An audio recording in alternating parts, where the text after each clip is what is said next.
Chapter 1246, Miniature Holy Land. Why are so many people here? Shi Feng could not help his surprise as he looked around. They're not thinking of taking action here, right? He was not surprised by the hostile gazes he received from the various fleets. What Shi Feng found odd was the fact that so many players had gathered in the hall. At a glance, he could see at least 2,000 people, taking up nearly half of the entire hall. They were currently in an NPC city.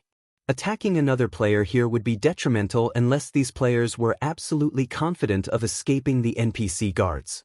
The arrest of so many members would definitely wound the various fleets. That's not it. They're just following routine, Passing Monarch said, shaking his head. He then explained, whenever we come out from the secret land, we reorganize the distribution of resources the Freedom Alliance controls based on our performance and gains in the secret land. Although, the redistribution of resources isn't as drastic as when our rankings change. Based on our rank in the secret land, we are assigned different leveling resources. For example, previously, the Third Fleet was only able to grind in Locke's Cemetery and Black Altar.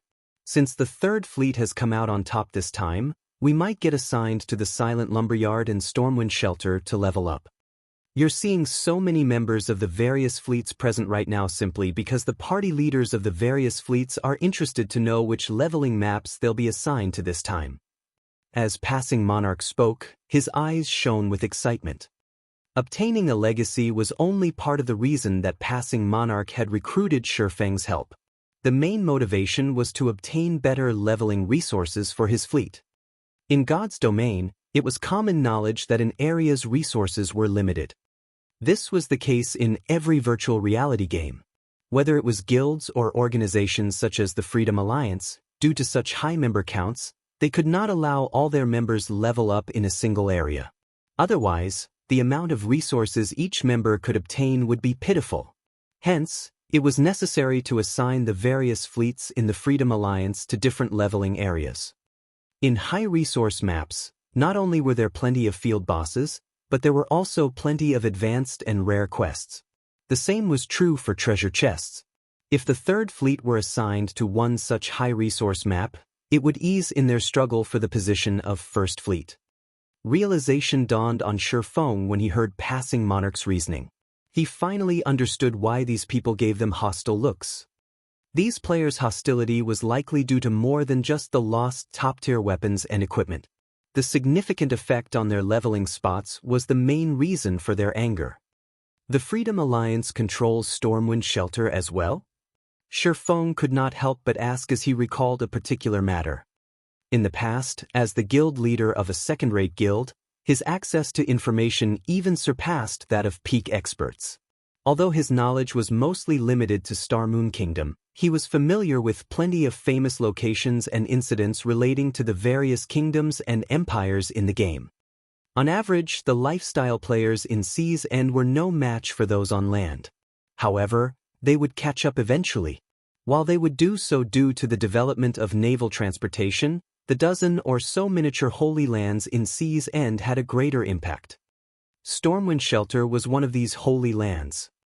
Only, in the past, the Freedom Alliance hadn't controlled Stormwind Shelter. Instead, it had been controlled by the House of Seas. Stormwind Shelter is a new, high-resource map the Freedom Alliance recently occupied. Previously, only the First Fleet's members got to level up there. I heard that there are plenty of rare quests in the area and that it is even possible to obtain bronze speedboats through those quests. Moreover, the map has roughly triple the field bosses of Locke's Cemetery. It's currently the best leveling map the Freedom Alliance has.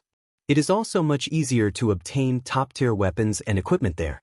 Passing Monarch nodded in excitement. So, that's the case, Shi Feng could not help but chuckle. If Brother Monarch's fleet gets to grind there, I'd like to ask for a little help. I am willing to offer you 10,000 gold as compensation. 10,000 gold? Passing Monarch nearly jumped when he heard this. Brother Yi Feng, you're joking, right? He was the Third Fleet's commander. He had tens of thousands of subordinates. He received 20% of Blue Jade City's profits, yet even he couldn't collect 10,000 gold with a moment's notice. His fleet members' repair fees alone cost tons. He also needed to compensate the members who suffered losses during their struggle with the other naval powers. At the same time, he needed to visit other kingdoms and empires to purchase rare tools for exploring the Sea Dragon's secret land and raiding bosses. Currently, he had less than 10,000 gold on hand. If Shi Feng truly gave him 10,000 gold, he would have enough to purchase quite a few advanced speedboats, restoring the Third Fleet's strength quickly. That's right, 10,000 gold. However, this matter must first be done the payment. I will only pay a deposit of 500 gold, Shi Feng said, nodding. That won't be a problem. If it is possible to accomplish, I'll give it my all. Passing Monarch agreed without hesitation, deeply afraid that Shi Feng would change his mind. At this moment, his eyes glowed with excitement.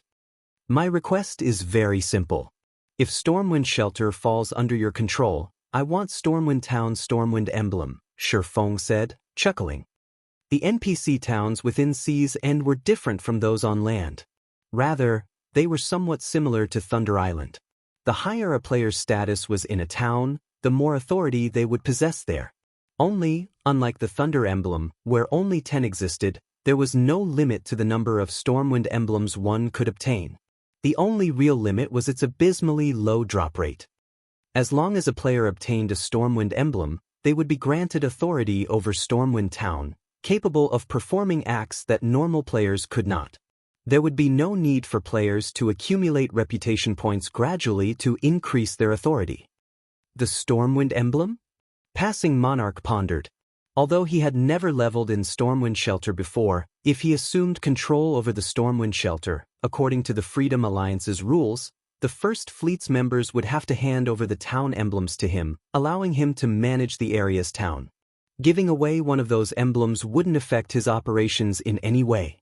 At most, he simply needed to use the emblems he obtained to compensate for the missing one.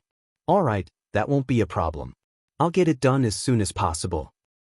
Following which, Shi Feng signed a new contract with Passing Monarch and paid 500 gold upfront. Time passed quickly. While Shi Feng and Passing Monarch waited for the secret land expedition to end and the map redistribution to be announced, 6 cloaked players stared at Shi Feng from a corner.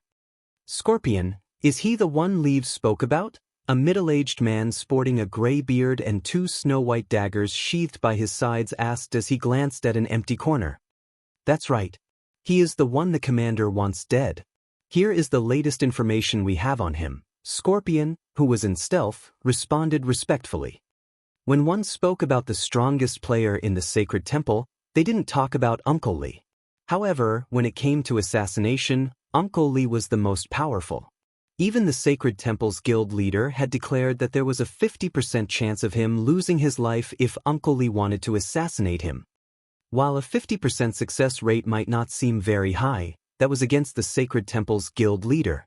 Throughout the virtual gaming world, very few could boast such a high success rate. What an interesting little fellow. Uncle Li caressed his beard as he watched Shi Feng's battle video. It is too much of a waste to fight him right now.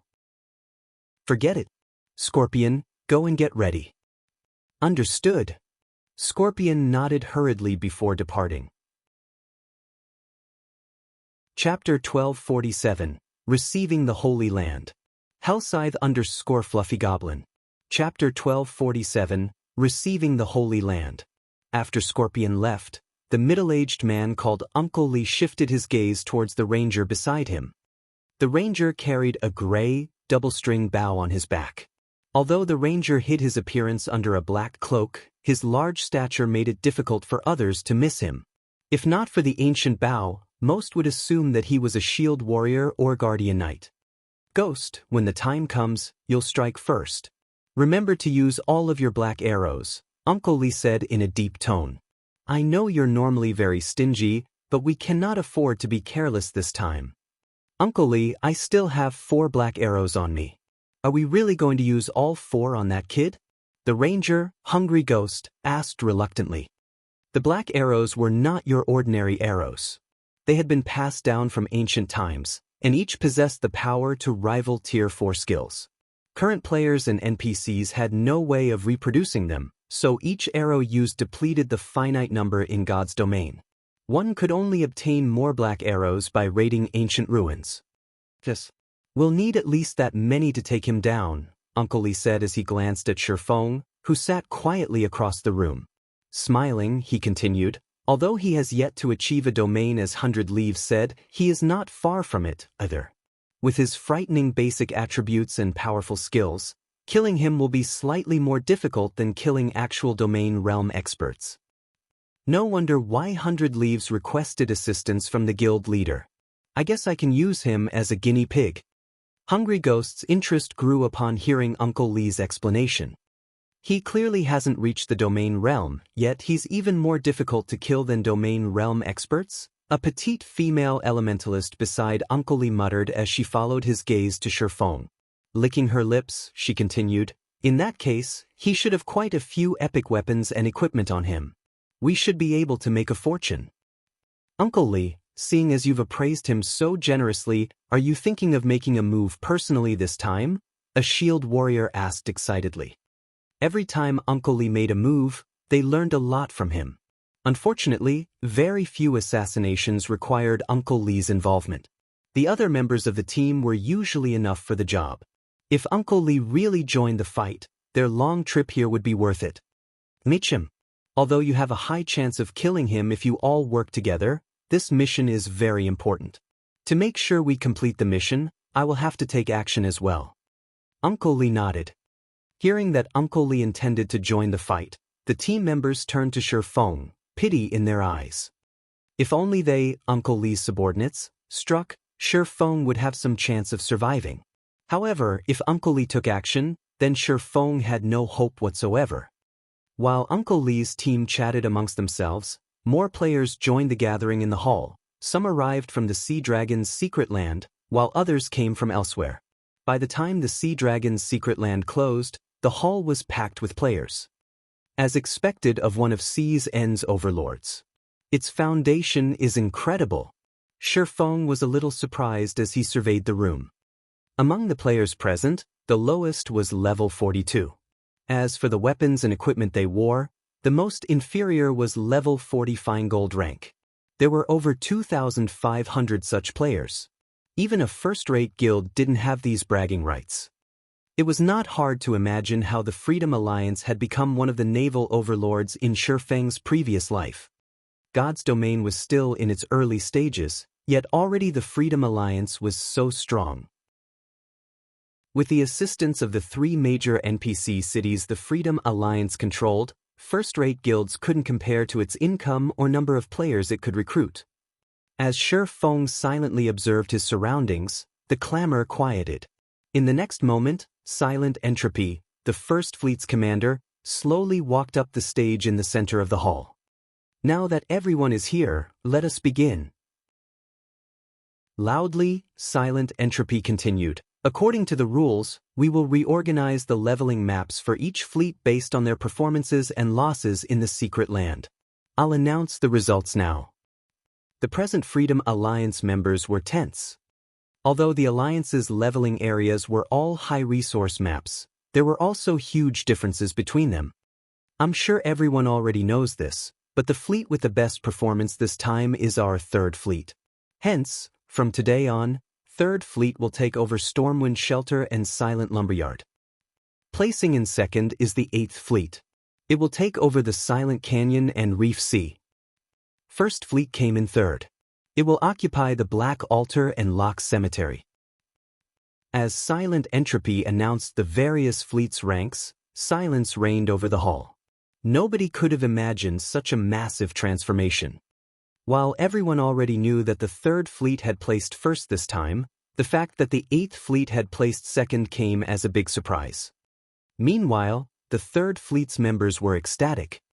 Shifeng released a sigh of relief as well. With this, his plans could come to fruition. In the past, Stormwind Shelter had become a miniature holy land due to the Sea God's Temple in Stormwind Town. Like the War God's temples on land, the Sea God's temples offered various quests. At the same time, players could accumulate points with the Sea God's temple and trade them for items. However, the Sea God's Temple in Stormwind Town was slightly special. Not only could players trade their points for rare items, but they could also trade for laboratories. To combat players, the laboratory wasn't worth anything. To lifestyle players, however, it was a treasure that allowed them to improve rapidly. Although the Sea God's Temple's laboratories could not compare to Titan City's research rooms, they were superior to the basic meditation rooms in a 3-star shop. Although laboratories contained dense mana, players could also research information about the various lifestyle classes. Although the information available was basic, it saved lifestyle players time as they didn't have to rely on trial and error. They could rapidly familiarize themselves with the various materials and production methods available in God's domain. They could then create new products more easily and become master lifestyle players. In the past, it was precisely because of these laboratories that the ranks of Sea's End's lifestyle players had skyrocketed, eventually catching up with lifestyle players on land. However, although the laboratories offered many benefits, they were not easy to enter. Players needed to spend Sea God's Temple points to gain access. Moreover, the price was fraudulent. One day inside a laboratory cost 100 points. Sea God's Temple points were harder to obtain than coins. Normally, one could only obtain them by completing the Sea God's Temple's quests. Players also had the option of trading in rare items such as the runic crystals, with each worth 10 points. Unfortunately, runic crystals' drop rate was extremely low. Normally, only boss-grade sea monsters had a reliable chance of dropping them. Yet, renting a laboratory for a day cost 10 runic crystals. Hence, very few lifestyle players could afford to use them. Of course, as players' level increased and the supply of runic crystals became more abundant, more lifestyle players could gain access. However, that wouldn't happen for quite some time. However, Shi Feng possessed the Philosopher's Stone. As long as he collected enough runic fragments, he could easily synthesize runic crystals. Moreover, if he had the Stormwind emblem, it would grant him advanced authority in Stormwind Town. With that, he would receive a 20% discount when trading for items or services in the town's Sea God's Temple. Most importantly, he could purchase Stormwind Town's land. With all of these factors in hand, growing the Candlelight trading firm would be easy. Commander, now that Passing Monarch has taken over Stormwind Shelter, this will impact our ability to contest for the first seat. Should we cause some trouble for Passing Monarch? A cloaked oracle asked Silent Entropy quietly. No need. Even without our involvement, Passing Monarch will face plenty of challenges from Stormwind Shelter. With the strength of Passing Monarch's fleet, just holding the area will be difficult. We don't need to waste our manpower on this. Locating other leveling spots right now takes priority, Silent Entropy said, chuckling as he glanced at Passing Monarch and Shi Feng. Although the Stormwind Shelter was the best leveling spot the Freedom Alliance currently possessed, various other powers fought over the map. Keeping these other powers at bay would require a lot of manpower and resources. In his opinion, handing over Stormwind Shelter to Passing Monarch wouldn't strengthen the Third Fleet, but weaken it. Commander, should we still give the Stormwind emblems to Passing Monarch, then? Chapter 1248, Shop Expansion. Hellscythe _ Fluffy Goblin. Chapter 1248, Shop Expansion. The Stormwind emblems? Silent Entropy frowned. He then asked, Shepherd, how many emblems do we have right now? Town emblems were extremely rare. Although they could not be used to take full control of a town, they did make it easier for players to pick up quests and develop in the area. With Stormwind Shelter being a high-resource map, the Stormwind emblem's value went without saying. It could even rival an epic item. 2. The oracle named Shepherd answered softly. Only 2? Why do we have so few? Silent Entropy could not help but grow curious. Haven't we been exploring Stormwind Shelter? Normally, when they explored a new map, they easily obtained 8 or 9 town emblems, even more if they were lucky. The First Fleet had put everything they had into exploring the area. It was inconceivable that they had only obtained 2 Stormwind emblems so far. Commander, Stormwind Shelter is different. In other maps, the first kill of boss-grade C monsters has a higher chance of dropping town emblems, but the bosses in Stormwind Shelter have an extremely low drop rate. Thus far, we've obtained the first kill of more than 20 field bosses. We have also been farming the map's monsters. Even then, we have only obtained 2 emblems so far. The drop rate is that low? Silent Entropy was surprised when he heard Shepard's explanation. It seems the Stormwind emblem is worth quite a lot. However, if we don't hand them over to Passing Monarch, he will leverage the Alliance's rules against us. Let's do this then. Give him one of the emblems. While you're at it, tell him about the low drop rate, lest he comes looking for trouble. Understood. Shepard bowed before leaving. Meanwhile, as the various fleets conducted the handover process for their respective leveling spots, Shifeng, sitting quietly in a corner, received a message from Melancholic Smile. The contents were very simple. At this point, the secret pavilion had handed over the 20 plots of land they had previously agreed upon, and they could reconstruct the buildings on these lands into the candlelight trading firm's shops and begin purchasing diamond wood. The only thing holding them back was the lack of reconstruction funds. As they intended to purchase and stockpile diamond wood, they needed a very large warehouse to store it. Hence, they needed to construct the best shop available. Calculating conservatively, they would need to spend 1,000 gold on each plot of land, 20,000 gold in total. Even Shifeng couldn't collect that much money at a moment's notice. After paying Sherlin the 5,000 gold inquiry fee, he had a little over 10,000 gold left on him. After receiving a portion of White River City's teleportation house profits, he now had 12,114 gold in total. Even if he emptied his wallet, he would not have enough to reconstruct the shops, much less purchase diamond wood in bulk. Most importantly, he had already signed a contract with Passing Monarch.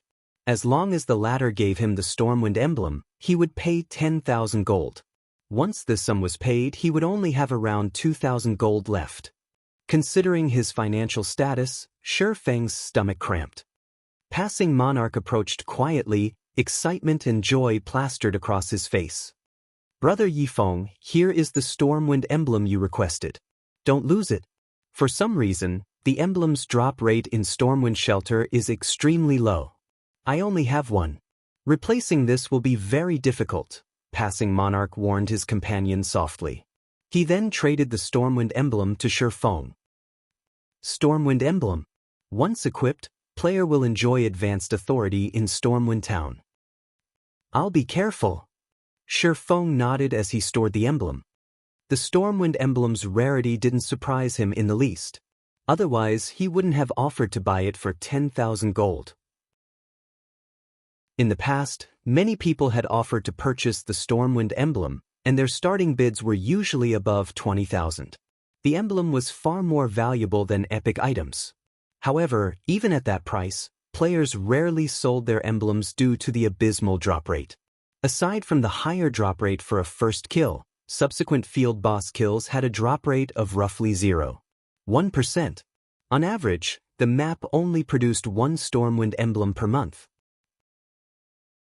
As a result, lifestyle players had no choice but to invest a large amount of time, slowly raising their reputation and authority in Stormwind Town. Currently, Stormwind Shelter was still in its exploration period as it was a large level 40 to 65 map. This increased the Stormwind emblem's value further. After all, the sooner one obtained the Stormwind emblem, the sooner they could truly garrison themselves in Stormwind Town. If Shifeng headed out to farm the Stormwind emblem himself, even if he relied on divine providence, he would likely need to spend 2 or 3 days grinding. This was the best-case scenario. At this point, the various naval powers had likely monopolized the majority of Stormwind Shelter's field bosses. He would be lucky if he even got his hands on a handful of bosses. If that were the case, he would have to waste even more time grinding in Stormwind Shelter. Hence, the 10,000 gold he spent to obtain the Stormwind emblem was a worthwhile expenditure. Following which, Shifeng handed over the remaining 9,500 gold to Passing Monarch, completing the contract between them. After receiving the coins, Passing Monarch sincerely offered, "Brother Yifeng, why don't you join us in the grind in Stormwind Shelter? I've recently received some information on the map from Silent Entropy. We'll split the loot from the bosses we kill. You'll also have priority over swordsman equipment. How about it? Hearing this, Blue Joy, who stood beside Passing Monarch, gaped in shock. She had never expected Passing Monarch to extend such generosity to Shifeng. Normally, the most he offered peak experts in Sea's End was first pick of one weapon or piece of equipment, yet he had just offered to split the loot equally. Moreover, he intended to give Shifeng first pick.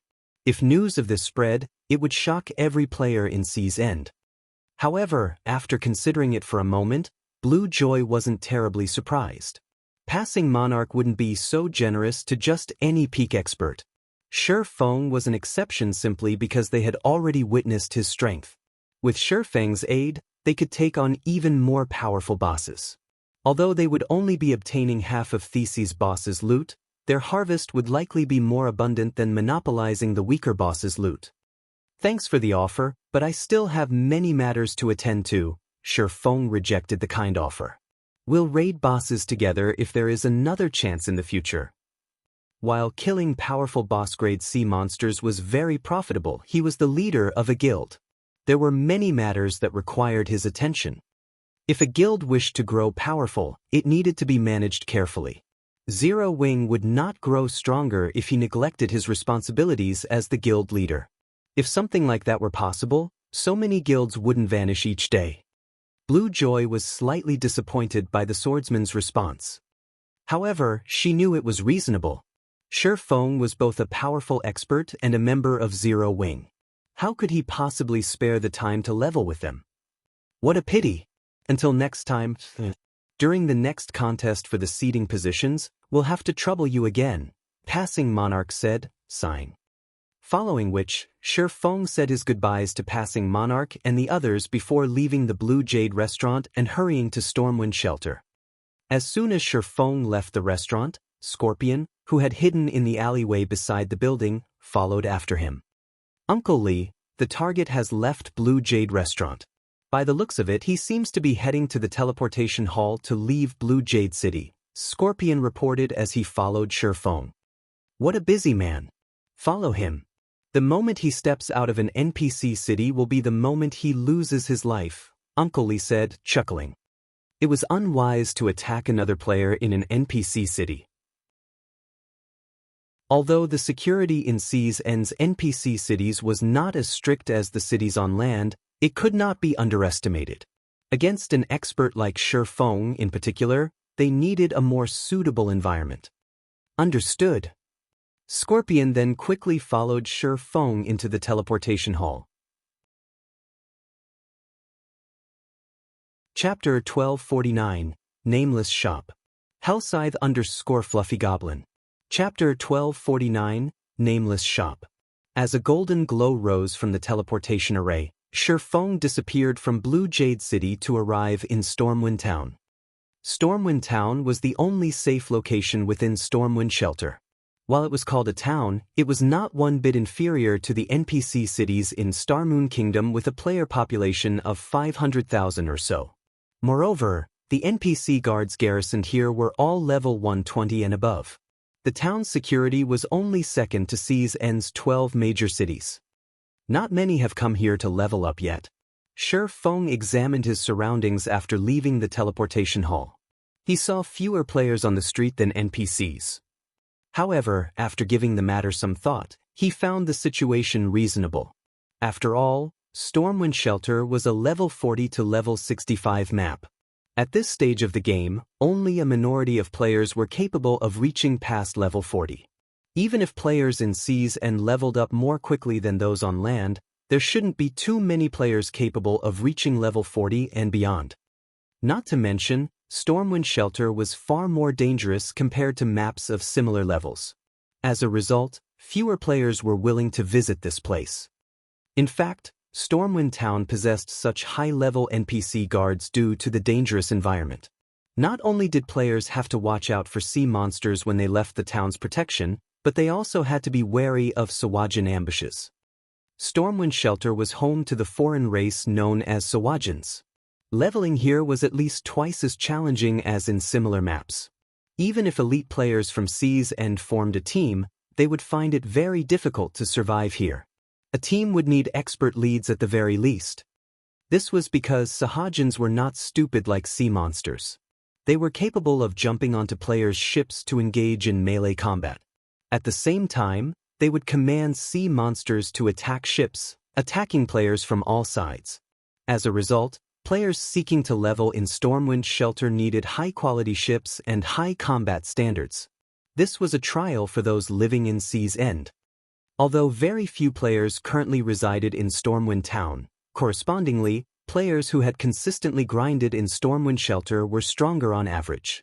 Most of the players around town were level 41, with many having already reached level 42. In Starmoon Kingdom, only experts were level 40 or higher. As for the weapons and equipment Stormwind Town's players wore, even the most inferior was level 40 secret silver equipment. Forming a team to grind in Corrosive Cave. I already have an advanced speedboat. Applicants must be level 41 or above and must have at least 4 pieces of level 40 fine gold equipment. One-day trip to Sawajin's Nest. Only recruiting level 41 and above experts. Must have 6 pieces of level 40 fine gold equipment. Those with level 40 dark gold weapons get priority. Will hold an internal auction for any loot. As soon as Shifeng stepped onto the main street, he was greeted by the sight of players attempting to recruit team members. Their minimum requirements were astounding.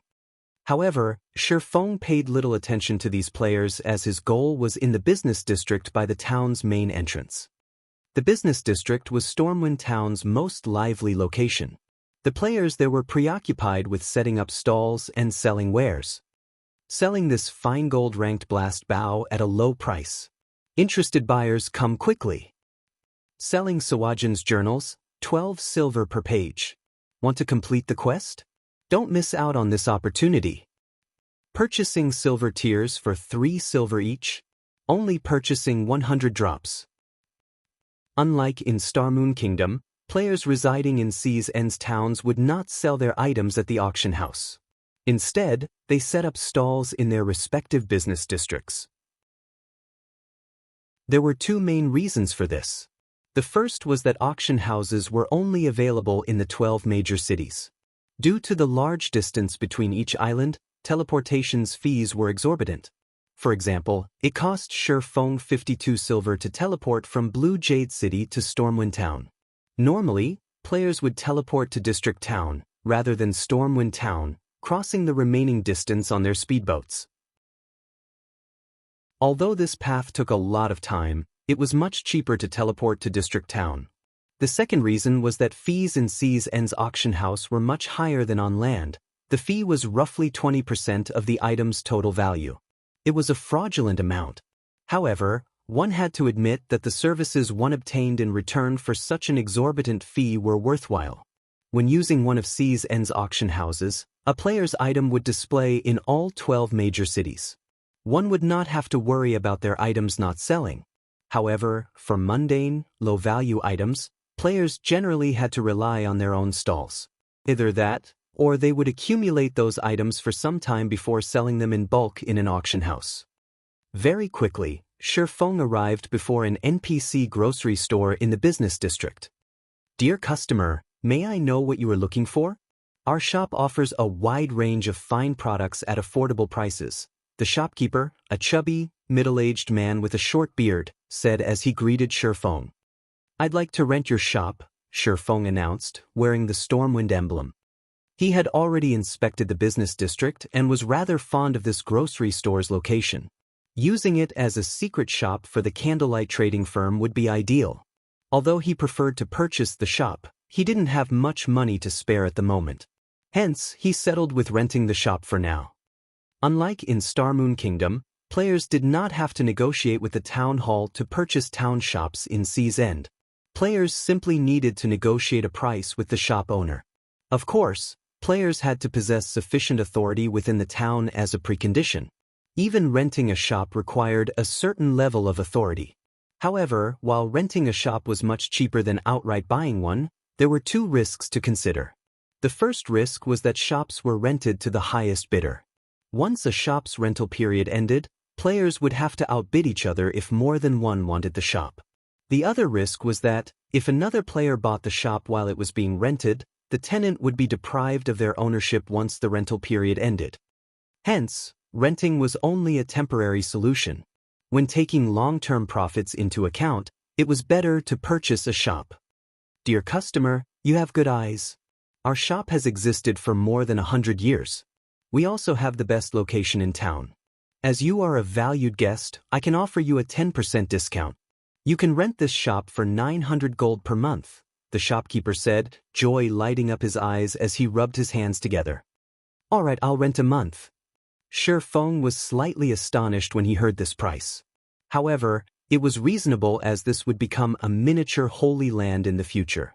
The price to purchase the shop was certainly 10 times higher than the rental fee. Following which, Feng paid the 900 gold and obtained the lease for the grocery store. Feng had no intentions of refurbishing the shop, and he didn't intend to replace its staff. He simply hung a signboard beside the shop's entrance. Our shop is purchasing runic fragments in bulk for 5 silver coins per stack. We are only purchasing a limited number each day. Although it was only a small, wooden signboard, when the passers-by saw it, they were stunned. Crap, am I hallucinating? An NPC is actually purchasing runic fragments for 5 silver coins per stack. Did the House of Seas open this shop? Ha! Wonderful. I was just thinking of returning to a city to sell my fragments to the House of Seas. Although the price is slightly lower here, if I sell my stock, I can save on teleportation fees. Many players grew ecstatic as they looked at the 2-story tall grocery shop. Throughout Sea's End, only the House of Seas shops purchased runic fragments in bulk for a high price. No one else dared to do so. As for NPCs, they only purchased runic fragments for 40 copper per stack. Rather than selling runic fragments to NPCs, players made more profit by stocking up and looking for an NPC master alchemist to synthesize runic crystals. Although the synthesis success rate was only 10%, the synthesized runic crystals sold for at least 10 silver each. If one were lucky, they could get 1 runic crystal for every 5 runic fragment stacks. It was the equivalent of selling fragments for 2 silver per stack. Unfortunately, raising one's favorability with an NPC master alchemist was somewhat difficult. Synthesizing runic crystals also cost time and money. As a result, ordinary players rarely choose this option.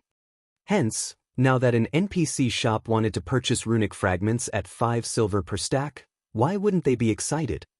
This was a great opportunity for them to make a fortune. Immediately, players swarmed the grocery store, dashing straight towards the NPC staffs manning the shop and tapping open their trade windows. Initially, these players placed 1 stack in the trade window. After confirming that the purchase price was indeed 5 silver per stack, they placed every runic fragment they had into the window and clicked Trade. The entire process as smoothly as flowing water. These players' trades were far faster and more accurate than dodging boss monsters' attacks. In the blink of an eye, the grocery store had purchased over 200 stacks of runic fragments. Meanwhile, the 1,000 gold Feng stored in the shop dropped by around 10 gold. Damn it! I still have a ton of runic fragments in my warehouse. Please wait for me. Aside from the crowd that had rushed into the store, a larger crowd dashed to the bank on the main street. Some players had even gone as far as to leave their own stalls unattended. Meanwhile, news of the Nameless shop's request for runic fragments spread very quickly throughout Sea's End. Chapter 1250, The Herb Garden's Magical Effect. Hellscythe_Fluffy Goblin. Chapter 1250, The Herb Garden's Magical Effect. Why are there so many people in that shop? Is that shop selling something special? That can't be right. I've visited this town multiple times and have been in every shop.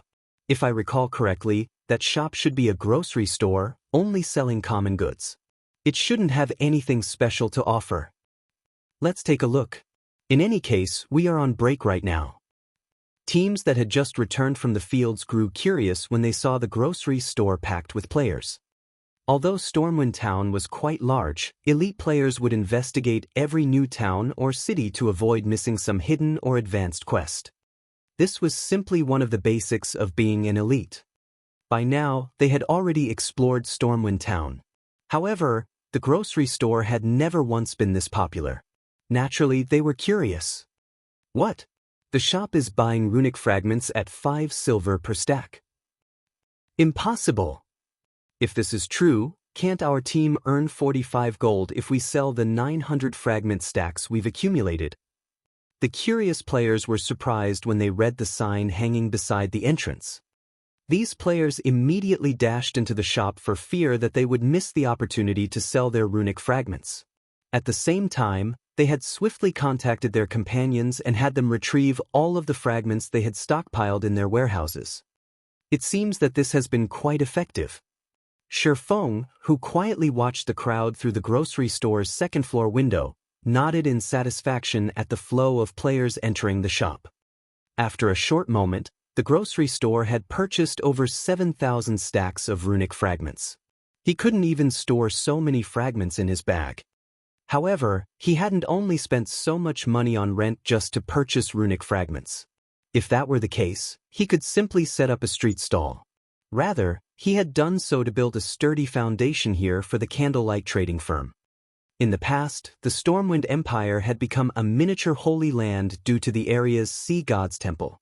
Not only did the Sea God's Temple give players access to the wondrous laboratories, but it also allowed players to trade for the Sea God's blessing. When one spoke about the most profitable item produced in Sea's End, it was none other than the Sea God's blessing. While this item might not be particularly valuable in Sea's End as players here relied on their ships in combat, it was a different story for players on land. Faced with severe environments, sufficient resistances were necessary for players. Not only did the Sea God's blessing increase all of a player's resistances by 100 points, but it was also capable of increasing a player's basic attributes by 10% for 12 hours.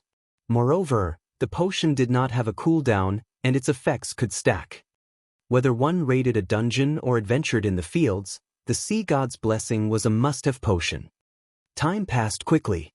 As Shifeng had nothing better to do, he decided to fiddle with the space-time herb garden.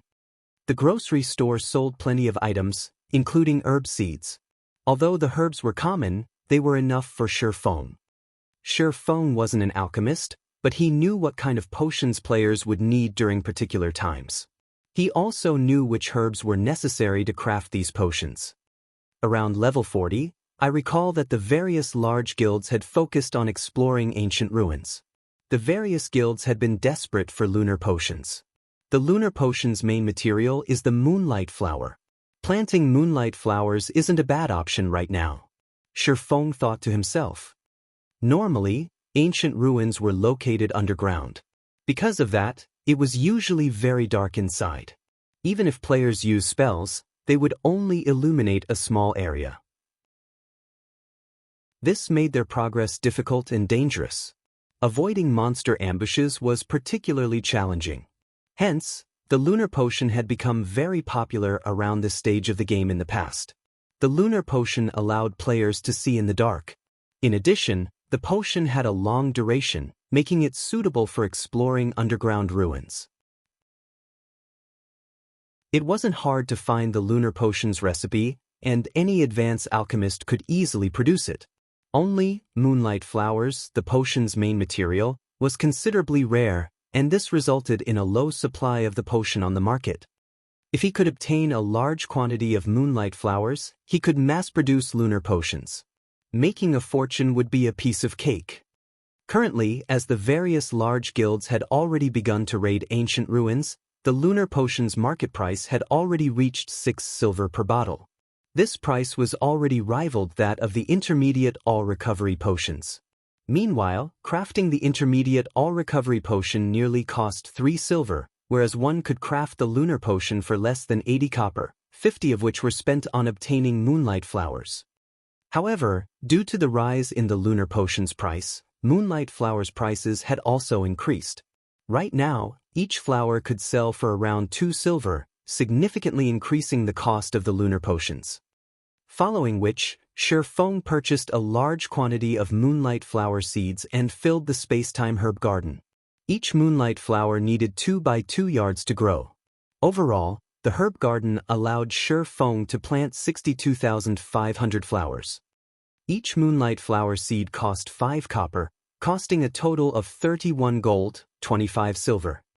While 62,500 flowers seemed excessive, when taking into consideration the flower's survival rate, he would only end up with a small harvest in the end. Normally, the various large guilds didn't bother to nurture any less than hundreds of thousands of herbs. Fortunately, the space-time herb garden was an epic tool. Shi Feng didn't need to invest too much time or money to grow the flowers. After Shi Feng finished planting the seeds in the space-time herb garden, he received a communication request from Fire Dance. "Guild leader, I've arrived," Fire Dance reported softly. "Good. I've given you access to the second floor, so come up," Shi Feng nodded. While he fiddled with the space-time herb garden, he had also sent for Fire Dance to bring him the Philosopher's Stone. With Fire Dance's equipment and strength, she could come and go without anyone noticing her. "Guild leader, here is the Philosopher's Stone you asked for," Fire Dance said as she entered the second-floor room. She then took the Philosopher's Stone from her bag before looking around curiously. By now, runic fragments filled the room. Rather than a room, it looked like a warehouse. "Thanks." Shi Feng excitedly received the Philosopher's Stone. "With this, I can finally begin my work." "Guild leader, the candlelight auction is tomorrow. Melancholic and the others are preparing for it right now. Aqua is still stuck inside the secret technique space, while Snow is managing things on Stone Forest Town and Lake Heart City side. They don't know what has happened in the guild," Fire Dance said. "Some time ago, many experts with hidden identities attacked our dungeon raiding teams, causing significant losses." "Experts with hidden identities? Could they be Dark Guild members?" Shi Feng asked. After the Dark Guild's their previous lesson, they should have been weak. He hadn't expected them to strike again. That shouldn't be the case. According to the reports from our members who fought these experts, they are all highly skilled. There were also quite a few Refinement Realm experts among them. "I believe that they are from a super guild," Fire Dance said, shaking her head. "They wouldn't dare attack in the open, so they're trying to start a secret war of attrition?" Shi Feng frowned. "Since they want to play, we'll entertain them." When the various superpowers in God's domain wished to target a particular guild, they generally used such hidden tactics. Eventually, they would wear the targeted guild to death. After all, in such battles of attrition, the members of both guilds would lose levels, as well as weapons and equipment. Without sufficient strength and background, surviving a war of attrition was impossible. "Right, one more thing. Guild leader, our members have passed the inferior legendary treasure chest trial. I brought the treasure chest with me. Now all that's left is for you to open it," Fire Dance said as she excitedly took a massive chest from her bag and set it before Shi Feng.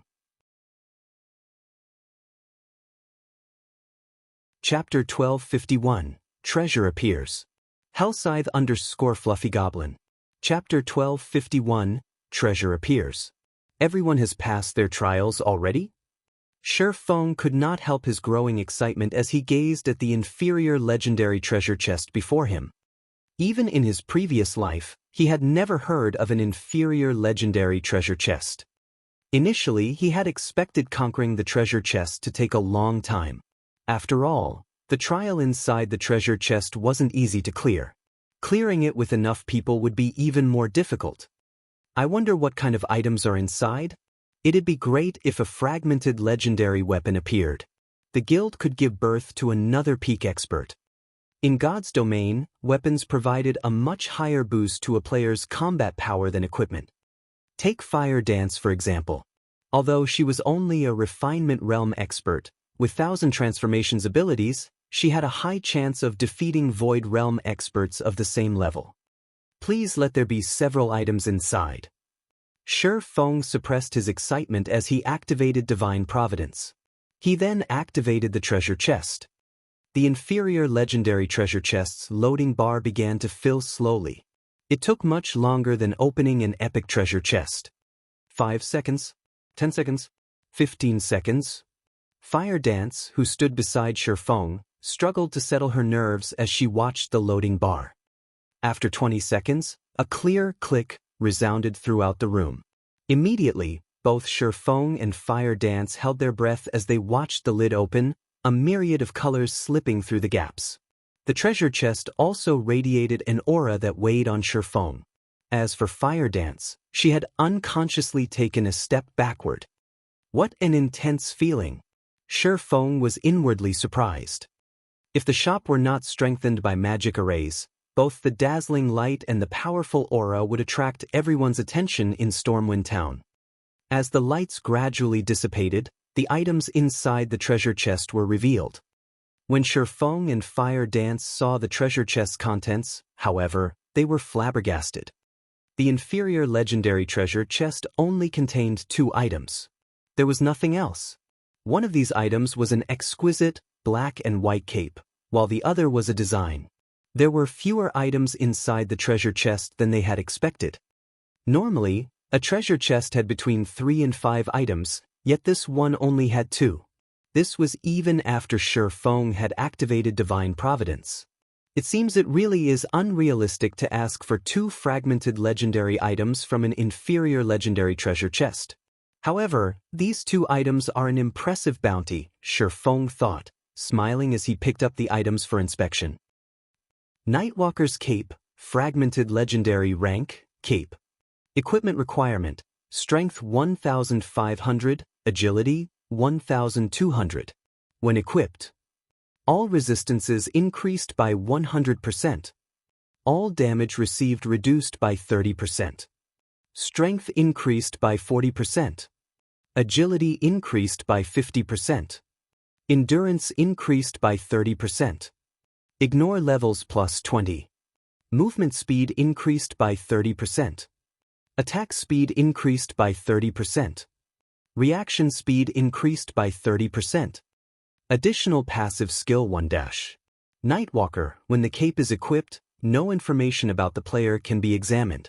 Physique improved by 10%. Additional passive skill 2-. Divine Speed, player's starting movement speed increased to 30% of player's maximum movement speed. Additional active skill 1-. Divine Steps, summons 10 doppelgangers before a maximum of 10 targets for 5 seconds. Doppelgangers do not possess any attack capabilities. Throughout this duration, player is invulnerable. Player can switch positions with any doppelganger freely. Maximum cast range of 100 yards. Cooldown, 10 minutes. Additional active skill 2-. Void Shield, forms a shield that has an HP of 10 times the player's maximum HP for 2 minutes. As long as shield exists, player's HP recovery speed increased by 500% and movement speed increased by 100%. Cooldown, 30 minutes. The blacksmith god Bear crafted this cloak for the Tyrant of Destruction, but it was damaged in the battle against the God Slayer. However, as the divine runes remain intact, it can be repaired with 7 god crystals. Current number of absorbed god crystals, 0/7. Although it wasn't a weapon, the Nightwalker's Cape was undoubtedly rarer than a fragmented legendary weapon. Shifeng immediately fell in love with the Nightwalker's Cape as soon as he laid eyes on it. Although the cape's attributes could not compare to the 7 luminaries' battle armor, it happened to be exactly what Shifeng needed. Unlike other classes, swordsmen relied on normal attacks to do damage in both combat against players and monsters. Hence, reaction speed was very important for a swordsman. Meanwhile, the Nightwalker's Cape instantly increased its wearer's reaction speed by 30%. In high-speed battles against experts, the cape would be wondrously effective. Furthermore, after equipping the cape, he would obtain the passive skill, Divine Speed. In God's domain, players' movement speed and attack speed accelerated from 0. As in the real world, players had to build momentum. Divine Speed allowed players' movement speed to start from 30% of their maximum, allowing them to reach maximum speed far more quickly. Although the time one could save with this was minuscule and barely perceptible by ordinary players, in the eyes of experts, this small amount was extremely valuable. Because it wouldn't take as long to reach their maximum speed, players could dodge attacks that were normally unavoidable. However, it was the other item that truly surprised Xianxia. The Void Bomb design. Void Bombs were similar to the basic Mana Pulse Bomb. It was a tool of war with astounding power. However, although the Void Bomb was as devastating as the basic Mana Pulse Bomb, the Void Bomb had a larger effective area. Each bomb could cover an area of 20 by 20 yards. In the past, the Void Bomb had been in high demand but practically non-existent, as normally, one could only obtain them by completing quests, exploring ancient ruins, and opening treasure chests. Xianxia had never considered that players could actually craft such an item. If he could mass-produce the Void Bomb, the consequences would be inconceivable. Sure enough, it will be very difficult to mass-produce.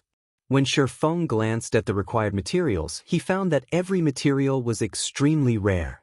Crafting this bomb required a total of 5 rare materials. Among them, the most valuable was a type of metal called Void Iron. Few kingdoms produced this type of ore. Currently, Void Iron sold for 2 gold per ingot, and the Void Bomb required 5. Without taking into account the production success rate, based on his initial estimate, crafting the Void Bomb would cost at least 25 gold. Even a first-rate guild would go bankrupt if it attempted to mass-produce these bombs. However, it wasn't exactly impossible to mass-produce so long as Zero Wing took control of a Void Iron vein. According to Xianxia's memories, 6 Void Iron veins had been found in the past, and every one of them had been controlled by either super guilds or super first-rate guilds. Any guild that attempted to wrangle control of these veins met utter annihilation. Void Iron veins produced more than just Void Iron. They also produced magic crystals. There was even a tiny chance to mine 7 luminaries crystals. This minuscule chance was precisely the reason that the various superpowers had fought over Void Iron veins desperately. Some of these superpowers had even been wiped out in these struggles. Chapter 1252, Lively Town. Void Iron?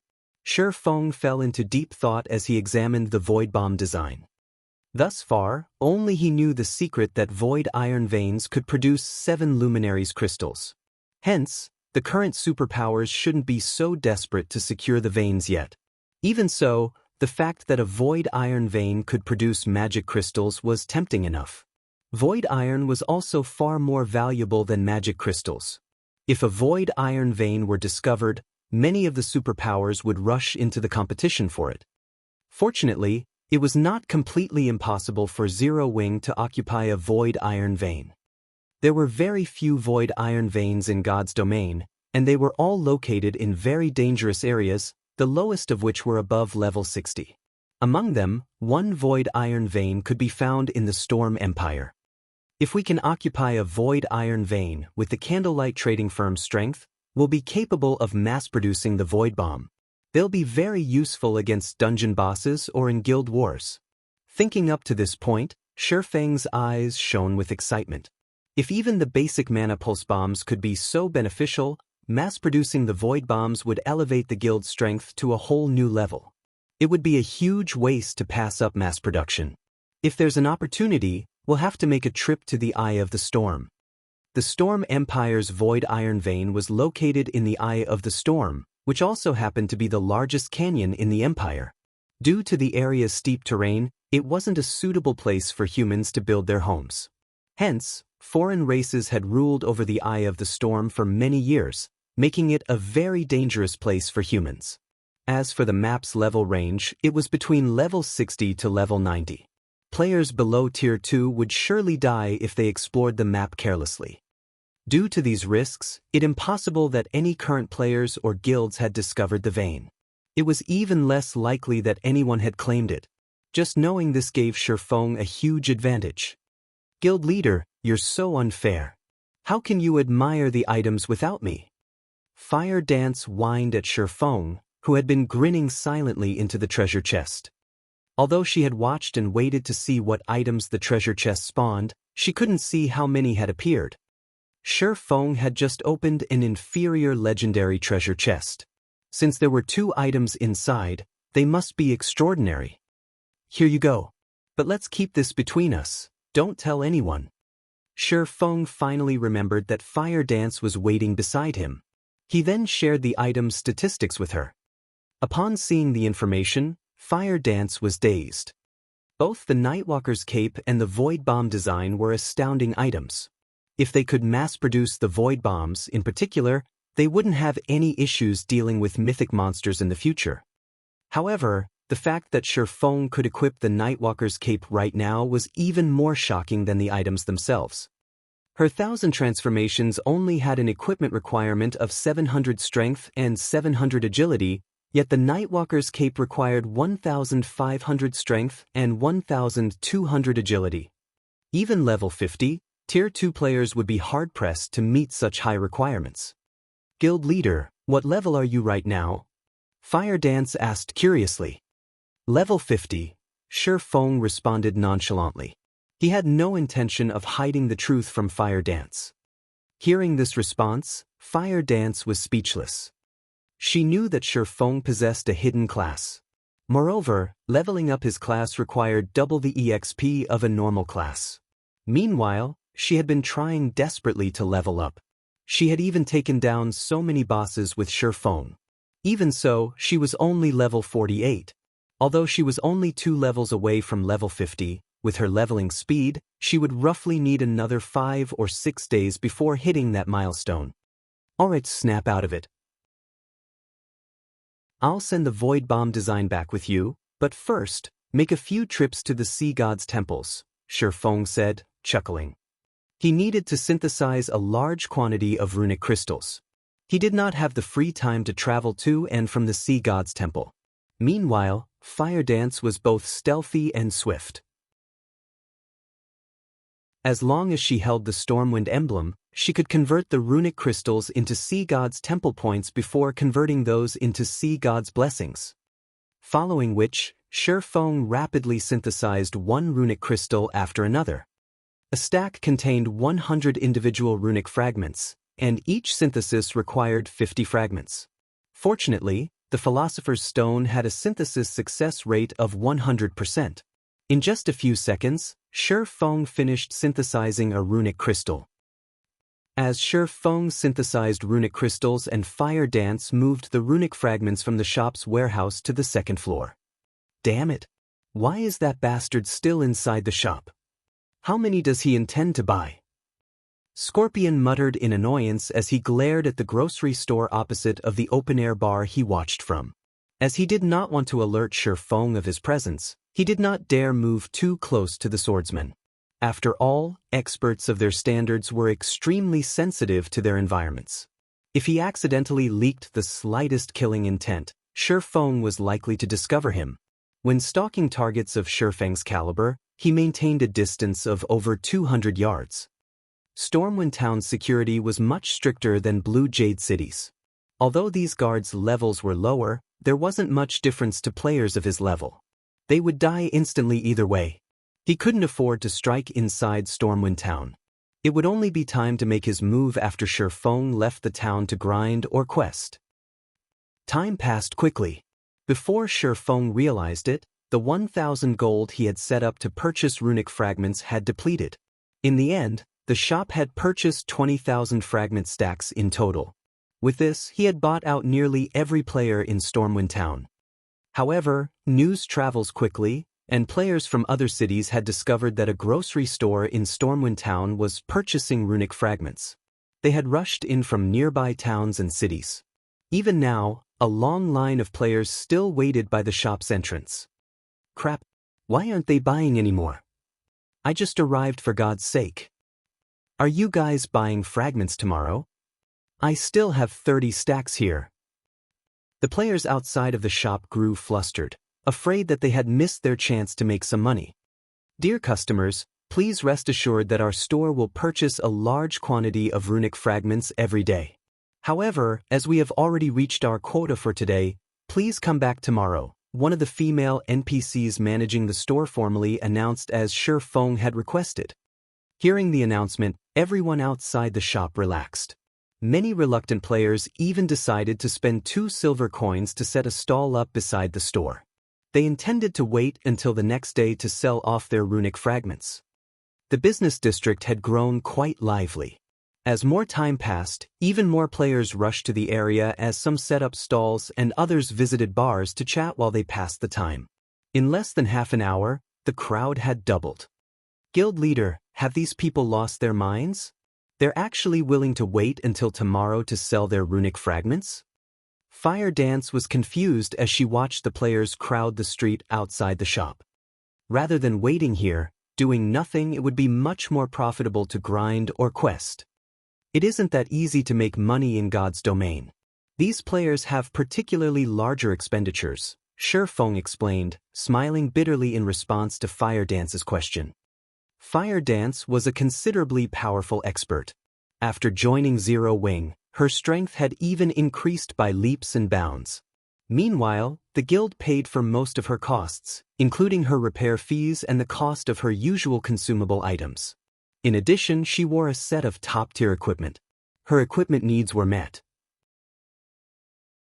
Even if they weren't, her weapons and equipment were not easy to obtain for players or guilds. She was oblivious about the suffering independent players faced in God's domain. Most elite players in Seas End only made 10 silver or so each day, and that was if they teamed up. They earned even less if they operated solo. Both land and sea monsters rarely dropped coins. They mainly dropped materials, and NPCs usually purchased these materials for very little, yet selling one stock to payers would require a lot of time.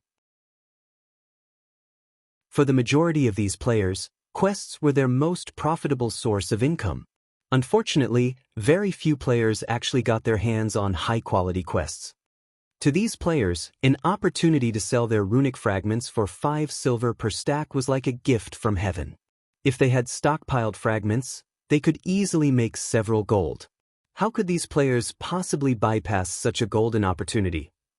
Alright, now that we've traded for all of the sea god's blessings we can, it's time we leave this place.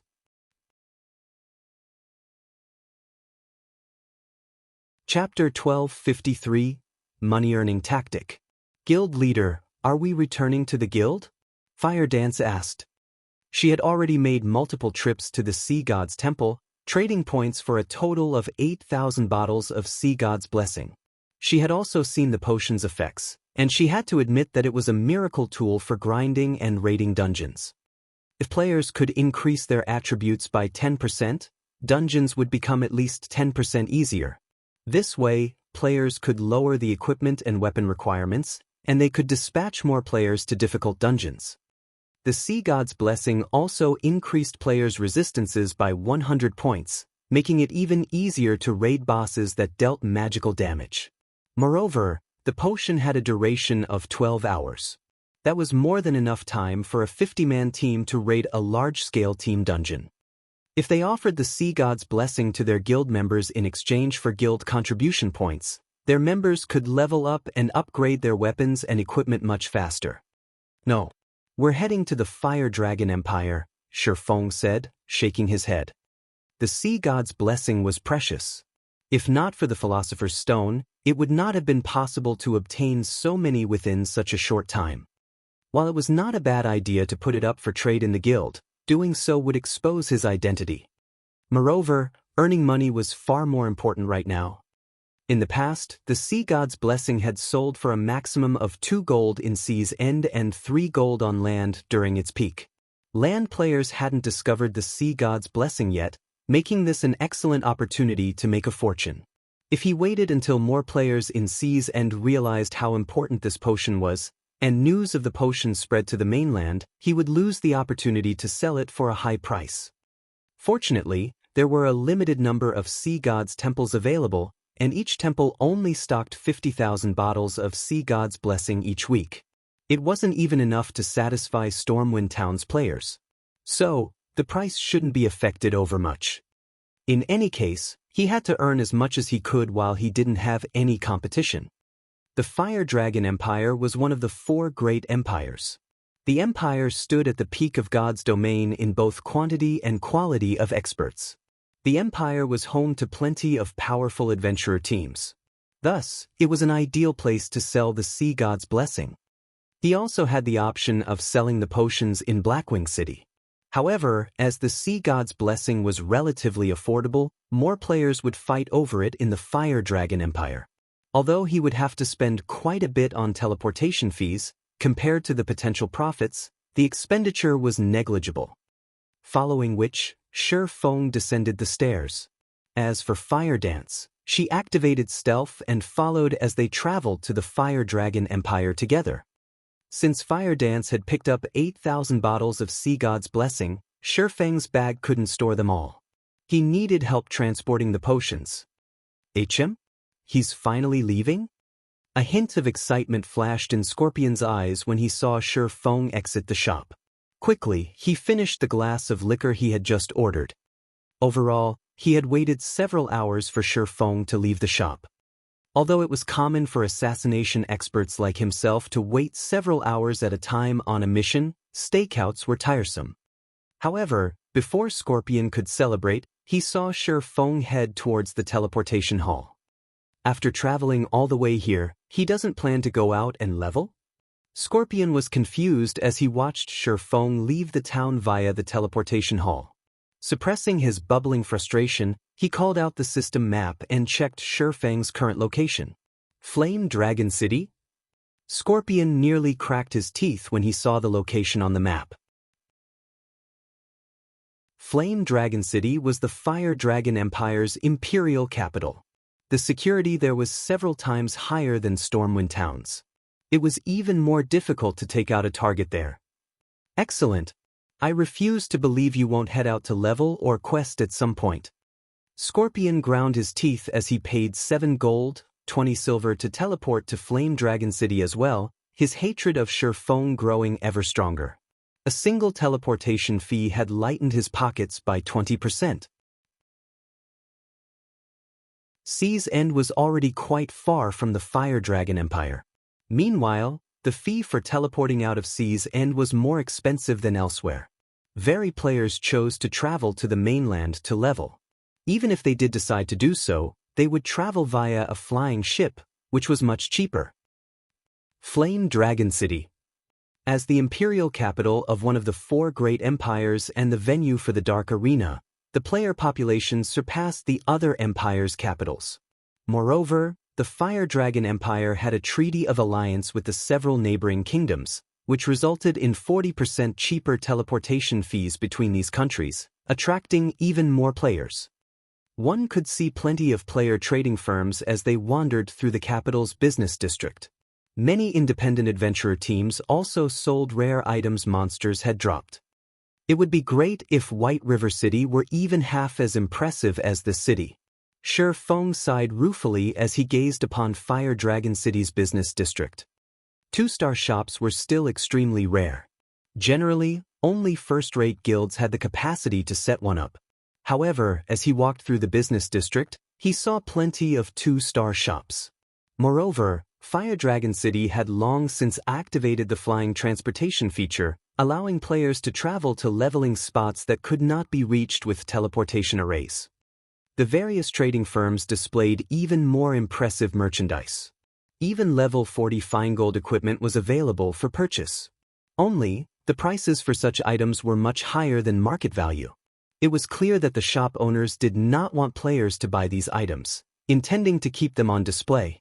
Only level 40 secret silver equipment and below sold normally. Even so, this was astounding. In Star Moon Kingdom, one typically only found level 40 secret silver equipment in the auction houses. After all, God's Domain's mainstream players had yet to reach level 40.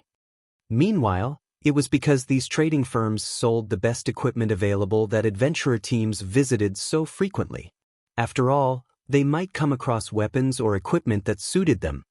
However, Shi Feng wasn't here to visit these shops. Rather, he was bound for the auction house. The Fire Dragon Auction House was the largest auction house in the Fire Dragon Empire. The empire itself ran the establishment. Players throughout the empire's various major cities could view every item sold here. As long as an item was of sufficient quality, one would not have to worry about it not selling. Only, the processing fee was somewhat expensive, as high as 15% of the final selling price. In addition, the auction house charged a storage fee. The longer an item lingered in the auction house, the higher the fee would be. If one sold an item that was not particularly attractive, they might actually lose money. After arriving at the Fire Dragon auction house, Fire Dance was amazed by the breathtaking view. The Fire Dragon auction house was humongous. It was even larger than Blackwing City's Blackwing auction house. It easily took up an area of 3 or 4 stadiums with a 50,000 capacity. Moreover, the auction house had 100 floors and was over 700 meters tall.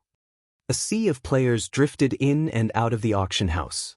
Independent players, members of small guilds, as well as members of large guilds were here to purchase materials. Shi Feng wasn't particularly moved. After all, he had seen the Fire Dragon auction house when Flame Dragon City had been at its peak. Far more players had visited the auction house back then. After entering the auction house, one could see a large number of NPC waiters and administrators standing around the main hall. If players were lost, they could simply ask these NPCs for directions. These NPCs would then provide them detailed explanations of the auction house. Once inside the building, Shi Feng approached the item sale area. As there were many players seeking to sell their items, despite so many NPCs, Shi Feng had to wait for some time before his turn. "Sir, may I know what item you wish to sell today?" the female NPC staff member asked, smiling. "I wish to sell this item. Please appraise it," Shi Feng said as he handed a bottle of Sea God's Blessing to the NPC receptionist. The Fire Dragon auction house operated somewhat differently from the auction houses in other kingdoms and empires. Normal items were not accepted here. Only items of bronze rank or above could be sold here. Furthermore, players weren't allowed to set any random price. They had to abide by the NPC's minimum price. Of course, players could set higher prices. "Sir, the starting price for the Sea God's Blessing is set at 1 gold, 20 silver. Storage for 24 hours will cost 3 silver, or you can store the item for 48 hours at 6 silver, the NPC receptionist reported once she finished appraising the potion. "I'd like to set the starting price at 1 gold, 60 silver and store the item for only 24 hours. I will sell 3,000 bottles in total. Sell 150 bottles every 1 hour. Shi Feng said as he retrieved 1 bottle of Sea God's Blessing after another. Seeing so many bottles of Sea God's Blessing, the NPC receptionist was momentarily stunned. However, she recovered quickly and accepted the 3,000 bottles.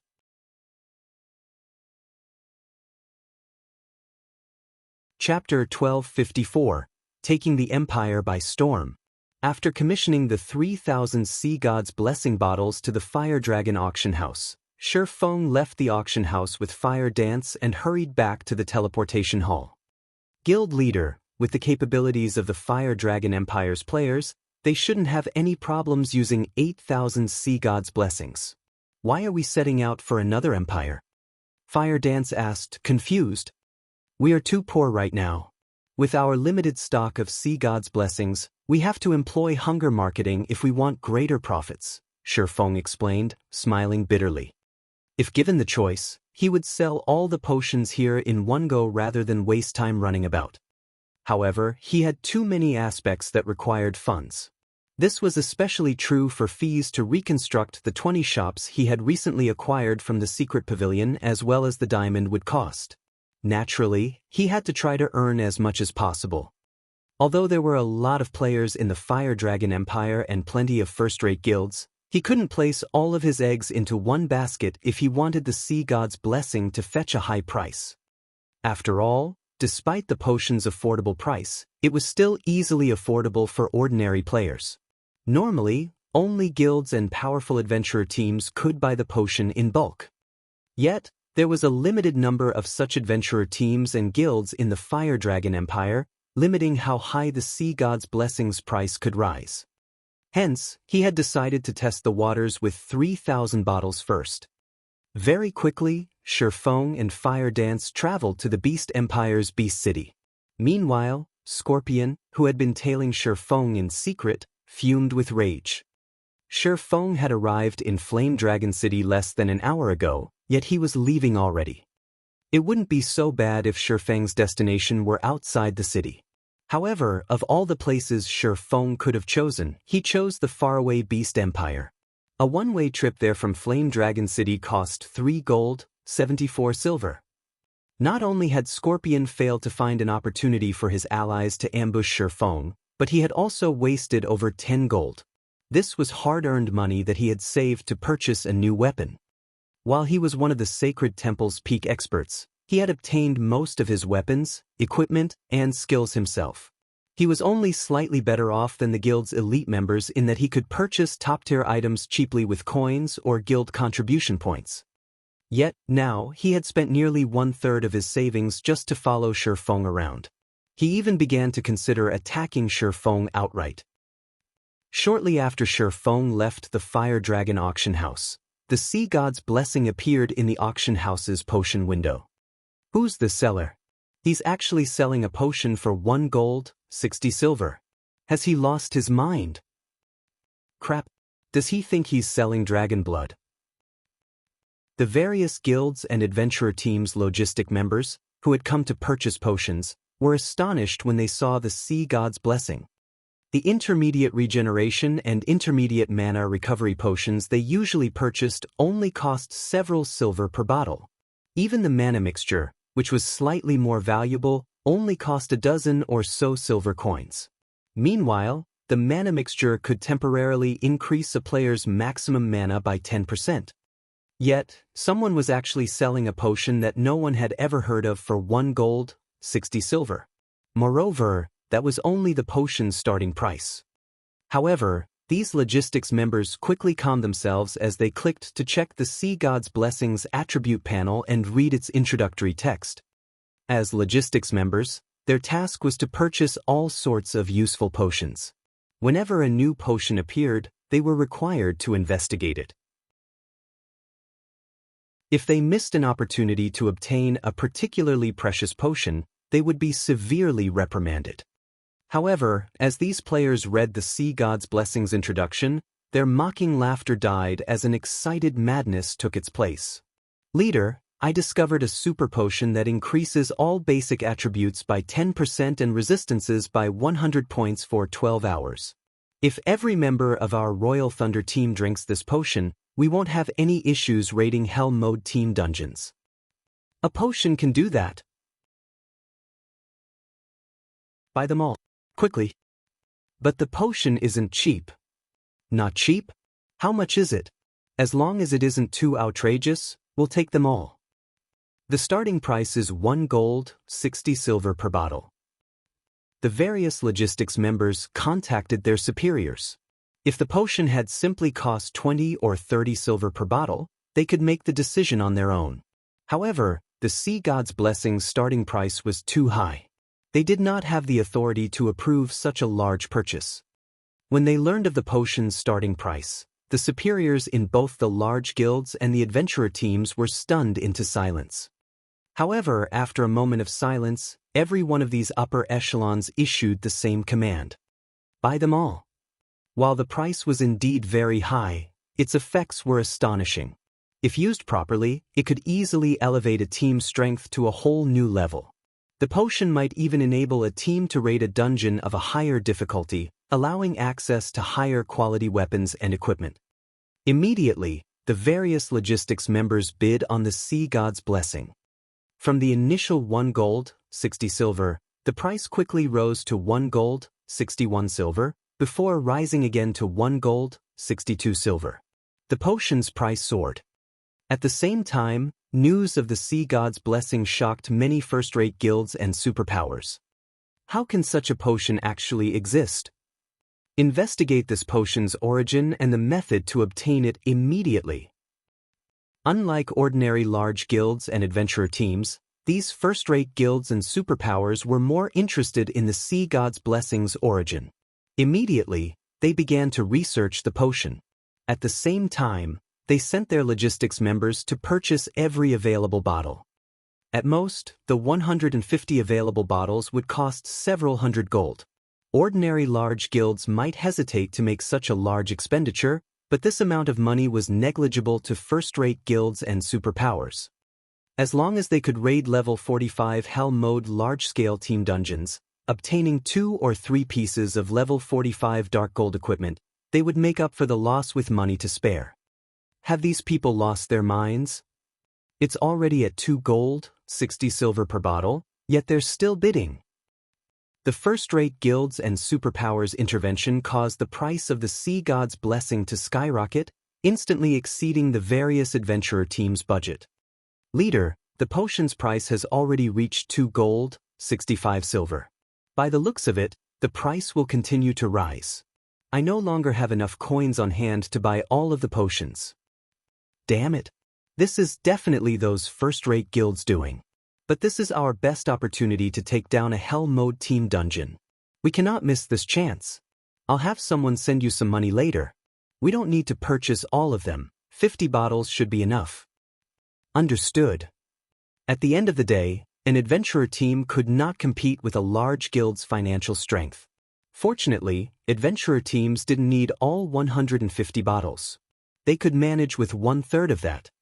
Unfortunately, while the various adventurer teams discussed their options, none of the large guilds intended to let the potions fall into anyone else's hands.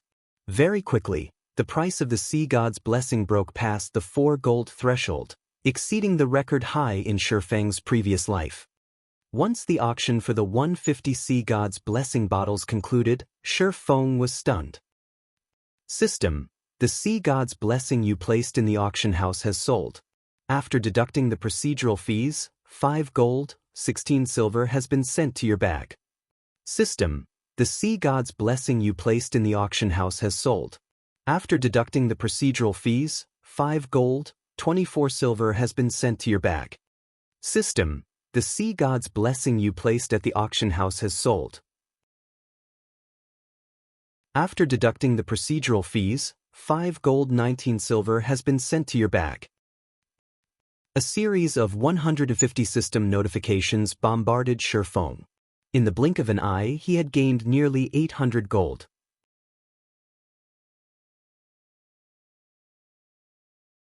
Chapter 1255, Competitors.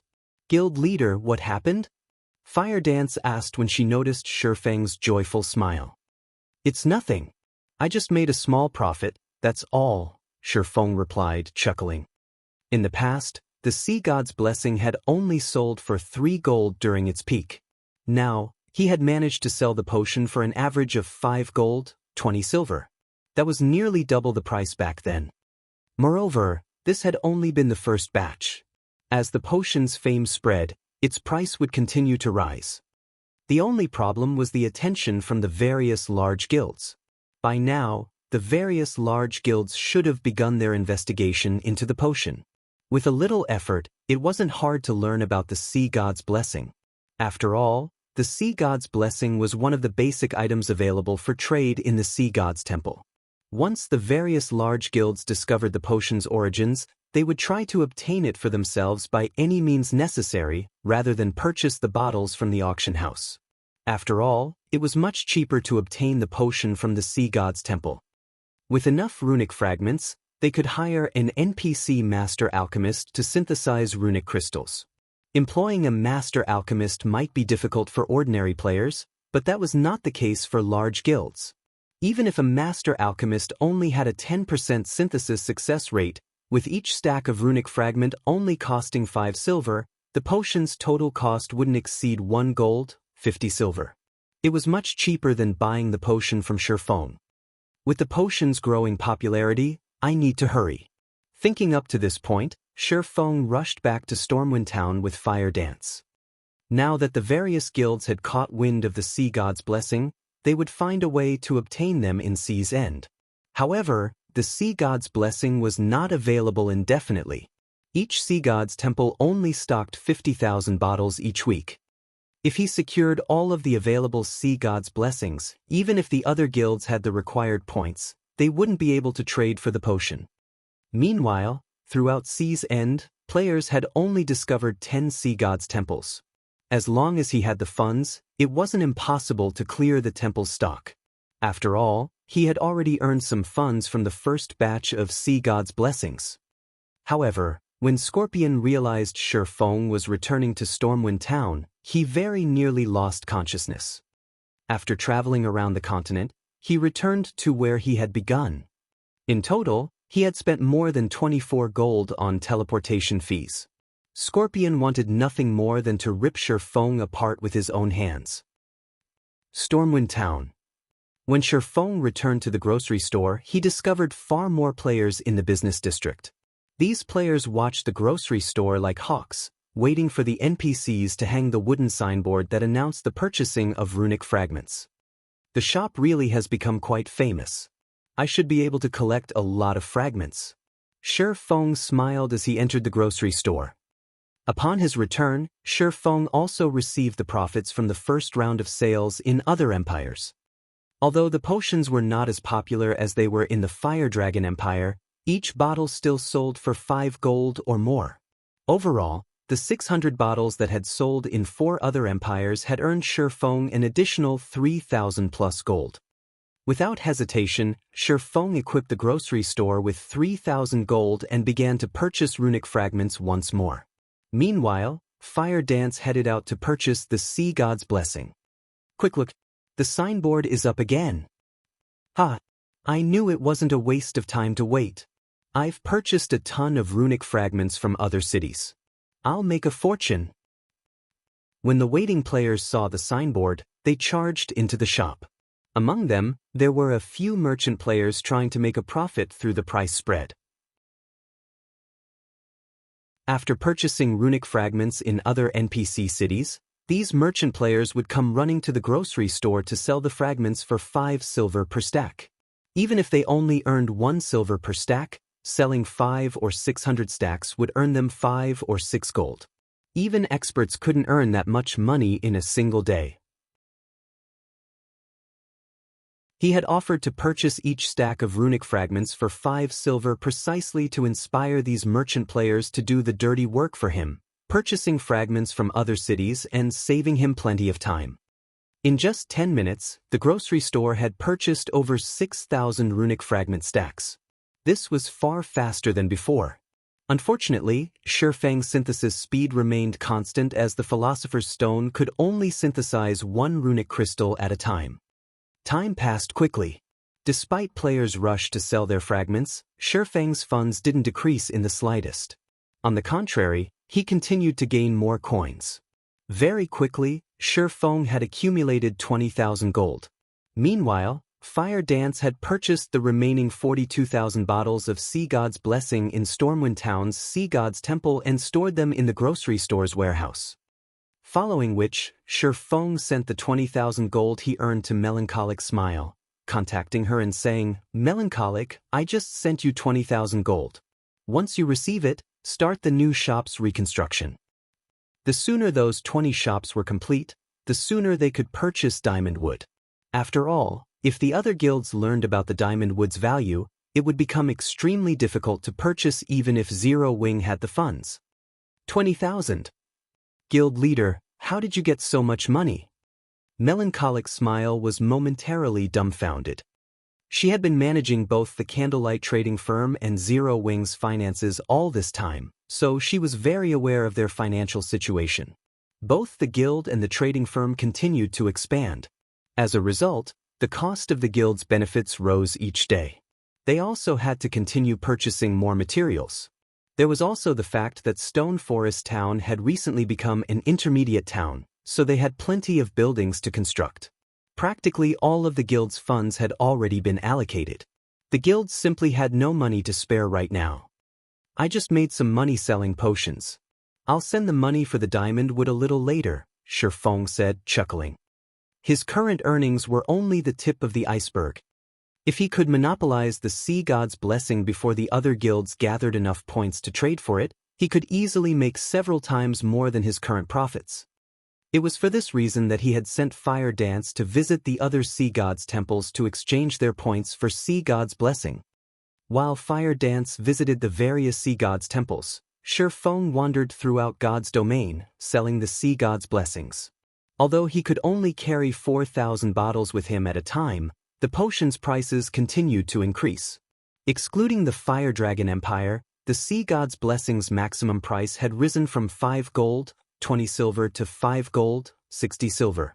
The potion was far more popular than Shi Feng had expected. However, by the time Shi Feng was on his 4th visit to the various empires, the potion's popularity had calmed, the maximum price decreasing to roughly 5 gold. While Shi Feng had expected the drop, he was surprised to see others selling the sea god's blessing in the various auction houses. He hadn't expected competition this early. Moreover, their starting prices were even lower than his, only 1 gold, 30 silver. Their sales volume was also quite significant. It was also because of this that the potion's prices had fallen so much. Guild leader, the sea god's temple I'm in only has a little over half its stock remaining. There are less than 20,000 bottles left. The previous temple I visited had already traded a few thousand bottles as well, Fire Dance reported. Should I purchase what's left of this temple stock?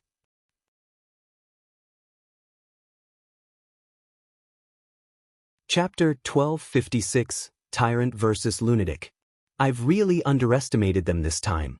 Shi Feng smiled bitterly as he shook his head. He had worried about the various empires' guilds, yet he had completely forgotten about the various naval powers in Sea's End. The sea god's blessing cost a considerable number of sea god's temple points. Regardless of how powerful the empire's guilds were, it was impossible for them to afford so many sea god's blessings in 30 hours or so. After all, an NPC master alchemist's synthesis success rate was very low. It could take anywhere from 10 to a few dozen attempts to succeed once. Factoring in the time it required to synthesize fragments, any guild would need a miracle to purchase a few hundred bottles within 30 hours, even with half a dozen NPC master alchemists. Even if the empire's powers worked together, it was impossible for them to obtain more than 10,000 bottles. After all, there were only so many NPC master alchemists available. The only people capable of obtaining so many sea gods' temple points were the local superpowers. For Sea's End superpowers, it was not difficult to obtain the temple points. They could obtain the points either through quests or trading items such as runic crystals.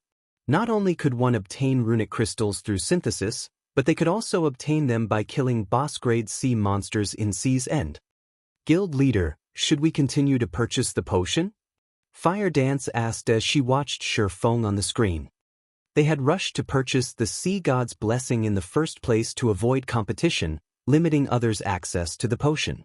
Now that the sea god's temple she was in had already traded over 30,000 bottles, this would impact their ability to sell the potion for a high price.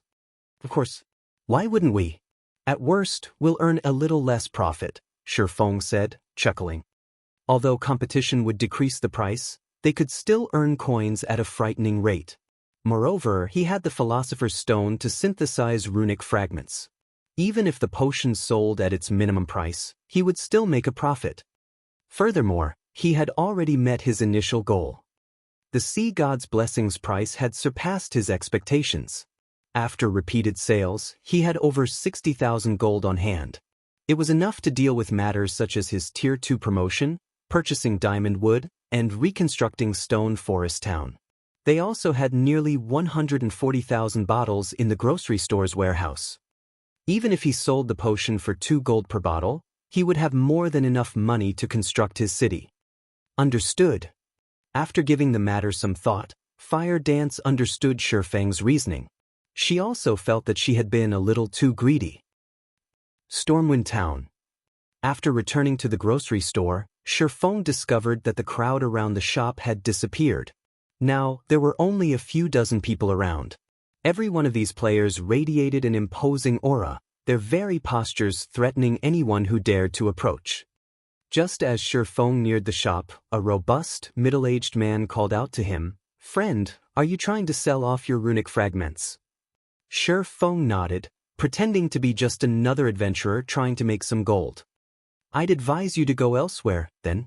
The House of Seas has quarantined this grocery store." Anyone who enters the shop will be declared an enemy of the House of Seas. It isn't worth provoking them for a few dozen silver, the robust man explained. A few players had tried to go in, but the house's members had used a Tier 2 magic scroll and killed them as soon as they left the shop. Not only had the players lost a piece of equipment, but they've also become targets for the House of Seas. The player from the organization that used the scroll is only level 30. He's not worried about the NPC guards killing him or losing a few levels in jail. How tyrannic! Hearing the middle-aged man's warning, Xianxia glanced at the 20-man team standing in front of the shop, and indeed, there were 5 level 30 players among them. These level 30 players in particular wore ordinary equipment. As for the other team members, they were either level 42 or level 43 players equipped with level 40 fine gold equipment. A few of them even wore 2 or 3 pieces of level 40 dark gold equipment. It was clear that these expert players were here to scare off ordinary and elite players. If an ordinary expert disregarded the warning, these House of Seas members would finish them off with a Tier 2 magic scroll. With this, the House of Seas had successfully barred Stormwind Town's players from selling their runic fragments to the grocery store. As long as players stopped selling their runic fragments, Xianxia would lose his source of runic crystals. Although he could travel around cities to purchase runic fragments himself, his acquisition rate would be many times slower. The House of Seas has always been tyrannical. There are only a few powers in Seas End capable of competing with them. If independent players like us provoke them, we won't survive in Seas End, the middle-aged man said, sighing. The House of Seas is searching madly for the shopkeeper. They've announced that the shopkeeper will have to operate under their management if they wish to continue in Seas End. I feel bad for the guy. Just by opening a shop, he earned the ire of the House of. You're going in. Don't be stupid. Several people have already tried and failed. The middle-aged man suddenly noticed Xianxia approach the grocery store. If they target you, your life here will be over. Target? Xianxia chuckled. They've wanted me for a while now. You're already a target? The middle-aged man suddenly realized a possibility. His eyes widening, he stammered, Could you be the person they are? That's right. I'm the player you feel bad for, Xianxia nodded, grinning. He then continued towards the shop, leaving the middle-aged man behind. Has he lost his mind? The middle-aged man muttered, stunned. The House of Seas had searched frantically for the grocery store's shopkeeper, yet this shopkeeper decided to reveal himself. It wasn't long before Xianxia reached the shop's entrance. Immediately, several House of Seas members blocked Xianxia's path. Brat, this store under the House of Seas control. Get lost. A level 43 shield warrior shouted. What if I don't? Xianxia asked, smirking. Kid, do you want to die? You dare to challenge the House of Seas authority? The shield warrior bellowed. He then turned to the several level 30 players beside him, ordering, Kill this kid. I want to see who would dare approach this shop after watching this one die. A level 30 Cursemancer revealed a Tier 2 magic scroll and began to activate it. Immediately, a black magic array appeared behind the Cursemancer. 20 pitch-black blades then surfaced from the array and shot at Xianxia. Although a Tier 2 magic scroll was ineffective against great lords of the same level, it could kill current players, who had yet to reach Tier 2, instantly. Unless the target used an invulnerability skill of some sort, there was no escaping death. Boom. When the pitch-black blades collided with their target, the resulting impact threw dust and dirt into the air for several yards. The players wandering about the business district were stunned. What a fool! The level 43 shield warrior wore a contemptuous expression as he watched the cloud of dust and dirt. However, as soon as the shield warrior finished speaking, a familiar voice reached his ears. Are you sure about that? The shield warrior spun towards the voice's source. Before anyone had realized it, Xianxia had moved behind the level 30 Cursemancer. His blue longsword, which emitted arcs of electricity, protruded through the Cursemancer's heart. Although the Cursemancer tried to speak, his HP had already fallen to 0. His head rolled to the side as his body collapsed to the ground. A pair of level 30 bronze boots dropped beside his corpse.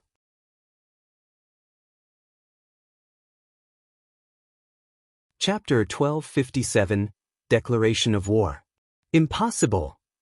The bystanders watching from afar were shocked when they saw They couldn't believe what they had just seen.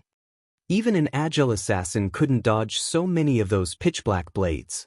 Not only was Shi Feng unharmed, but he had also appeared behind the level 30 Cursemancer, killing the player instantly. It was unbelievable. This can't be real, right?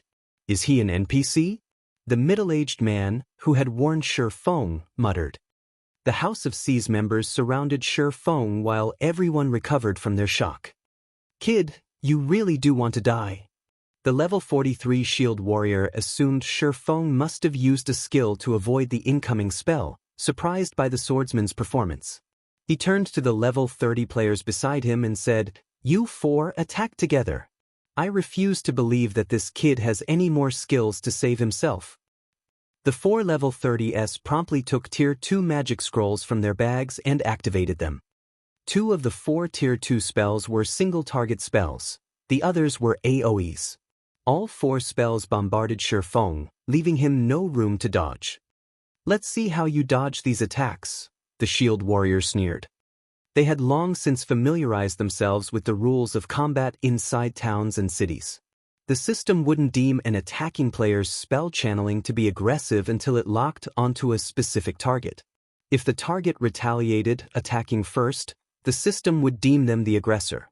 The target had to wait until the magic scroll locked on before counterattacking. Normally, players would have no choice but to dodge, block, or use a life-saving skill to protect themselves. Shi Feng had already used his life-saving skill.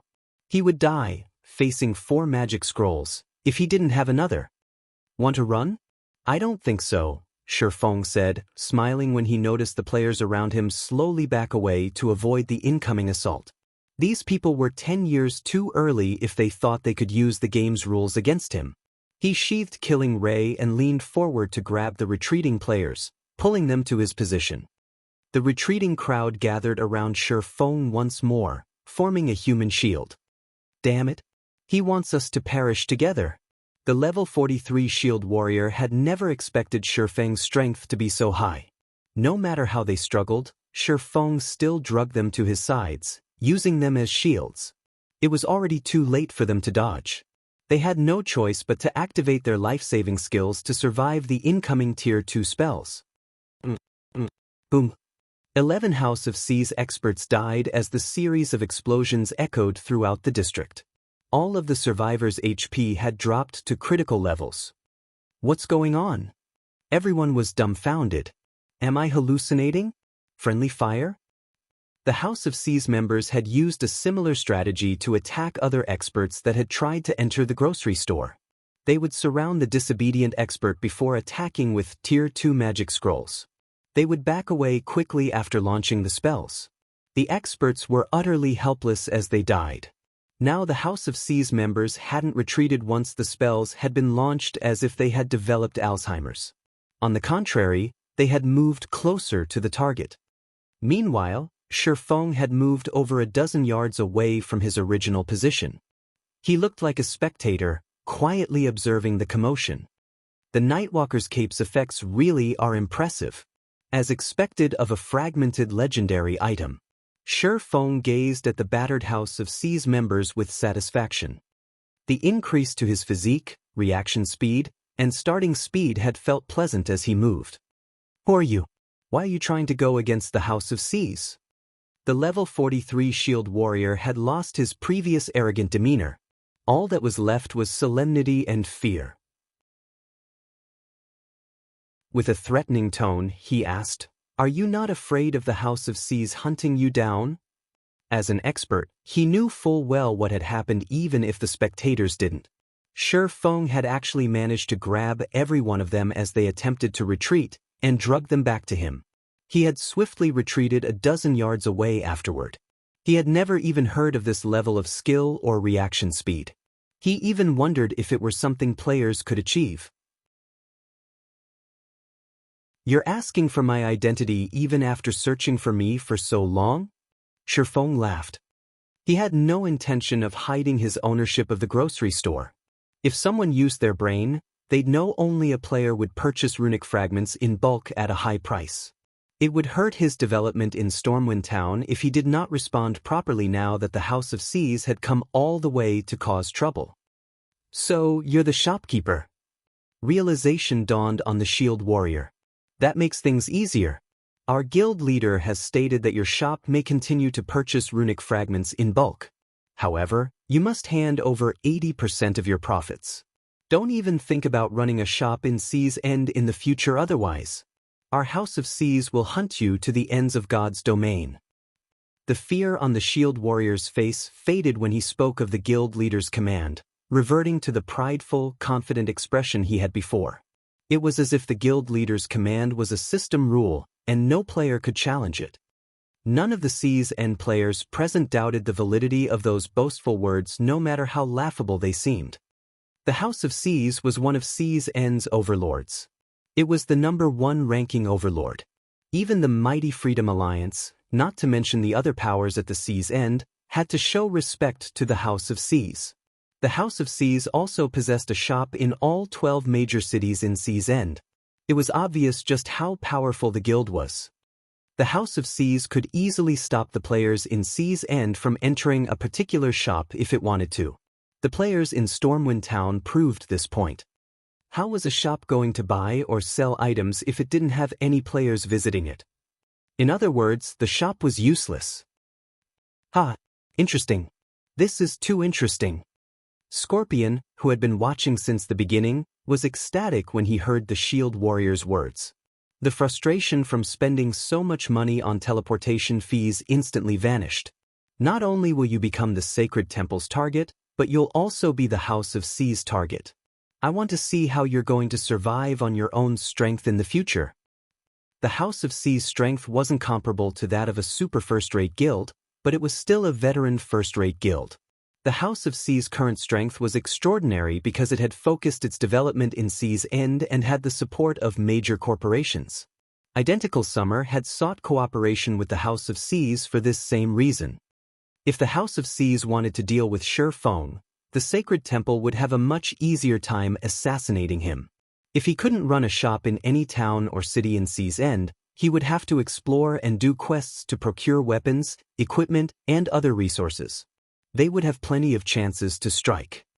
The House of Seas really is ruthless to ask for 80% of the profits. Scorpion was curious about how Shifeng was going to respond. In his opinion, Shifeng would most likely give up on the shop altogether. At least he could avoid provoking the House of Seas that way. The likelihood of agreeing to the House Seas' demands was very low. It would be no different than working for the House of Seas for free if he gave them 80% of his profits. Is this all your guild leader has to say? Shifeng asked. That's right. You need to give a reply today. Otherwise, we'll take your silence as a refusal to our invitation and a declaration to make the House of Seas your enemy, the shield warrior said proudly. You want a reply today? Shifeng smiled. Alright then. Go back and tell Tyrant Serpent that if he wants to play, I'll play with him until the end.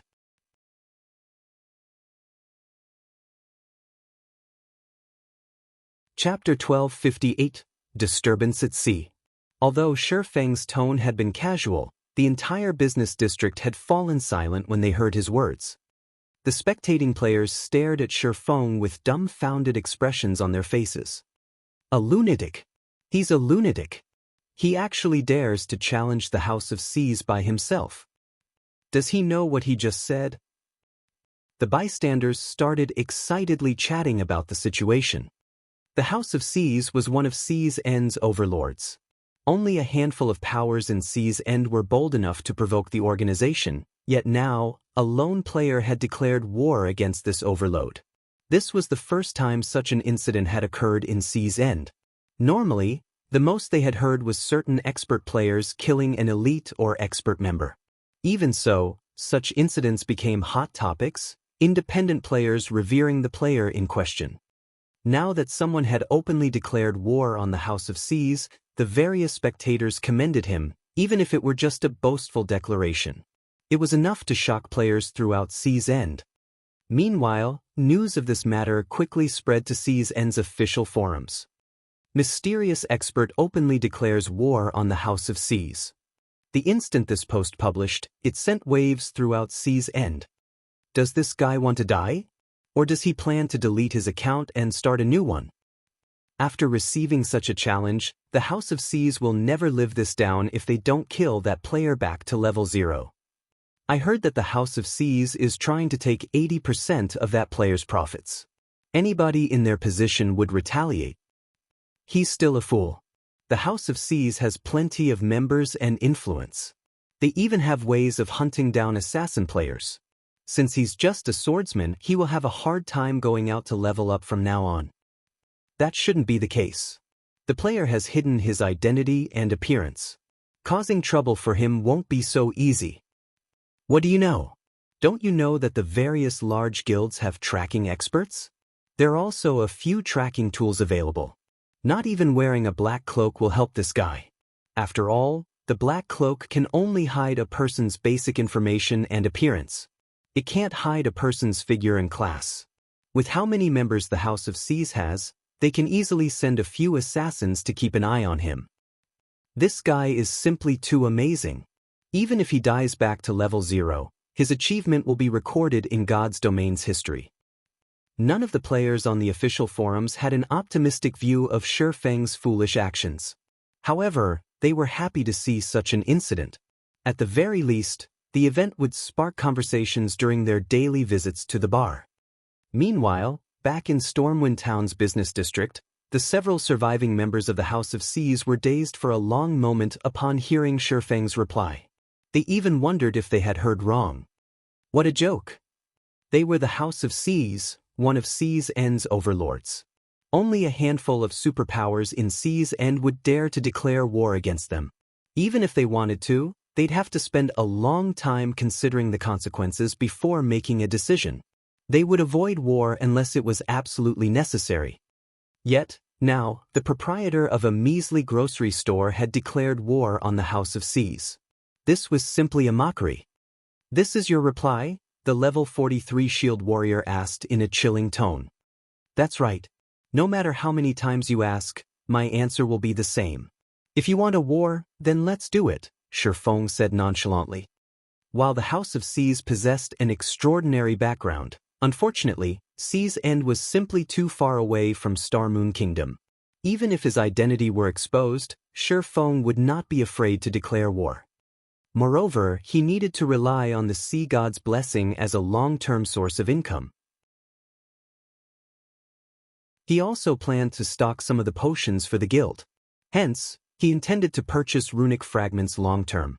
If the House of Seas were just a business competitor, he wouldn't mind a fair competition. However, since the House of Seas dared to hinder his path to riches, he did not mind giving them a broken nose. "You have a death wish." The level 43 shield warrior revealed a sinister expression. He then waved his hand. Immediately, 200 players suddenly surged onto the street. These players all wore the House of Seas guild emblem, and they were all level 41 and above. Quite a few had even reached level 43. The most inferior equipment they wore was level 40 fine gold rank, while quite a few had 4 or 5 pieces of level 40 dark gold equipment. Every one of these players radiated killing intent. They were clearly one of the House of Seas expert teams. Without paying heed to the NPC guards that had already reached the business district, they formed a tight circle around Shifeng. Unlike the House of Seas members that had blocked off the grocery store's entrance, these experts had originally been leveling and questing around Stormwind Town. They were not originally tasked to deal with Shifeng. Only, after Shifeng's declaration of war, they had no choice but to take action. Meanwhile, Scorpion, who watched from afar, was overjoyed.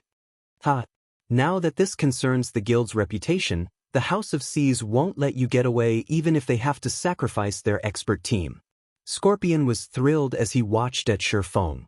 Immediately, he contacted Uncle Lee and said, "Uncle Lee, I found an opportunity to strike."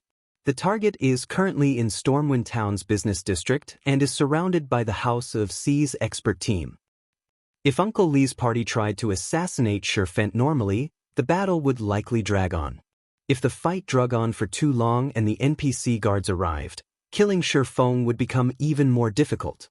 Moreover, they wouldn't be able to escape, perishing alongside Shurfeng. Although they might have achieved their objective, their side would similarly suffer heavy losses. This was not a trade they were willing to make. After all, they were at least peak experts, not ordinary experts. Even if they had to die, at the very least, they had to make it worth it, trading one life for another rather than an entire party for one unknown player. Now, with the House of C's members serving as a shield, not only would they distract the NPC guards, but they could also help expose Shurfeng's weakness, giving Uncle Li and the others an opportunity to strike a fatal blow. No need to tell me. I've already seen the video on the forums. We're making our way there right now. If you see an opportunity and are confident, don't wait for us to take action, Uncle Li instructed. Uncle Li, rest assured. That brat has made me waste over 100 gold. If I get a chance, I will take his life, Scorpion said. So far, he had toured the continent of God's domain with Shurfeng 4 times. To continue his mission, he had even been forced to borrow over 100 gold from 100 Leaves. If he could not complete his mission, he would be saddled with debts. How could he possibly miss a chance to kill Shurfeng? Despite Shurfeng being a peak expert against 200 experts from the House of C's, he would undoubtedly lose his life. And in the event that he survived, he'd be forced to flee. As for the swordsman's powerful AoE skills, he couldn't use them easily inside the town. If he accidentally attacked any bystanders, the NPC guards would pounce. When the battle began, Shurfeng would definitely be forced to exercise caution, preventing him from using many of his skills. Even a domain expert would expose gaps in their defense. As Scorpion contemplated the situation, the 200 House of C's experts were finally in position. 3 level 43 shield warriors at the forefront immediately activated charge, rushing at him from 3 directions and giving Shurfeng no room to dodge.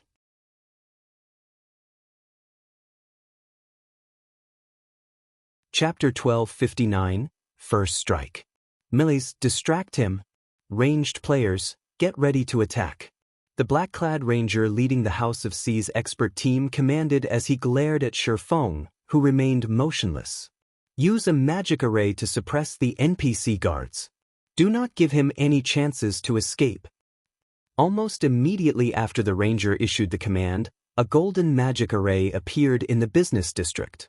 36 magical class players maintained the array, and it instantly enveloped the 10 or so NPC guards that had been making their way towards the battle. Like a steel wall, the golden barrier only trembled slightly when the NPC guards attacked it. The barrier showed no signs of cracking. Seeing this, the spectating players revealed solemn expressions. While they were shocked by the magic array's performance, they were even more afraid of the House of C's capabilities. The NPC guards in Stormwind Town were all level 120. To players like them, these NPCs were invincible. A single hit was all these NPCs needed to finish them off. These NPCs also safeguarded independent players like themselves. It was because of this that they dared to relax and rest in Stormwind Town. Yet now, a single magic array had trapped these invincible NPCs. They suddenly realized how easily the House of C's could deal with independent players. Is this the House of C's true strength? They are actually capable of taking out a magic array that can suppress the NPC guards' movements. What a powerful magic array! Even if that guy tries to buy time, he won't last long enough for the guards to save him. Seeing the trapped NPC guards, everyone became even more afraid of the House of C's. Many inwardly celebrated the fact that hadn't made an enemy of the House of C's. Otherwise, the consequences would be unimaginable. Meanwhile, Scorpion, who had stealthily approached the center of the battlefield, was similarly shocked. He hadn't expected the House of C's to possess such a powerful foundation. However, the magic array also overjoyed Scorpion. Without the NPC guards, killing Shurfeng and getting away safely would be even easier. Meanwhile, in the center of the battlefield, 3 level 43 shield warriors charged towards Shifeng from 3 different directions. As Scorpion watched the 3 shield warriors, he assumed Shifeng would counter or dodge the attack, but contrary to his expectation, Shifeng didn't move. However, when the shield warriors were only 8 yards away, starlight suddenly glittered around Shifeng. Ping! 3 crisp clangs resounded. Immediately, the 3 level 43 shield warriors flew backward, their bodies slamming into the ground. Their HPs fell at a rate visible to the naked eye as well, only stopping after reaching the halfway point. What did he do? The players observing the battle from a distance were stunned. None of them could comprehend what had just occurred. In the next moment, several streaks of blue light spread out from Shifeng's body, striking the 3 shield warriors and sending them flying again, critically injuring them. Just how much strength does he possess? Scorpion, who waited for an opportunity to strike, could not help his astonishment. Others might not have seen what had just happened, but he, as a peak expert, barely perceived what Shifeng had done. Just as the 3 shield warriors were about to close in on Shifeng, the latter had brandished his 2 swords. Without activating any berserk skills, Shifeng had sent each of the shield warriors flying with a single hit. Ordinary players wouldn't necessarily understand what this meant, but Scorpion, who had experienced many battles, understood. Shifeng's strength was already on par with a level 45 Great Lord. Although he had already known that Shifeng possessed frightening attributes after watching the man's previous battles, he never imagined that it would be this high. Just who is he? Fear flashed in Scorpion's eyes as he looked at Shifeng.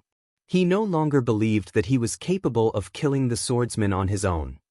If Shifeng were only a player that possessed the strength of a level 45 Great Lord, he might not fear the swordsman this much, but Shifeng also had the combat standards of a peak expert.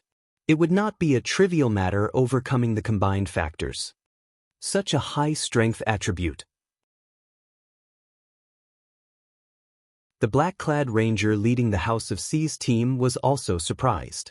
This was the first time he had encountered a swordsman capable of sending a shield warrior flying. After repelling the first attack, Shifeng did not hurry to launch a counterattack. Instead, he silently evaluated his current strength.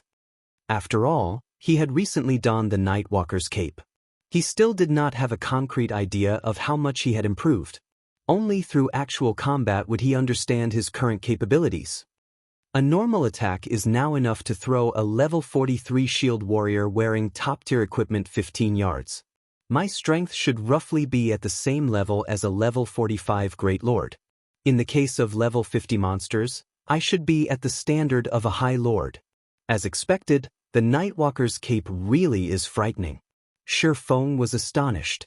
He hadn't expected his strength to rise by so much. Before equipping the Nightwalker's cape, his strength had only been on par with a level 50 Lord.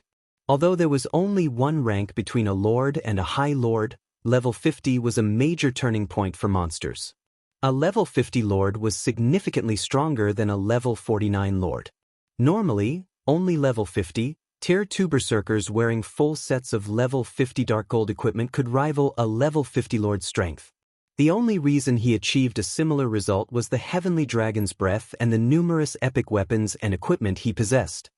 Hence, it was truly inconceivable that he possessed the strength of a level 50 High Lord without activating a Berserk skill. Fragmented legendary items are truly amazing. Just by equipping 2, I have grown so much stronger. It really makes one wonder how terrifying those fellows with a legendary item and numerous fragmented legendary items were. Shifeng sighed ruefully as this thought ran through his mind. If his strength is so high, he must have activated a Berserk skill. But why don't I see any signs of one? The black-clad ranger was confused as he stared at Shifeng. However, he quickly shook the thought from his mind. Forget it. Even if he has ridiculously high strength, at the end of the day, he is still only one player. He can't fend off our attacks too many times. The second MT group, advance. Coordinate your movements with the first group to pin him down. Activate all of your life-saving skills and berserk skills. Healers, focus everything you have on them. Ranged players, start attacking. I want to see just how long he can last. Immediately, 3 Guardian Knights stepped forward. Joining the 3 Shield Warriors, all 6 MTs activated their Berserk skills and life-saving skills as they executed a joint attack from multiple directions. Simultaneously, the dozens of ranged players standing in the distance launched their attacks, blotting out the sky with spells and arrows. Now that I've completed my initial evaluation, it's about time to this battle. Shi Feng glanced at the 6 MTs, whose HPs exceeded 50,000, as he activated Heavenly Dragon's power. Immediately, his strength rose by 150%, HP by 500%, and defense by 300%. He then took a step forward and vanished. Where did he go? The black-clad ranger looked around. However, despite his efforts, he failed to find any traces of Shi Feng. The rest of the players wore similarly blank expressions as they wondered how a living, breathing human had disappeared without a trace. As the crowd searched for Shi Feng, the 6 MTs suddenly collapsed, numerous bloody roses blooming across their bodies. How? The black-clad ranger was flabbergasted when he saw Shi Feng reappear and the MTs collapse. His mind failed to process what had just happened. Just what did he do?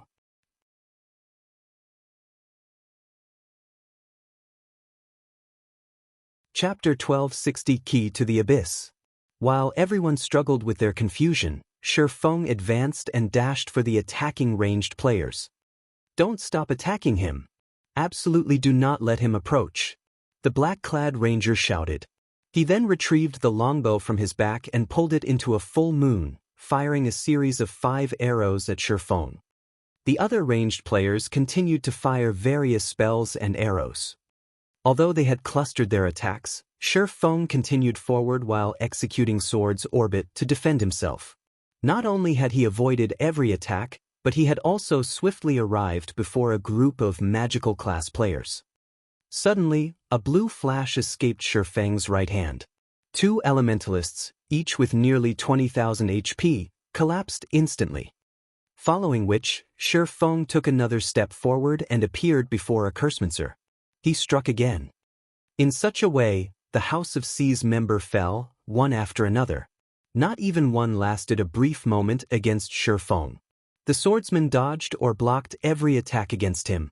Despite the enemy's control skills, due to the aura of space, they failed to slow Shi Feng down. At this point, the House of C's looked like a joke.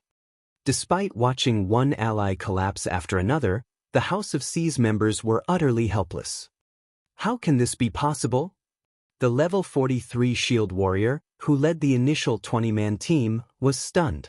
He had expected Shi Feng to die yet. Against a single player, the House of C's experts were powerless. The Shield Warrior even wondered if Shi Feng was, in fact, a player. Compared to the House of C's members, the surrounding spectators were truly dumbfounded, their eyes nearly falling from their sockets. The House of C's was one of CN's overlords. Not only did the guild have plenty of experts, but many of these experts were ridiculously strong. Any one of them could easily slaughter the crowd. Yet, in front of Shi Feng, these experts were little more than balloons. With a single poke from Shi Feng's blades, these experts popped. Sure enough, it is too much to ask the House of C's to defeat him. Scorpion could not help but sigh and shake his head as he watched the House of C's members die. The gap in attributes between both sides was simply too vast. One needed more than numbers to bridge this gap. Shi Feng fought like a humanoid great lord. Moreover, he was a great lord that had reached the Void Realm. With his sharp senses, Shi Feng could easily predict the movements of those around him and counter in time. In contrast, none of the players surrounding Shi Feng could cope with his attacks. In this battle, the House of C's members basically faced a great lord of the same level that could prevent them from blocking, dodging, or parrying.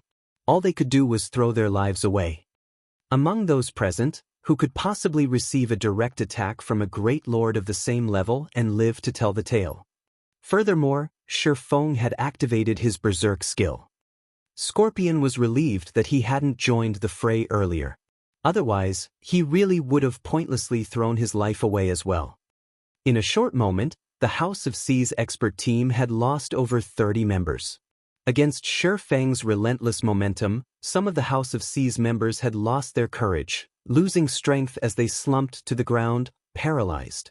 The difference between their strength and their opponents had taught them the meaning of despair. How can such a player exist? The black-clad ranger wore an ugly expression. His was an expert team from the House of C's. Even against a Grand Lord, they would not end up in such a miserable state. Moreover, their guild's prestige was on the line. If they allowed Shi Feng to have his way today, the House of C's influence in C's End would plummet. The ranger even regretted coming to Stormwind Town. Had he gone elsewhere, he wouldn't have been dragged into this mess. With things as they are now, I can't hold anything back. As the black-clad ranger watched Shi Feng massacre his allies, he reluctantly took an ancient, gray scroll from his bag. He then unfurled it and began to chant the activation incantation. This magic scroll contained a Tier 3 curse, which he had saved for an important quest in the future. The curse was called Heaven's Punishment Blade. It was even capable of severely injuring mythic monsters. Even with invulnerability, the curse could not be avoided. The curse also deals physical and magical damage. Die! The ranger shouted as he activated Heaven's Punishment Blade. Immediately, a pitch-black magic array formed above Shi Feng. A massive, pitch-black sword gradually emerged, exuding a peerless aura. Heaven's Punishment Blade. Shi Feng's expression darkened when he saw the pitch-black sword in the sky. The Heaven's Punishment Blade was a famous spell in God's domain because it could penetrate invulnerability. It was a super-rare scroll specifically used to kill Abyssal Guards. As the name suggested, Abyssal Guards defended the Abyss passages. If outsiders opened a passage to the Abyss and tried to enter, they would encounter the Abyssal Guards. Not only were the Abyssal Guards extremely strong, but when their HP fell to a critical level, they also became invulnerable. If one could not remove their invulnerability, they wouldn't have any hope of defeating these monsters. Hence, Heaven's Punishment Blade had become the key to the Abyss. The curse was the equivalent of an entry ticket to the Abyss. The Abyss had a harsh environment and very few resources. However, while the Abyss lacked most resources, 2 items could be found in abundance. The first was the 7 Luminaries Crystal. It was an item that any guild or major corporation that invested in God's domain sought desperately. The second item was the Magic Crystal. However, due to the violent mana ever present in the Abyss, one could not just obtain magic crystals from the Abyss. Instead, one had to obtain demonic stones, which were common, and refine them with alchemy. After refining demonic stones, one could obtain magic crystals and other precious byproducts. Countless guilds had tried to enter the Abyss because of these 2 items. Shi Feng had never expected the black-clad ranger to be insane enough to expend such a precious tool just to kill him. Very quickly, the pitch-black sword finished taking form. Without any flair, it descended on Shi Feng, leaving no opportunities to avoid it. Shi Feng could only receive the attack. Without hesitation, Shi Feng activated the Nightwalker's cape's void shield. A protective barrier instantly formed around Shi Feng's body. At the same time, Shi Feng met Heaven's Punishment Blade with a counterattack. Boom! An explosion shook the business district as a deep crater formed under Shi Feng's feet. What kind of spell is that? The impact created such a massive hole in the ground. Even Tier 4 spells shouldn't be that powerful. The House of C's used a Tier 3 curse on a single player. They are shameless. In the end, it seems that even a monster-like player can't survive against the House of C's. The crowd involuntarily gasped when they saw the crater in the middle of the business district. Although Shi Feng had lost, he had lost with dignity. After all, he had forced the House of C's to use such a powerful trump card. If not for the Heaven's Punishment Blade, the House of C's would have been powerless against Shi Feng. As everyone believed the battle to be over and the House of C's members released sighs of relief. they suddenly saw a familiar figure standing before the black-clad ranger. How are you still alive?" the black-clad ranger stuttered, blood draining from his face as he gaped at Shifeng, who looked a little worse for wear. The Heaven's Punishment Blade could even rival a Tier 4 spell. Even mythic monsters would suffer heavy injuries, not to mention a Tier 1 player. Logically, Shifeng shouldn't have survived. However, what the black-clad ranger did not know was that, due to Heavenly Dragon's power, Shifeng's maximum HP had risen to over 200,000. Meanwhile, Void Shield created a barrier that had 10 times his maximum HP.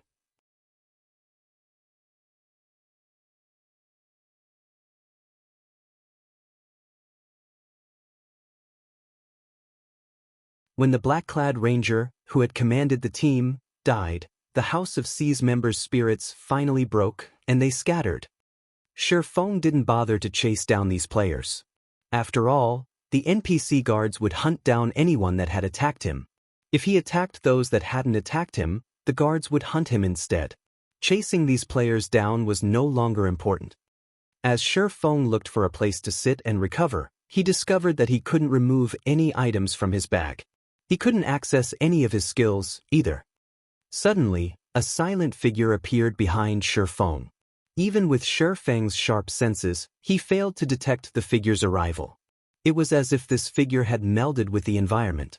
After the figure appeared, a silvery white dagger thrust into the back of Shifeng's head, moving with incredible speed. "Young lad, you really are something. You are the first person I've found that's so difficult to sneak up on."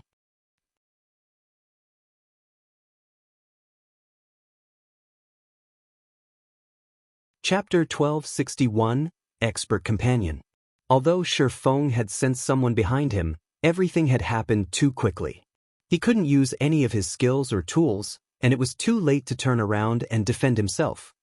Instinctively, Shifeng bent his knees and leaped forward in an attempt to avoid the swiftly approaching dagger. However, no matter how hard Shifeng tried to avoid it, the weapon tracked his movements. In the end, he could only watch as the dagger closed in. Why is a domain realm expert here? After attempting to dodge, Shifeng realized that his attacker was an extraordinary expert. The discovery shocked him. If his opponent were merely a void realm expert like himself, even without his skills, he could avoid the sneak attack. However, his opponent could predict his movements and force him into a corner. It wasn't the dagger itself that was so fast. Rather, it was his enemy's reaction speed. Shifeng had encountered a similar situation against Ouroboros's Soaring Snake. Due to his innate talent, Soaring Snake's reaction speed was far beyond ordinary people.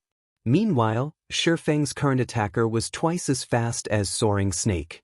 Based on Shifeng's understanding, only mysterious domain realm experts had such fast reaction speed. When the silver dagger struck, Shifeng's vision darkened as he fell into a fainted state. This move was none other than the assassin class's ambush skill. It could force its target into a fainted state for 2 to 4 seconds. Immediately after, another dagger bit into Shifeng's back. Backstab. Minus 10,249. What a tough nut. Uncle Li was slightly surprised when he saw the damage above Shifeng's head. Both of his daggers were epic weapons. He had already activated his Berserk skill as well. Even against a shield warrior or guardian knight with high defense, his backstab could easily deal over minus 20,000 damage, yet this attack had dealt a little over minus 10,000 damage to the swordsman before him. A short distance away, 5 cloaked players watched the fight. No matter how many times I see Uncle Li's Vanishing Cloud or Agile Thunder God, they both feel so awe-inspiring, the cloaked ranger named Hungry Ghost said, sighing ruefully. That's to be expected. They are Uncle Li's trademark moves. They might not seem special, but even domain realm experts can't sense Uncle Li's presence when he uses Stealth and Vanishing Cloud. As for Agile Thunder God, the secret technique is exclusive to Uncle Li. With that technique, he can launch instinctive attacks without having to process his enemy's actions on a conscious level, resulting in an inhuman reaction speed. How else do you think Uncle Li became the guild's #1 assassination expert? a petite elementalist explained as she excitedly watched Uncle Li work. Countless experts dreamed of grasping agile thunder god. Unfortunately, even now, Uncle Li was the only player throughout the sacred temple that had learned the technique. Despite Uncle Li's vigorous training, none of the guild's geniuses had learned it. The berserker wielding an aqua blue spear said, "Ghost, it's about time to make your move. We don't have much time left." "Relax, Frostbite. That guy won't be able to move for at least 2 seconds. I can kill him twice with that much time." Hungry Ghost nodded, chuckling. Following which, he retrieved 4 black arrows from his bag, aiming for Shifeng and firing. "With this, our mission is complete." Yet another explosion shook the district as the black arrows broke the sound barrier. In the blink of an eye, the black arrows crossed the distance of 30 yards and reached their target. Hungry Ghost had aimed for Shifeng's blind spots. Even if the swordsman could move, he couldn't avoid these 4 arrows. "It's finally over," Scorpion, who was in stealth, said, chuckling. Although he was disappointed that he did not get to finish Shifeng off personally, witnessing Uncle Li's attack made the time he spent tracking Shifeng worthwhile. Uncle Li retreated to the side and took a silver magic scroll from his bag. This was the rapid teleportation scroll that only peak dark players could obtain. Unlike return scrolls, which had a 10-second activation time, the rapid teleportation scroll only required 2 seconds. Moreover, the activation process could not be disrupted.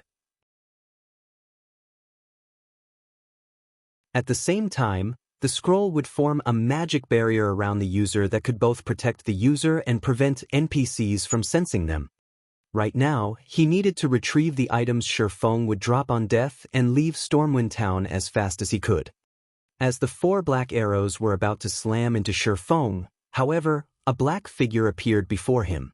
This figure had taken the hits. Surprisingly, the black arrows hadn't killed the figure instantly. Instead, they vanished upon coming into contact with them. This black figure was none other than the cloaked Fire Dance. Even before Shifeng had picked a fight with the House of Seas, he had asked Fire Dance to return to Stormwind Town. He had instructed her to watch from stealth as he tested the Nightwalker's cape's effects.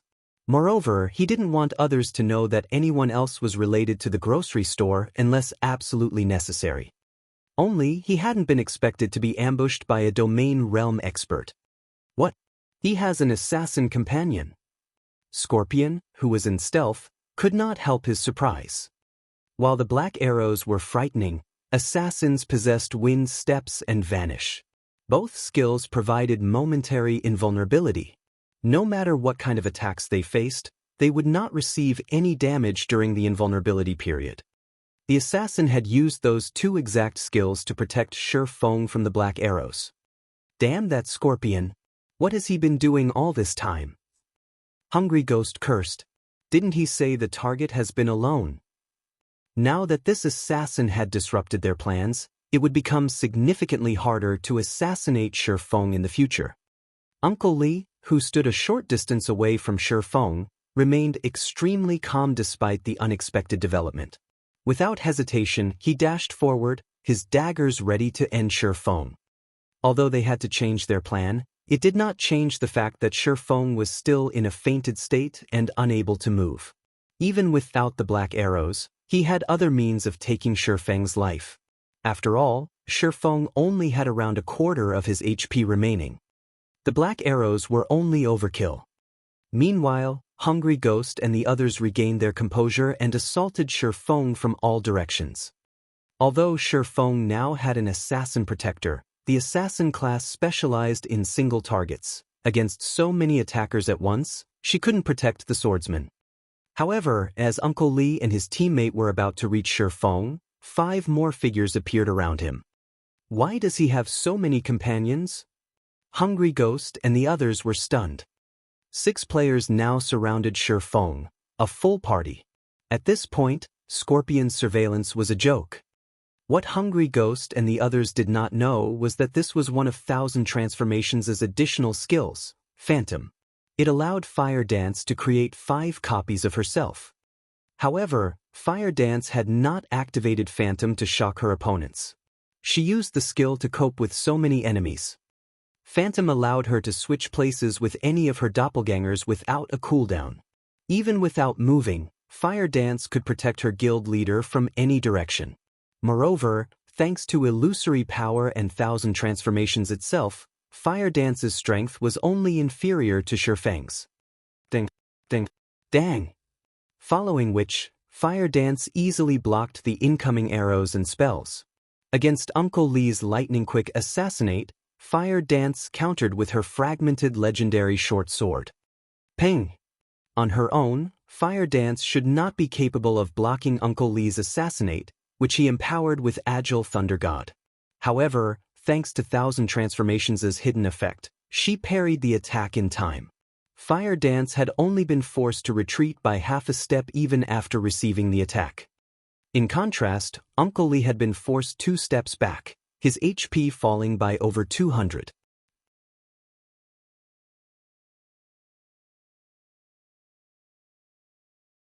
Chapter 1262, Fire Dance's Sword.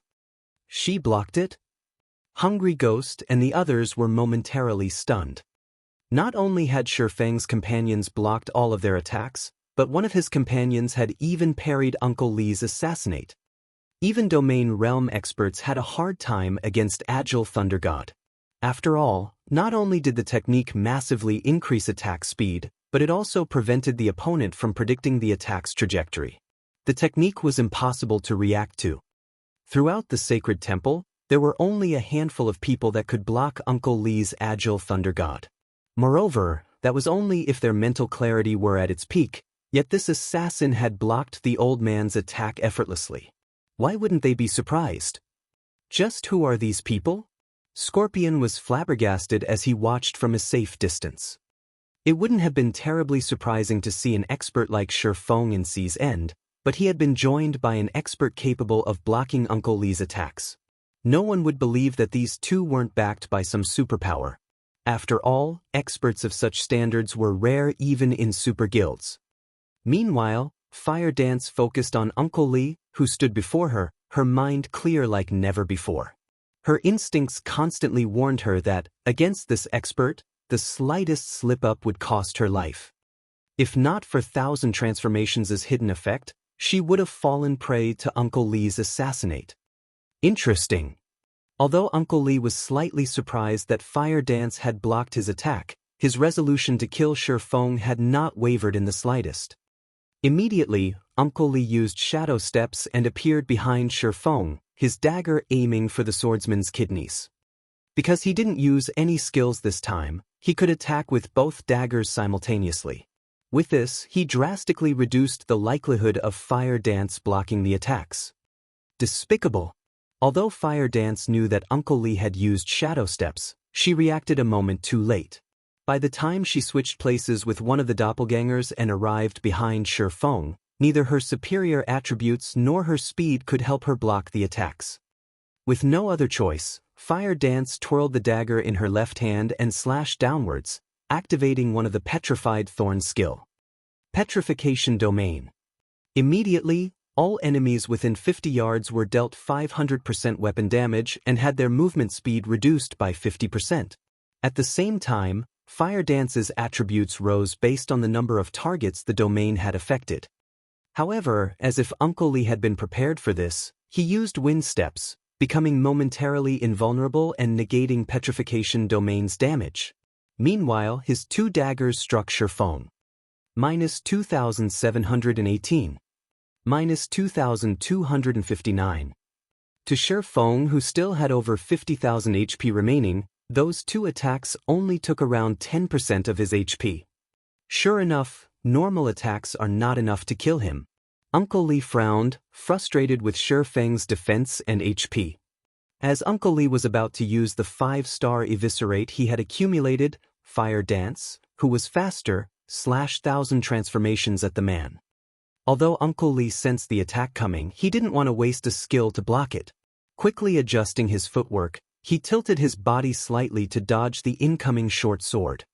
However, Uncle Lee's expression changed when Fire Dance swung her blade, multiple afterimages appearing around Thousand Transformations. How? Uncle Li may have been surprised, but he was a domain realm expert. With the help of Agile Thunder God, he defended himself instinctively. Dang! A clang pierced the air when Uncle Li's daggers collided with 1,000 transformations. Meanwhile, Uncle Li was forced to retreat by 3 steps, a damage of over -500 appearing above his head. After landing the first strike, Fire Dance brandished 1,000 transformations once more, giving Uncle Li no time to react. Although Fire Dance's reaction speed was slower than the old man's, she had an absolute advantage when it came to attack speed. Against countless sword lights, even Uncle Li had to be careful. As a result, Fire Dance forced him back farther. Uncle Li tried his best to counterattack, brandishing both daggers simultaneously, but Fire Dance simply responded by swinging 1,000 transformations. Innumerable sword lights flickered around the combatants, blocking the daggers. Again, the resulting impact forced Uncle Li to retreat. Impossible! Hungry Ghost and the others, who were about to launch another wave of attacks, were stunned. To them, Uncle Li was an unparalleled expert, yet that expert was at a disadvantage against Fire Dance. If news of this reached the sacred temple, it would cause an uproar in the guild. While Fire Dance and Uncle Li clashed, Shi Feng finally recovered from his fainted state. Seeing Shi Feng regain consciousness, Uncle Li knew that it was no longer possible to kill the man. He abruptly retreated to a distance before turning to Fire Dance, saying, "Little Missy, you really are astounding. Despite having not obtained a domain, not only did you block my attacks, but you also suppressed me completely. Among the many non-domain realm experts I've fought thus far, you rank 3rd. Might I ask if you are interested in joining us? If you do, I promise that you'll become one of the best assassins in God's domain. You'll reach heights that you haven't even imagined yet." Fire Dance was taken aback by Uncle Li's sudden offer. She could not figure out what the man before her was thinking. They were currently engaged in a battle, yet the latter had extended a recruitment offer. Hungry Ghost and the others also heard Uncle Li's offer. Their jaws dropped, and they stared at Fire Dance with envy and admiration. Uncle Li was a domain realm expert. He was also the Sacred Temple's #1 expert. His evaluations were harsh. He only ever praised the guild's geniuses for their potential, yet he had just claimed that Fire Dance could become one of the best assassins in the game. Not even the Sacred Temple's top genius had enjoyed such praise. One could see just how much Fire Dance had impressed Uncle Li. "Forget it. I will never join you." Fire Dance rejected Uncle Li's offer without hesitation. "I doubt that I'll become God's domain's #1 assassin by joining your measly guild." Fire Dance's words instantly infuriated and frustrated Hungry Ghost and his companions. They sorely wished they could take the woman's place. They were talking about an offer for exclusive training under Uncle Li. The Sacred Temple's geniuses hungered for such an opportunity, yet Fire Dance treated the offer as if it were an insult. "Alright, if you change your mind, you can contact me with this. We will welcome you at any time." Uncle Li could not help but sigh at Fire Dance's reply. He tossed her a communication scroll before turning to leave, vanishing. The communication scroll was a common tool in God's domain. Even if without being friends, they could communicate through the scroll. Only, it needed to be bound to someone first, then the wielder could contact the initial owner at any time. The scroll was mostly intended for players that wished to hide their identities. In Uncle Li's opinion, Fire Dance was still too young. She had only replied in such a way because she had yet to understand just how powerful the experts at the top of the world were. Only after Fire Dance had fought those experts would she learn how vast this world truly was. At that time, she would seek him out. Meanwhile, upon realizing that Shi Feng had recovered, Hungry Ghost and his team used their rapid teleportation scrolls and left Stormwind Town. Sea's End, Dark City Yasland. After using the rapid teleportation scroll, Hungry Ghost and the others arrived in Yasland, a lawless city. Even if one killed other players inside the city, the NPC guards paid no attention to the crime. The only reason these NPC patrols existed was to defend the city itself from those who sought to harm it. Uncle Li, The target is stronger than we expected. Moreover, he has companions following him in secret. Should we ask for the Punishment Legion's help during our next attempt? We'll have a greater chance of eliminating the target, Hungry Ghost asked Uncle Li, who had just teleported into the city. The Punishment Legion was the Sacred Temple's assassination legion. The legion had specifically been formed to deal with other superpowers' key figures. Although the legion's members were weaker than their party members individually, they had the advantage of numbers. They also had gear that gave them an advantage against other players. No need. We're giving up on this mission, Uncle Li said, shaking his head.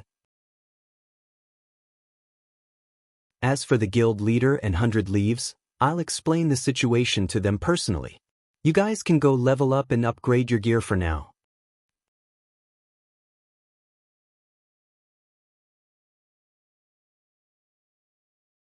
Chapter 1263, Becoming Famous at Sea. The Reef Sea, famed for its coral reefs, pearls, and other precious materials, was a level 40 to level 55 high-resource map. A short distance away from Reef Island, dozens of speedboats attacked a massive, level 53 sea monster. Unlike normal sea monsters, this was a boss, a chieftain-rank sea monster. It was also one of Reef Sea's overloads.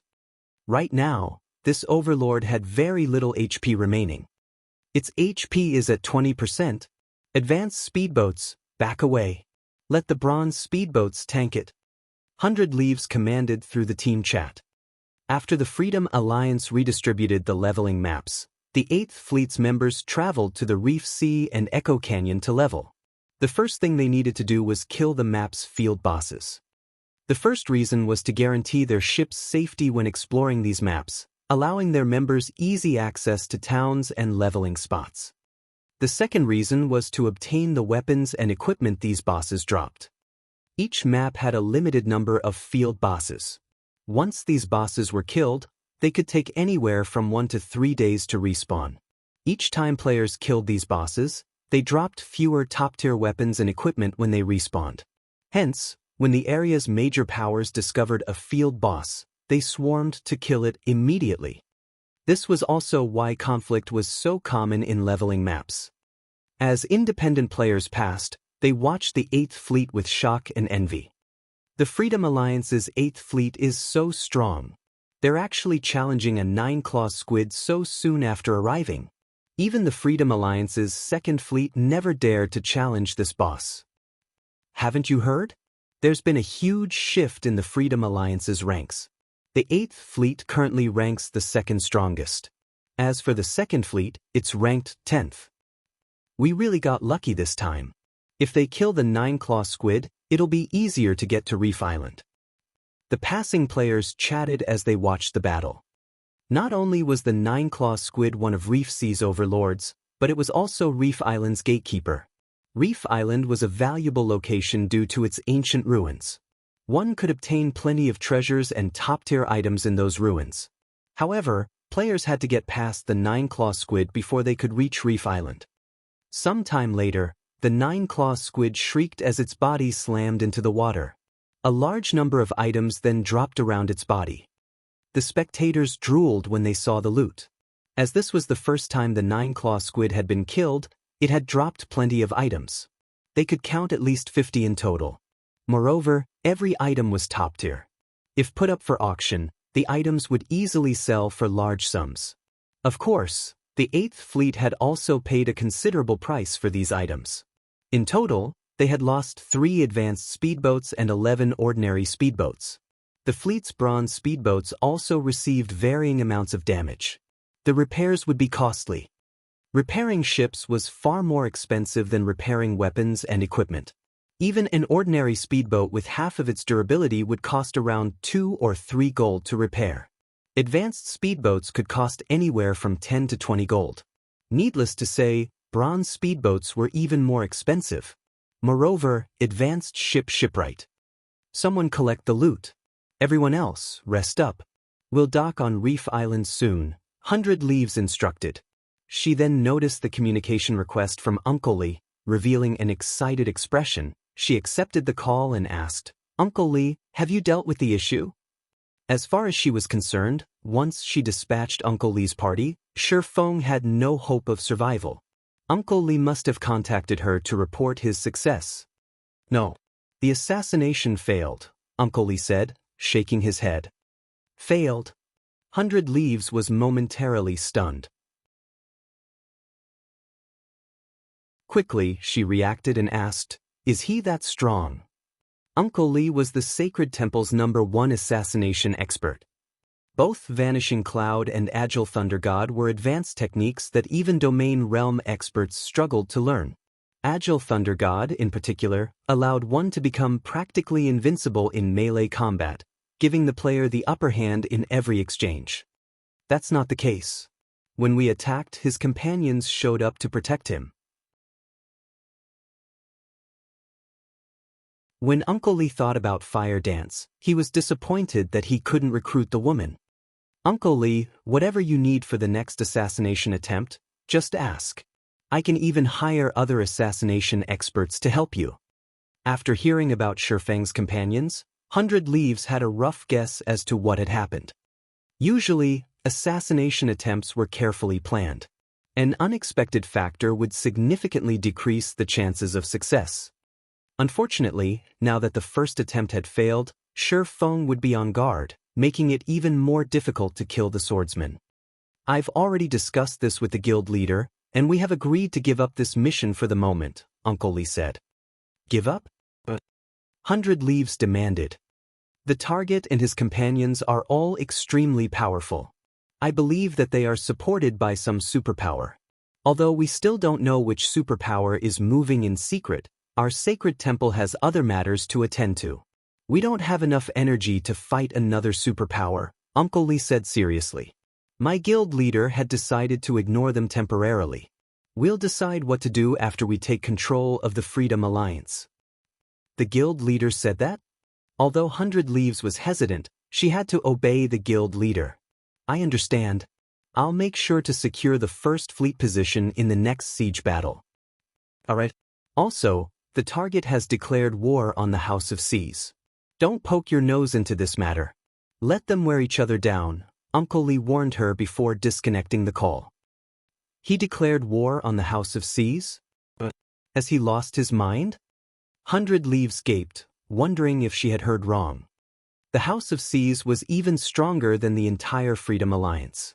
It also had the support of a major corporation. It had both financial strength and manpower in abundance. Moreover, although it wasn't as powerful as a super first-rate guilds, due to the situation in Sea's End, it was much stronger than veteran first-rate guilds. Yet Shi Feng had openly declared war against the guild. She wasn't sure if Shi Feng was brave or just foolish. Immediately, 100 Leaves launched an investigation into the matter. Before, she had focused on commanding the battle against the Nine-Claw Squid, so she had been oblivious about anything outside of the battle. Who is this guy? When 100 Leaves received the information her subordinates had collected, she was astonished. Shi Feng was simply overbearing. He actually intended to fight the House of Seas to the bitter end. Meanwhile, a storm brewed in the House of Seas' main headquarters in Meteorite City. Great! A single player dares to declare war against the House of Seas. Now we're a laughingstock in Sea's End. Pass the word. Use everything we have to take down Stormwind Town. I want him obliterated. Send the Blood-Drinking Legion to keep an eye on him as well. If he sets foot outside of the town, kill him. I want everyone in Sea's End to know that no one gets away with provoking the House of Seas. Tyrant Serpent, the House of Seas guild leader, laughed in anger after watching the declaration of war video on the official forums. Since he wants to sell the Sea God's Blessing, I'll give him a chance. From now on, sell our Sea God's Blessings in our shops. Sell them at 1 gold per bottle. Didn't he recently purchase a large stock? I want to see just how much money he can afford to lose.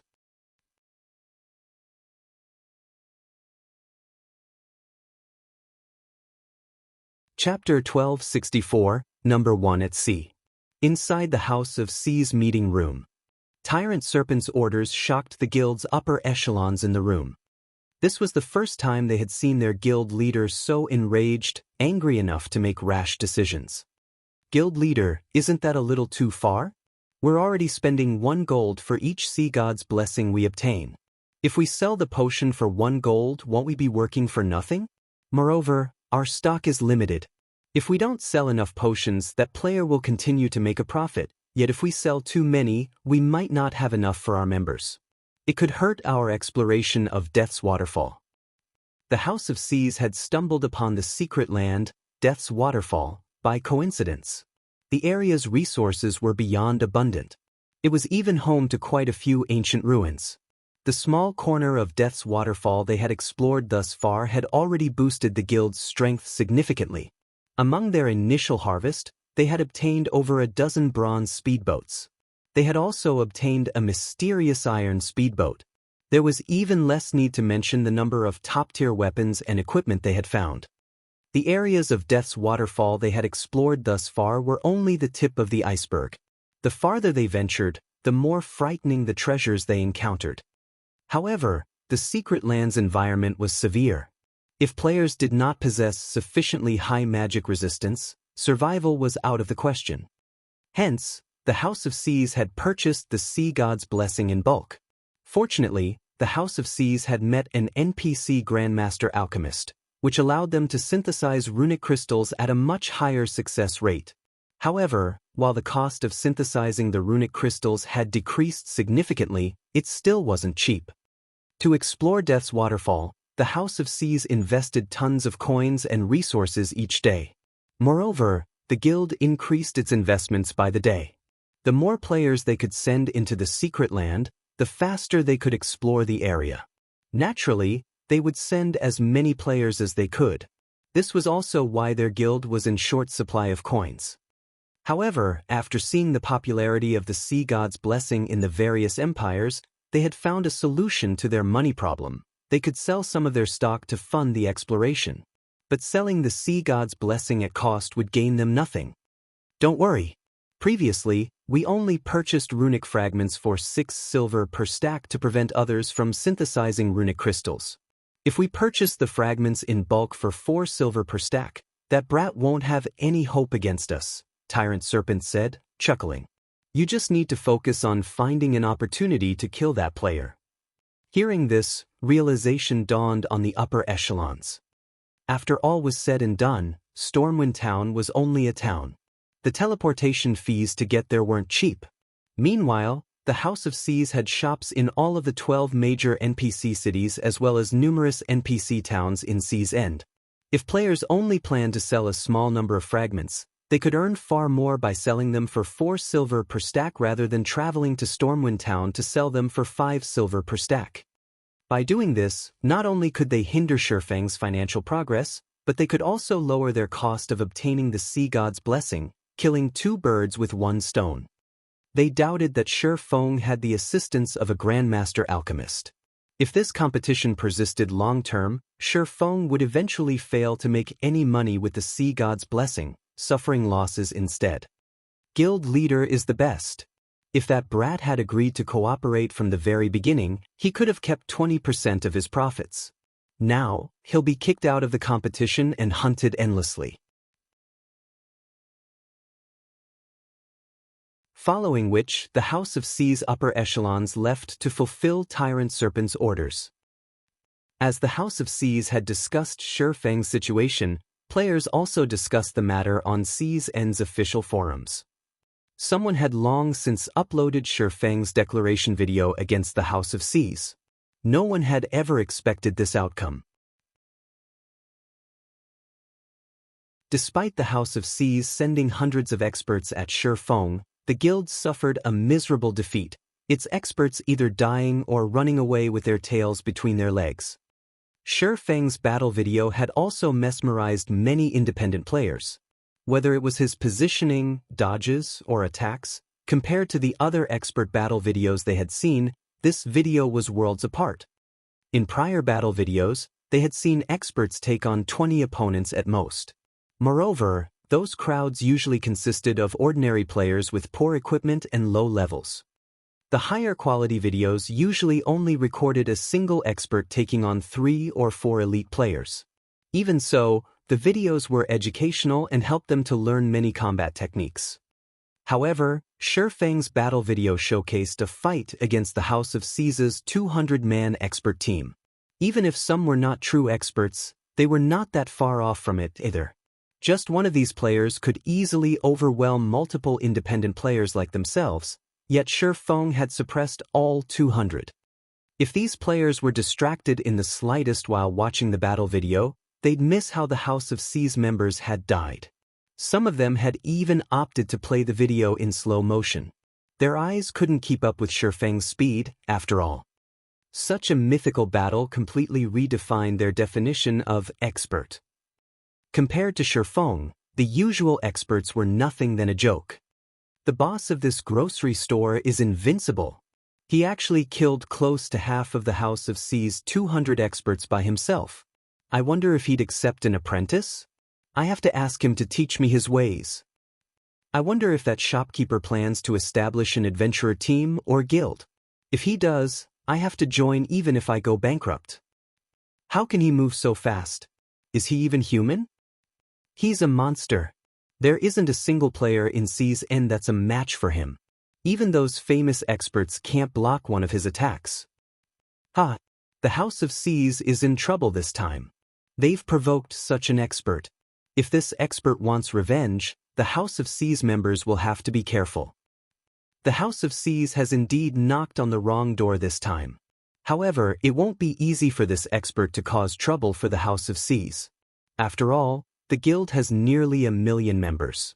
Even if he can kill a player each second, it would take him days to annihilate the guild. Even if he goes out of his way to hunt them down, what about his level and equipment? At the end of the day, one man's power is limited. At most, this player can annoy the House of C's and damage its reputation. Even so, he's still pretty impressive. The House of C's is one of C's End's overlords. Have you ever seen the House of C's suffer such a miserable defeat before? The forums buzzed with conversation regarding Shifeng. The most debated topic was about who would emerge victorious. Would it be Shifeng? Or would the House of C's triumph? Although the outcome was unknown, everyone agreed on one thing. The grocery store's proprietor was undoubtedly the #1 expert in C's End.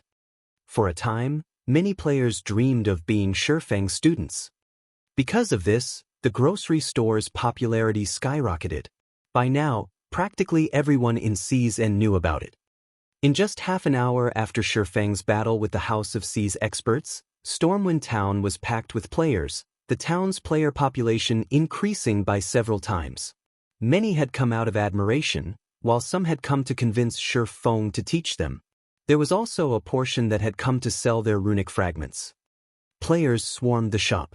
Even getting through the entrance was now a problem. Guild leader, too many players are trying to sell their runic fragments. The grocery store's warehouse is nearly at full capacity.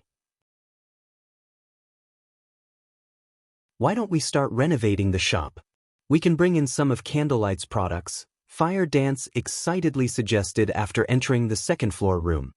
While she had been out purchasing Sea God's blessings, she had gained a general understanding of C's End. She had to admit that the business standards here were significantly inferior to the Star Moon Kingdoms. The area's lifestyle players were also low quality. If they sold the Candlelight trading firm's merchandise here, the items would definitely be in high demand.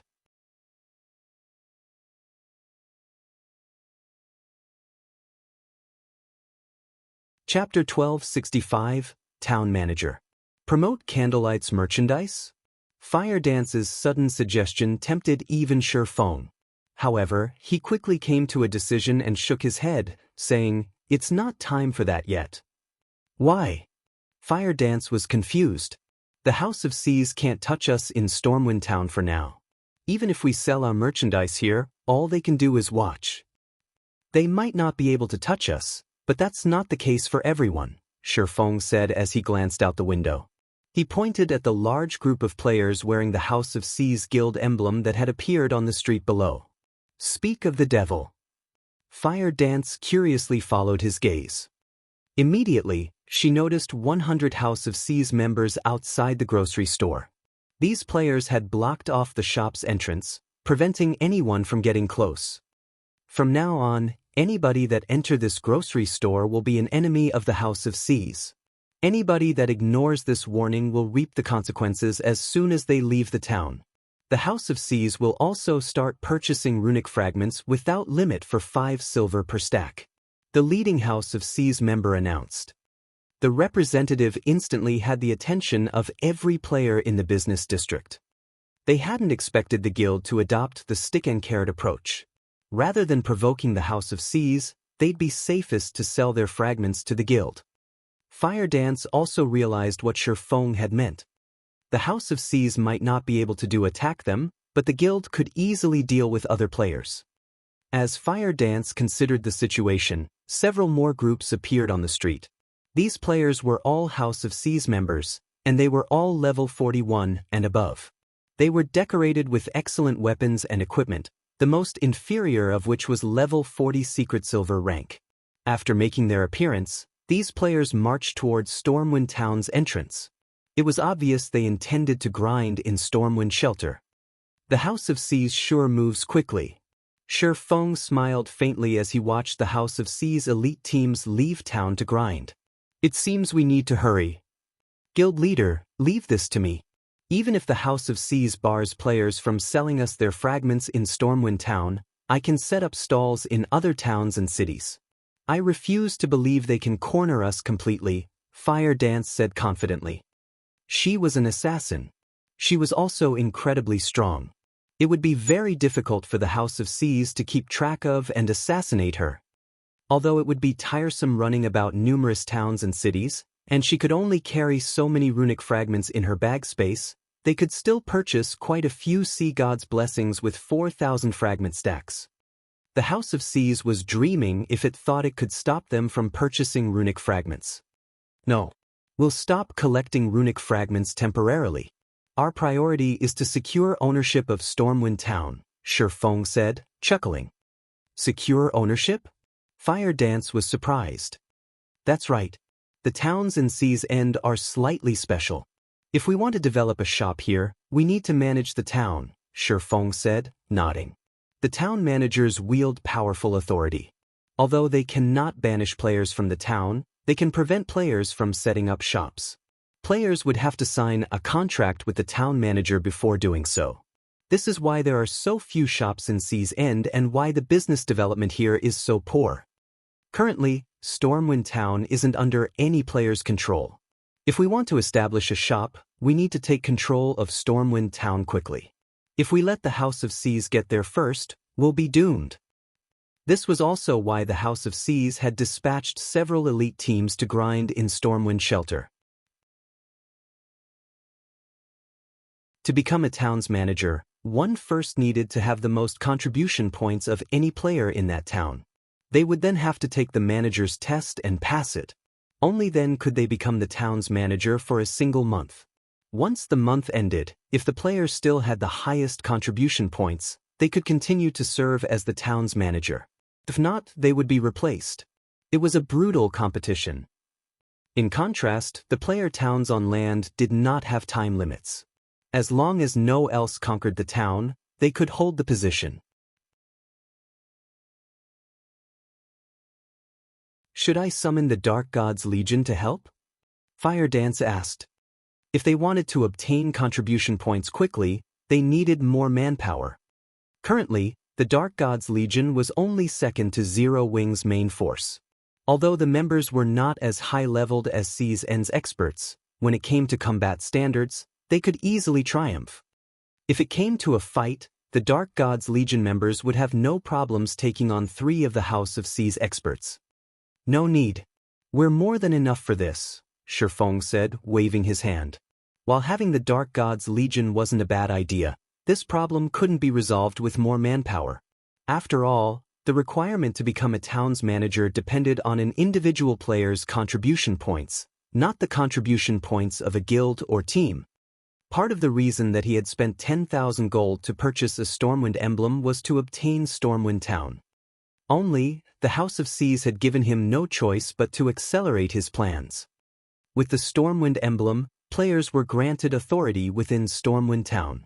With this authority, players could accept advanced town quests, which would allow them to gain town contribution points far more quickly. After all, a large fraction of the TCPs players obtained came from quests. Moreover, the higher a quest's rank, the more TCPs it awarded. This was why the various powers fought for town emblems. Synthesizing runic crystals is boring. Let's pay a visit to the Sea God's Temple, Shifeng said as he stood. In the past, Stormwind Town had been a miniature holy land, which God's domain's various superpowers had fought over. War had been common here, each conflict reaping easily over 500,000 lives. To take control of the town, these powers first had to grind for contribution points. Aside from the daily town quests, plenty of hidden advanced quests and rare quests were available. However, only players with the town emblem or a particular level of authority could accept these quests. In the past, the Sacred Temple had obtained Stormwind Town in part due to a rare quest. Players could accept this quest repeatedly as long as they could pay the price. Every time players completed it, it awarded more contribution points. Many players with authority had known about this quest. However, almost all of them had disregarded it as a waste of both time and manpower. To them, the contribution point reward wasn't worth the price. For a while, no one had accepted it. However, one player from the Sacred Temple had persevered and stubbornly completed the quest, again and again. After his 9th completion, he had more contribution points than any other player in Stormwind Town. This was a shortcut to collecting contribution points. Although everyone eventually learned the truth about this quest, no one else had ever completed it 9 times. Stormwind Town's Sea God's Temple. Shortly after Shifeng entered the main hall, he noticed quite a few players following him. The crowd even included a stealthed assassin. Although none of these players wore a guild emblem, it was obvious that they were from the House of Seas. They sure are diligent. Well, continue following. That is, if you can. Shifeng simply smiled as he noticed the House of Seas members. He walked up to an NPC receptionist and said, "Hello. I wish to meet with Vice Temple Master Arnold." "Sir, please follow me." Upon seeing the Stormwind emblem on Shifeng's chest, the NPC receptionist nodded before leading Shifeng to the 2nd floor. Fire Dance waited for him in the 1st floor hall. As Shifeng saw to his business in the Sea God's Temple, a sudden discovery shook the various empires on land. Some shops were actually selling the Sea God's Blessing. Moreover, the potion only cost 1 gold per bottle.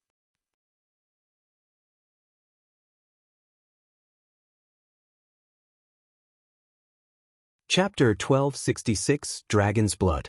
Apocalypse Empire, Death Whisper Hill.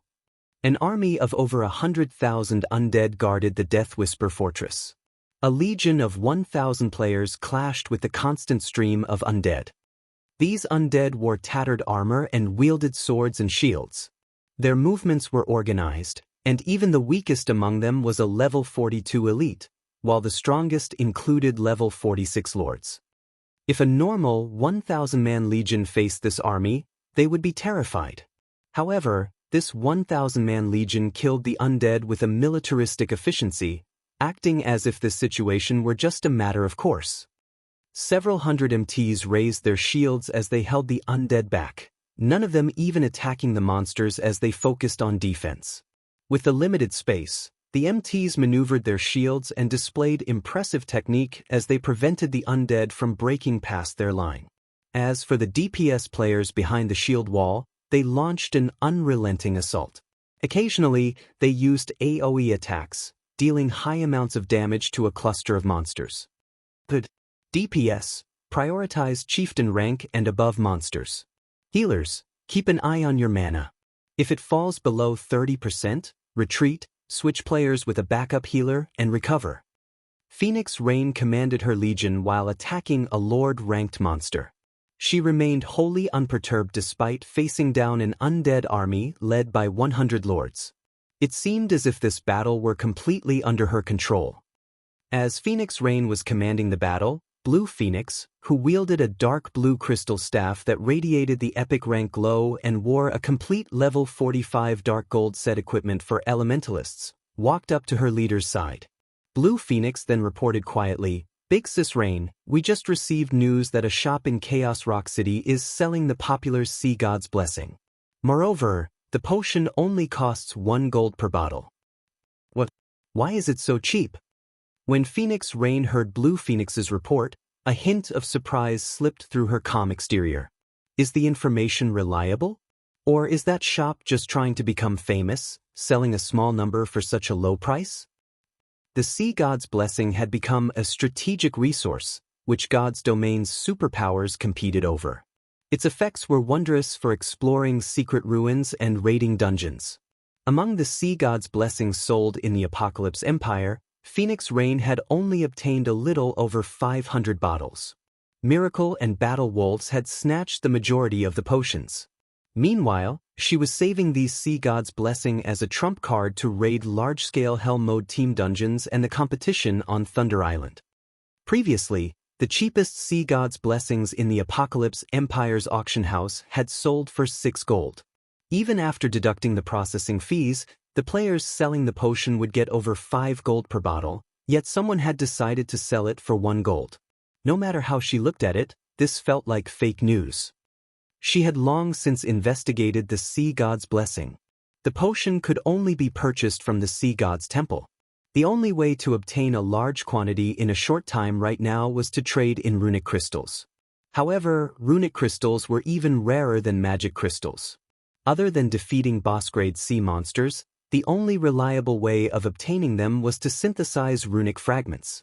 Unfortunately, the synthesis was expensive. Initial estimates put the cost of 1 bottle of Sea God's Blessing at a minimum of 1 gold, 50 silver. If unlucky, the potion might even cost 2 gold. Although her people had tried that method, the results had been disappointing.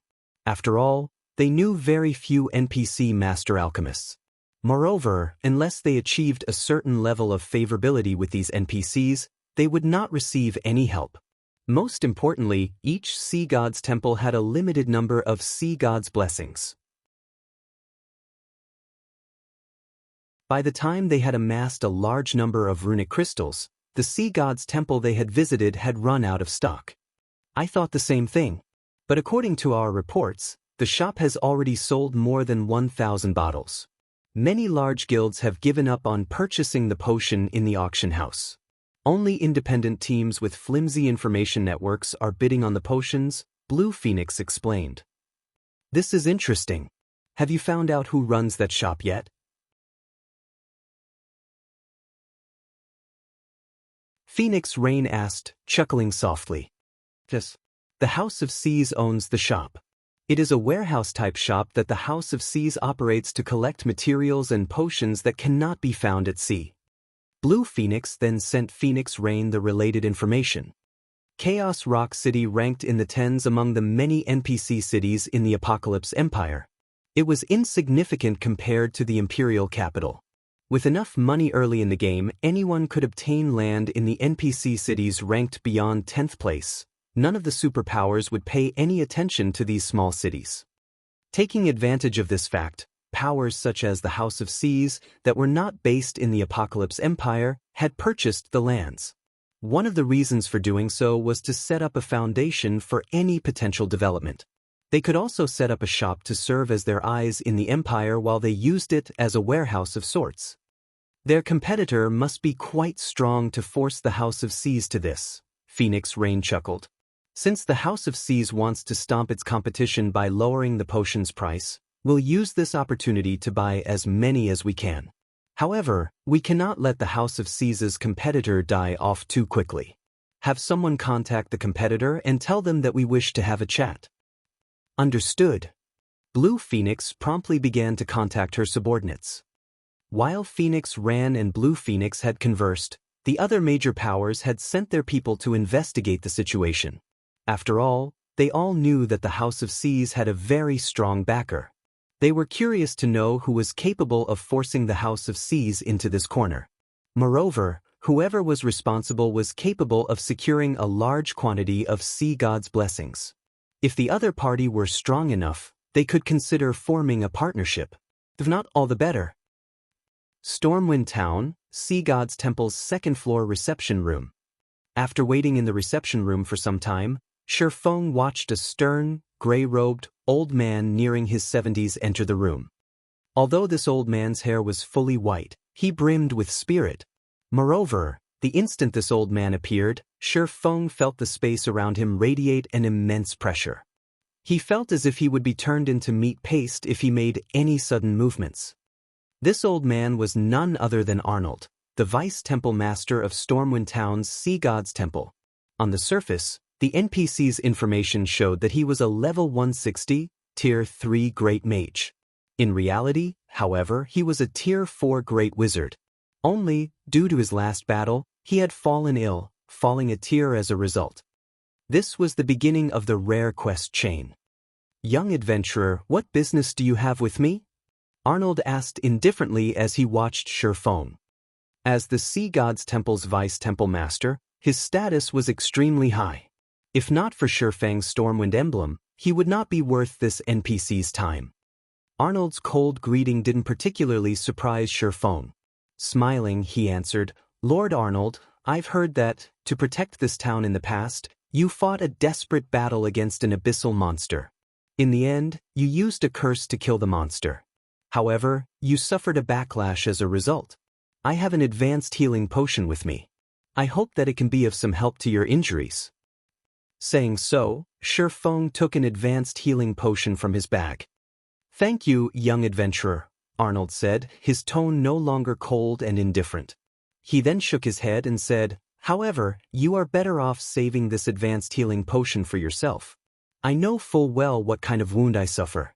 It is not that easy to treat. Even the water of life cannot help me." "May I know what may help you recover, Lord Arnold?" Shifeng asked.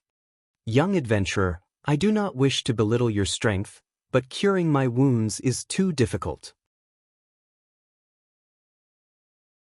"If you really wish to help me, you must first collect a drop of dragon's blood," Arnold said, chuckling.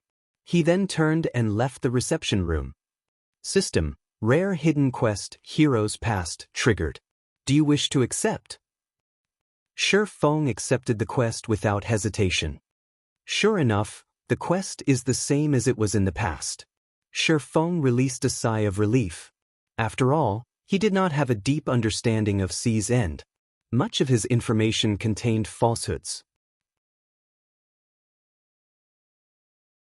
Fortunately, the information regarding this quest had been true. The first item this chain quest required was the super-rare herb, Dragon's Blood. When consumed, players would permanently gain anywhere from 10 to 20 strength. Very few players were willing to trade such a precious item for a few TCP. Following which, Shifeng left the reception room and headed downstairs. Fire Dance, who was in stealth, approached with an anxious expression and reported, "Guild leader, this isn't good. The House of Seas is selling a large number of Sea God's blessings in shops throughout the various empires. Moreover, they are selling them for 1 gold per bottle. Everyone has stopped buying the potion from the auction house.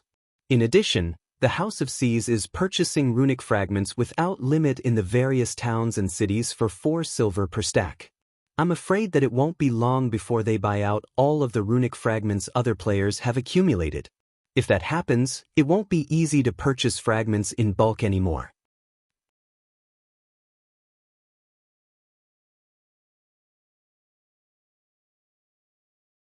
Chapter 1267, Frightening Influence. "The House of Seas is quite bold," Shifeng muttered, revealing a bitter smile when he read the information Fire Dance had given him. "Aren't they afraid that they'll go bankrupt?" Selling the Sea God's blessing for 1 gold per bottle was simply foolish. It was the equivalent of harming oneself to damage the enemy. By doing so, neither side would profit. While the House of Seas could recover from the losses if it endured, if it lost the competition, its efforts would go to waste. Unlike the House of Seas, which could sell the potions in its shops through the various empires, Shifeng was at a disadvantage. He could only sell the Sea God's blessing for a minimum of 1 gold, 2 silver in the auction house.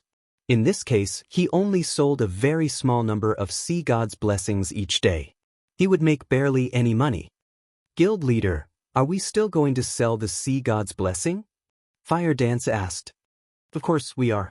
Since the House of Seas wants to fight to the bitter end, I'd like to see how long they can keep this up, Shifeng said, smiling nonchalantly.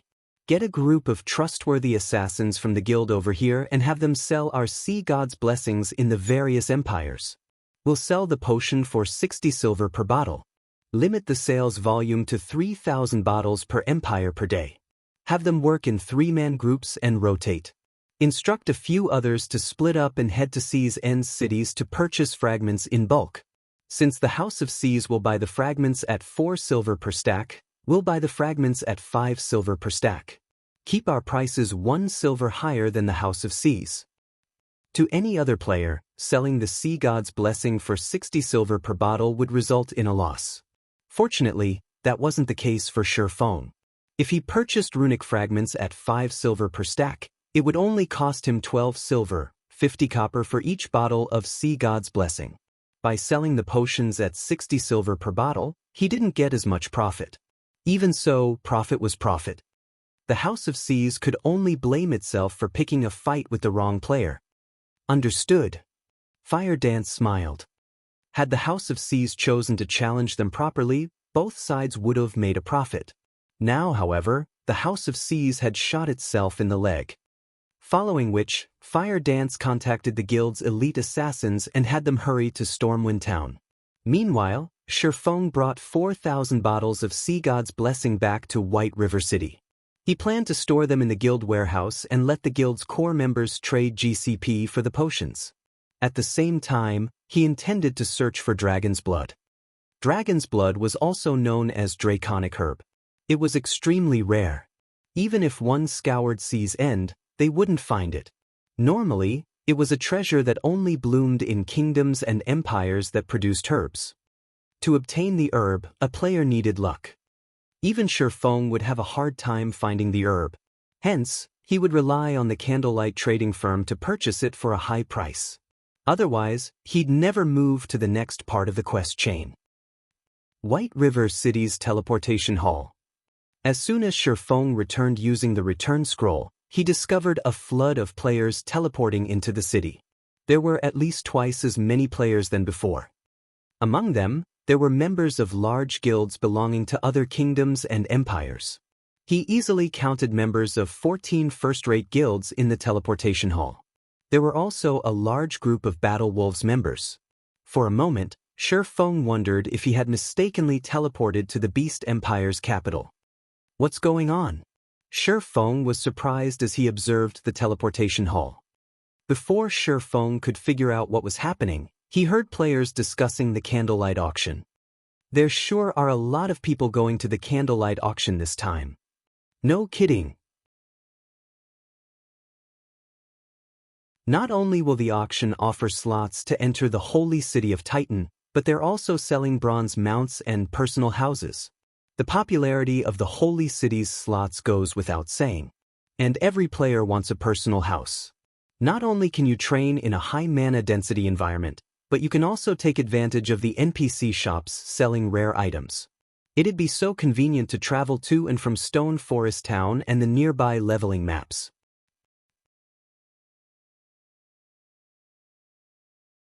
That's right. Aside from large guilds, plenty of famous adventurer teams have come to participate in the auction. I have heard that they are all here to get one of Stone Forest Town's personal houses. It's a pity that the starting bid for the houses is 300 gold. I would have tried to buy one for myself if it were cheaper. That's already considerably cheap.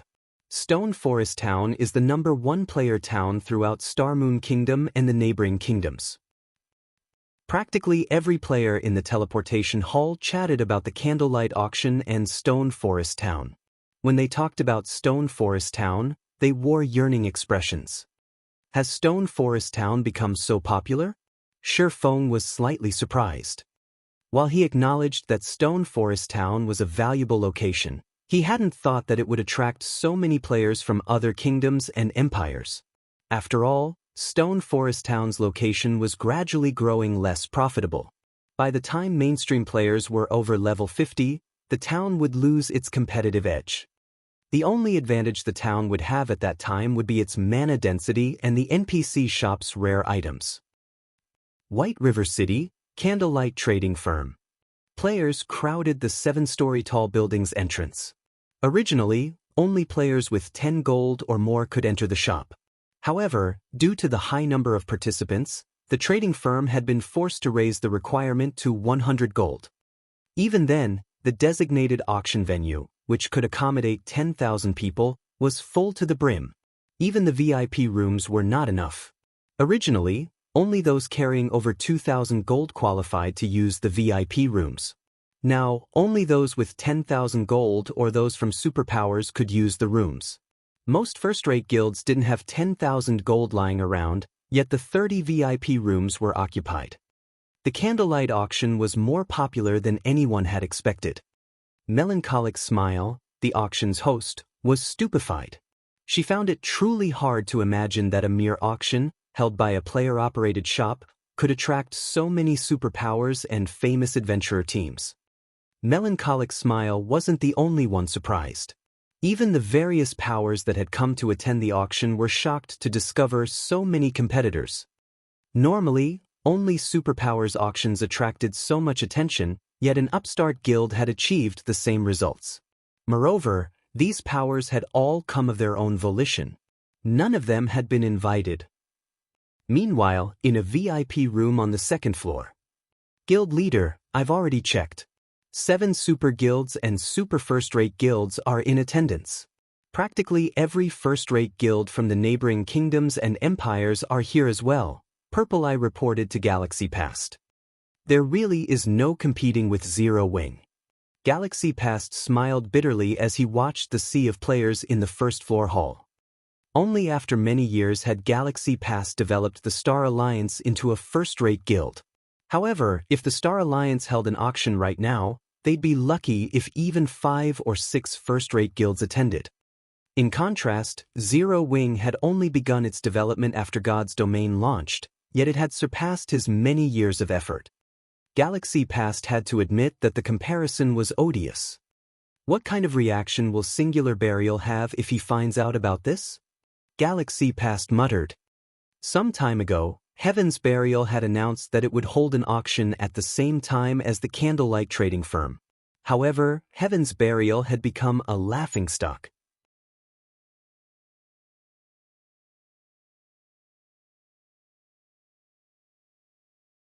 Chapter 1268, Foundation that Exceeds Expectations. The candlelight auction's turnout exceeded everyone's expectations. As everyone waited quietly for the auction to begin, a stalwart-looking man seated in a second-floor VIP room and carrying a greatsword across his back exclaimed, "Boss Sirius, the Candlelight Trading Firm is awesome. Despite this being its first auction, it can already compete with the Dark Auction." Indeed. Although the Candlelight Auction is no match for the Dark Auction, in terms of the number of major powers participating in this auction, I'm afraid that it is already nearing the level of Super Guild's auctions. Sirius, who sat beside the stalwart man, nodded. He too was surprised. After his defeat against Shi Feng in the Dark Arena, he had investigated Zero Wing thoroughly. However, while he knew that Zero Wing's overall strength could rival that of a first-rate guild, he had never imagined that the guild would be this powerful. From the moment he had set foot in White River City, practically every one of his expectations had been surpassed. Whether it was the business district or the standards of the players in the city, White River City was superior to many kingdoms' capital cities. In God's Domain, a guild's capabilities weren't determined by its strength alone. The status of its main city was also important. Oftentimes, the prosperity of a city determined the development of a guild. Currently, White River City's prosperity was not one bit inferior to Star Moon City. If not for the new expansion pack, which caused dark cities to appear near various kingdoms' capitals, White River City would have most likely surpassed Star Moon City by a large margin. If not for the Candlelight Trading Firm's intention of selling the slots to enter Titan City, he really wouldn't have discovered that Zero Wing had already developed to such a degree. Meanwhile, in another room, a handsome man glared, displeased at the crowded first-floor hall. Pavilion Master, my people have finished the investigation into the situation. So many people are attending this auction to bid for Stone Forest Town's personal housing and the advanced mana armor kits, a dignified young man reported.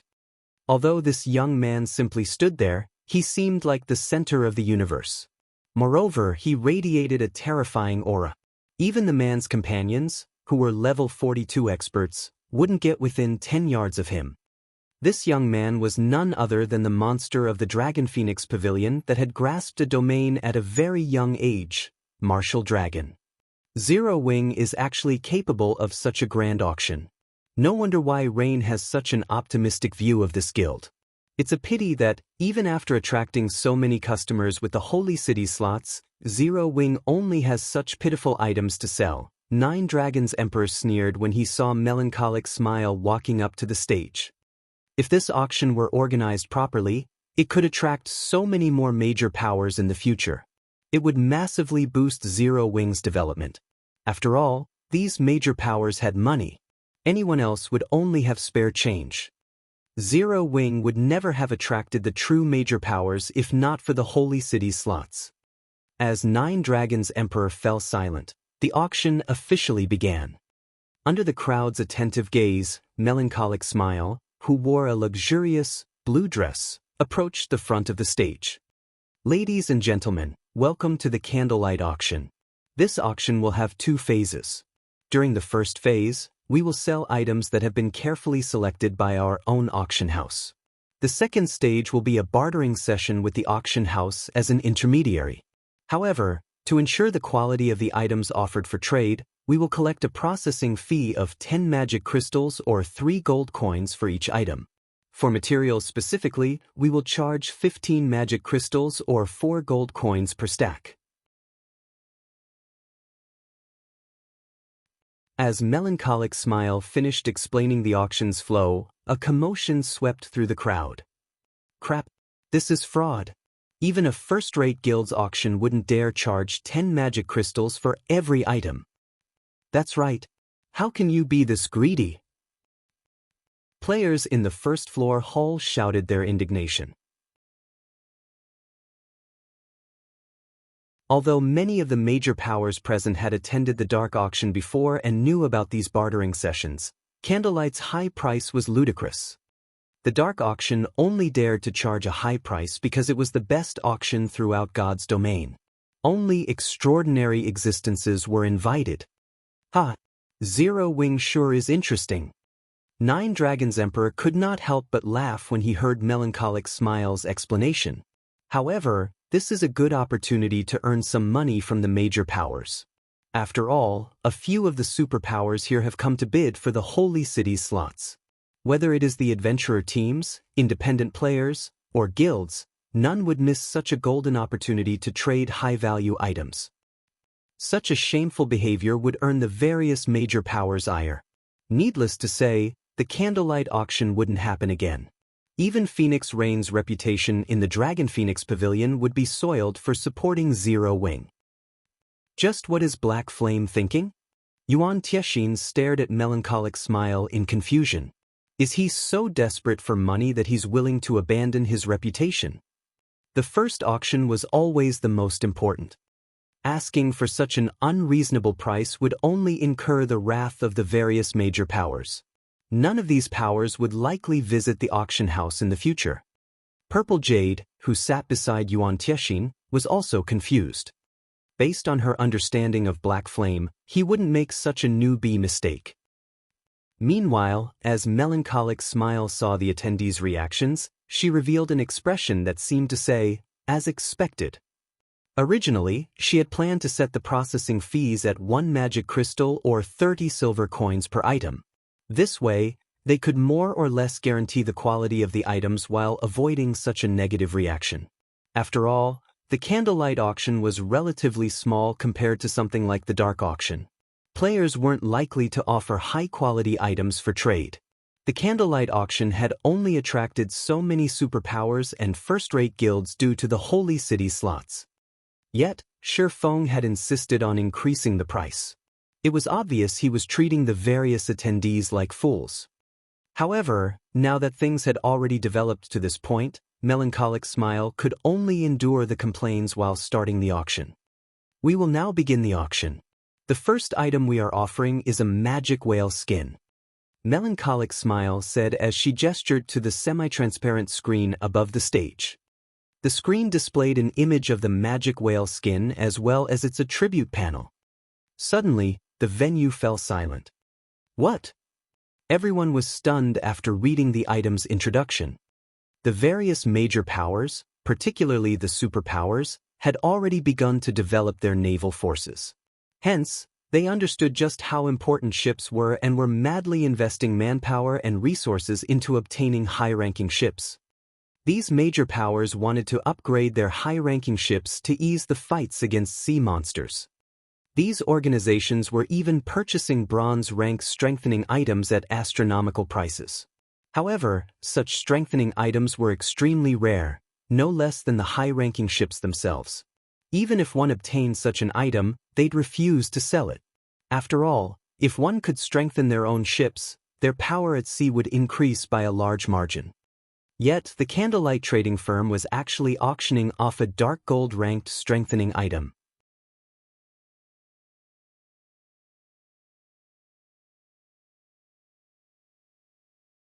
Chapter 1269, Crazy Start. The candlelight auction has even obtained a dark gold strengthening item. These attributes are ridiculous. I've heard that bronze strengthening items can only increase a ship's durability by 2 points, yet the magic whale skin can increase a ship's defense by 10% and durability by 10 points.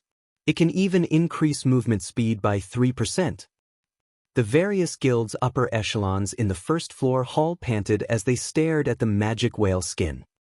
Ordinary players might not yet understand the game's ships, but the various large guilds present understood them very clearly. If an item like the magic whale skin were used to strengthen a bronze speedboat, it could improve the speedboat's performance significantly. Meanwhile, a speedboat could be enhanced to a total of 5 times. If one fully enhanced a bronze speedboat with magic whale skins, the speedboat's performance might even exceed mysterious iron speedboats. However, strengthening a bronze speedboat with a magic whale skin would be the epitome of luxury. At the very least, only mysterious iron ships would qualify for such a powerful strengthening item. Black Flame is quite generous. He has decided to use such a valuable item to open the auction. Yuan Tianxin was slightly astonished when he saw the magic whale skin. The various major powers had spared no effort to get ahead of others at sea, yet Zero Wing was giving such a wondrous item away. In another VIP room, Nine Dragons Emperor's eyes shone as he stared at the magic whale skin. There were still a few days until the contest on Thunder Island began. If he could purchase the magic whale skin, he could upgrade one of his bronze speedboats. With this, he would have an easier time killing boss-grade sea monsters and obtaining thunder passes. When Melancholic Smile saw the crowd's excitement, she quietly released a sigh of relief. Now that everyone has seen the magic whale skin's attributes, let us proceed to the bidding. We will sell 3 sheets at a time. The starting price is 10,000 magic crystals, and each increment must not be lower than 500. Let us begin. As soon as Melancholic Smile announced the starting price, many players gasped. According to the current market price, 10,000 magic crystals was the equivalent of 2,500 gold. With that amount of money, one could purchase a relatively good plot of land in an NPC city. Moreover, magic crystals were far more precious than coins as they were more difficult to obtain. However, the high price wasn't the only reason these players were shocked. What surprised them more was Candlelight's ability to offer 3 magic whale skin sheets at a time. After all, a single sheet could not qualitatively transform a ship. However, 3 sheets could. What a ruthless price. Sirius chuckled as he shook his head. It seems Candlelight is going to take our money today. The competition at sea grew more intense with each passing day. If his guild could increase a high-ranking ship's performance by a rank, it would raise the guild's naval strength to new heights. While Sirius sighed, the price of the magic whale skins rose rapidly. 10,500 crystals. 11,000 crystals. 12,000 crystals. In just 10 seconds, the price had soared to 15,000 magic crystals. One could purchase epic equipment with that kind of money. Big Sis Rain, what should we do? We have already lent our magic crystals to Zero Wing. We have less than 5,000 crystals on hand, Blue Phoenix asked anxiously as she watched the price of the magic whale skin continuously increase. She also felt that Zero Wing was too insincere. Rather than offering such a valuable item to them, Zero Wing had chosen to auction it. Phoenix Rain could only reveal a bitter smile in response. She had been racking her mind to figure out a way to increase her fleet strength. She had even led a team of experts to the Death Whisper Fortress personally to obtain ship-strengthening items. Only after many sacrifices had she gotten her hands on a mysterious iron-strengthening item. On the other hand, without anybody noticing, Zero Wing had dark gold strengthening items. Immediately, Phoenix Rain called up her friends list and contacted Feng. Team leader Yifeng, I wish to use the magic crystals I lent you to purchase the magic whale skins that are currently on auction. Will that be possible? Phoenix Rain asked. Of course. That won't be a problem. I'll notify the auctioneer right away. However, your maximum limit will be the 250,000 magic crystals you lent our guild. I can't make the decision if the price is higher than that, Feng said earnestly. One of the reasons that he had generously offered the magic whale skins for auction was to show everyone Zero Wing's foundations. In any case, he had 8 sheets in total. He only needed 5 to strengthen the hurricane sailboat. Using the remaining 3 on speedboats or common small sailboats would be a waste. It would be more beneficial to sell them. The second reason was to pay back his debt. After all, he had yet to return the 250,000 magic crystals he had borrowed from Phoenix Rain. If he tried to offer her the top-tier dark gold weapons or equipment that he had obtained from the Dark Arena, it was unlikely that Phoenix Rain would be interested. Only something like the magic whale skin, which could increase one's naval strength, would garner Phoenix Rain's attention.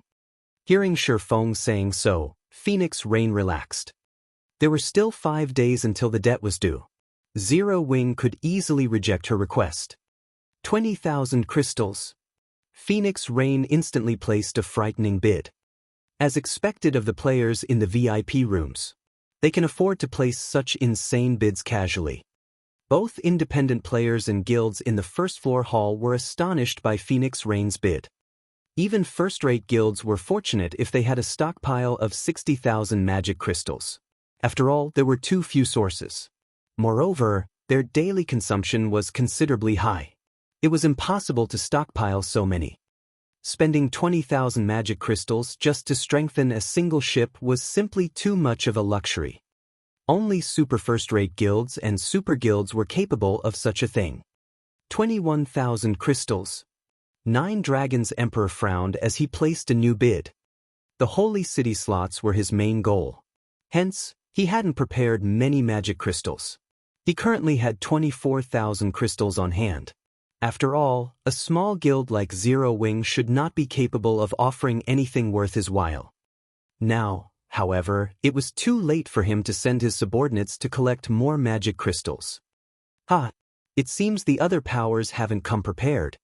Yuan Tiexin chuckled. Following which, he shouted, 30,000 crystals. The secret pavilion had prepared plenty of coins and magic crystals for the candlelight auction. After all, the secret pavilion had done business with Zero Wing many times before, so they knew that Zero Wing possessed strong foundations and had many items that could even tempt the secret pavilion. However, Yuan Tiexin had never expected to find such an opportunity. 31,000 crystals. Phoenix Rain placed a new bid, but she didn't raise it by much. While the magic whale skin was valuable, its price was already high. Any higher and one could afford a bronze speedboat. 35,000 crystals. Yuan Tiexin said without hesitation. 36,000 crystals.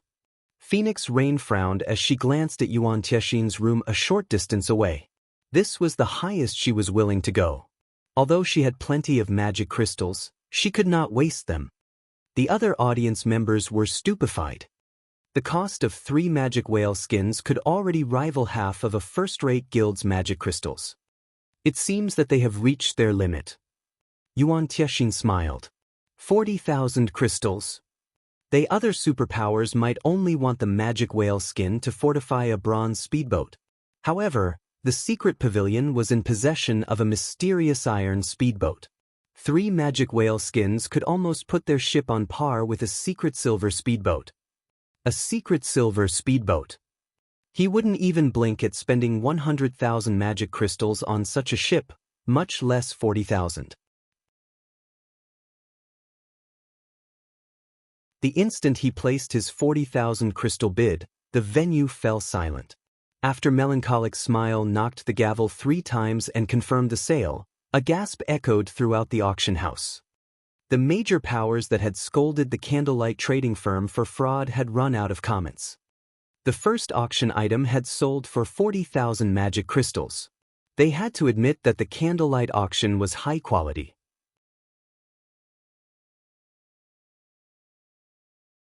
Only, they still thought that the processing fees for the bartering session were somewhat expensive. However, not long after these major powers had such thoughts, the second auction item was revealed above the stage. Every one of these major powers stared in silence. Even the various superpowers were no exception. The reason for such a reaction was that the second item was none other than the Thunder Pass.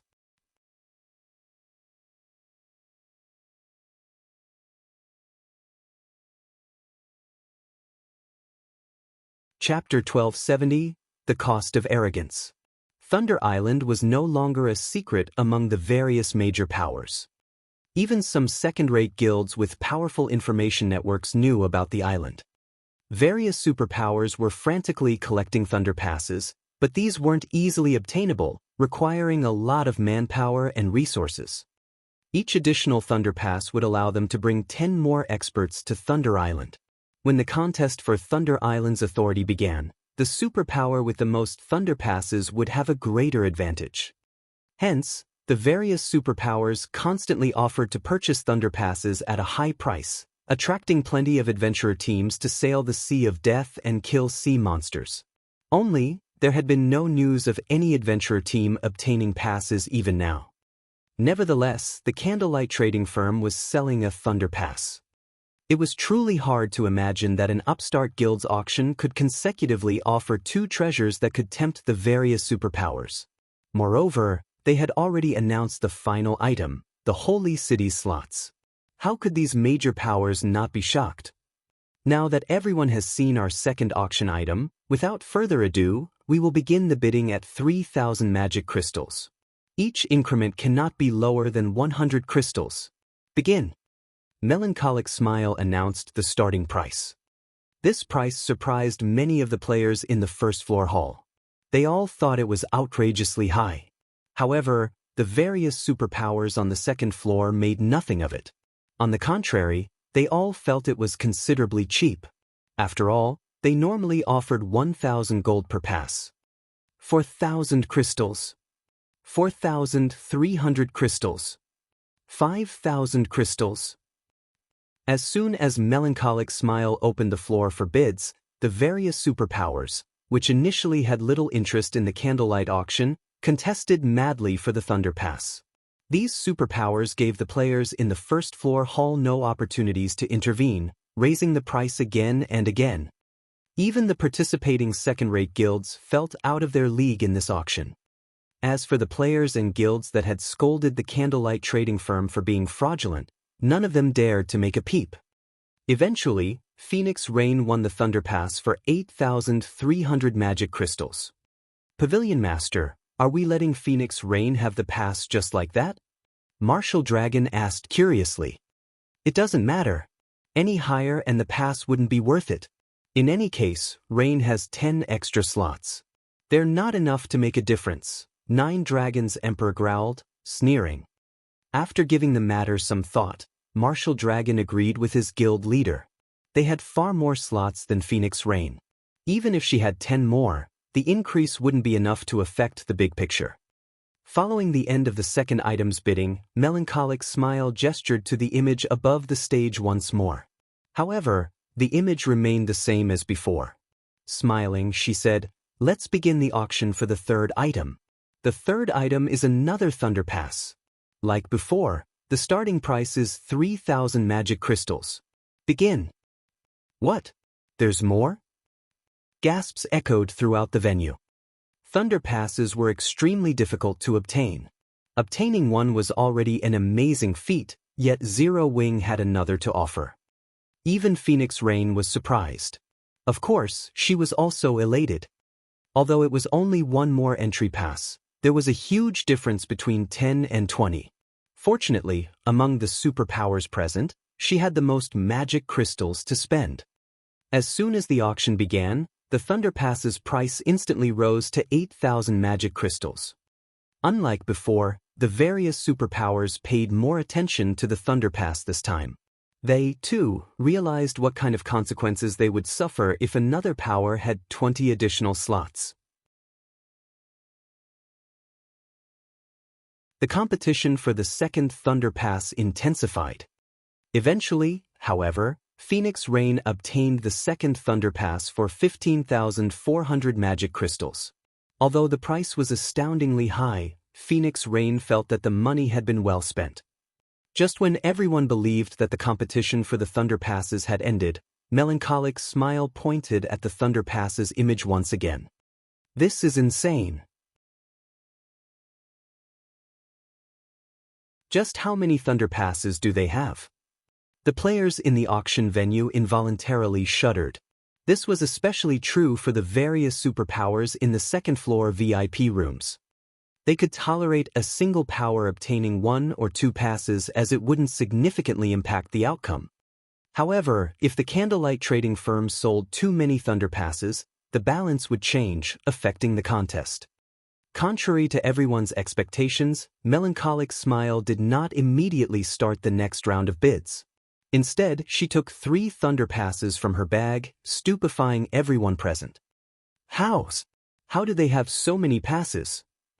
Nine Dragons Emperor shook as he stared at the 3 Thunder Passes in Melancholic Smile's hand. He found it truly unbelievable that Zero Wing had obtained so many passes. Despite the scarcity of Thunder Passes in the Sea of Death, Zero Wing had 5. The Dragon Pavilion Master previously had only 60 slots more than Phoenix Rain. He could ignore losing the 2 Thunder Passes as he still had a considerable advantage over Phoenix Rain even then. However, if Phoenix Rain won these 3 Thunder Passes as well, the difference between their teams would be negligible. "This won't do. I must obtain these passes," Nine Dragons Emperor commanded. "Notify Bell and have him send all our magic crystals immediately." "Pavilion Master, I've already notified him. However, it will take at least 10 minutes before they arrive," Martial Dragon reported. 10 minutes? Damn it. Why so long? Regret and anger filled Nine Dragons Emperor's eyes as he stared at the 3 Thunder Passes. "Notify Zero Wing's auctioneer. Tell her that we request a delay." Had the candlelight trading firm stated beforehand that such items would be sold, he never would have been caught off guard. In reality, Nine Dragons Emperor wasn't the only person to react that way.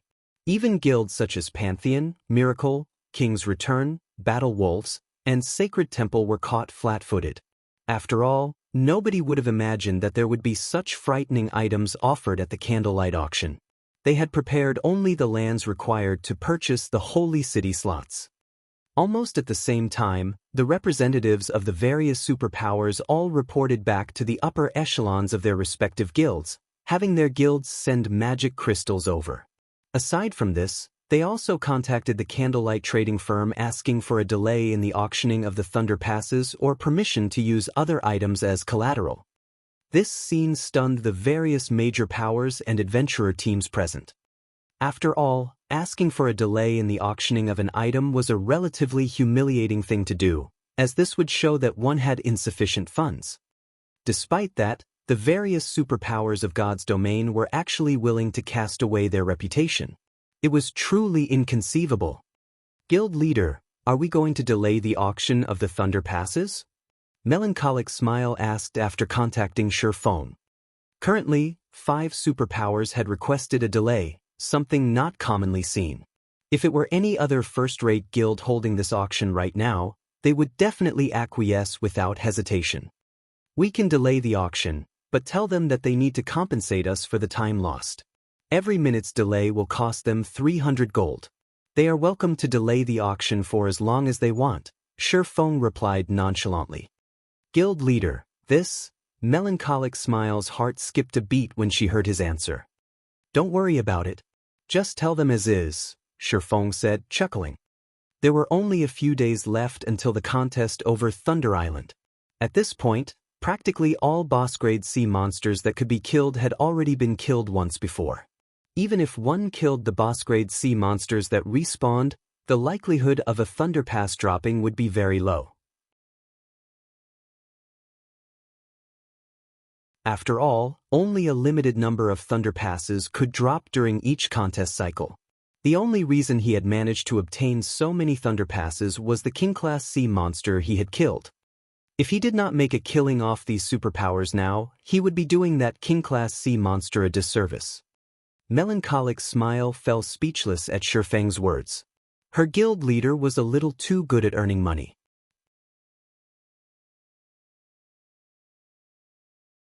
However, since it was a command from her guild leader, Melancholic Smile had no choice but to repeat Shifeng's words to the 5 superpowers.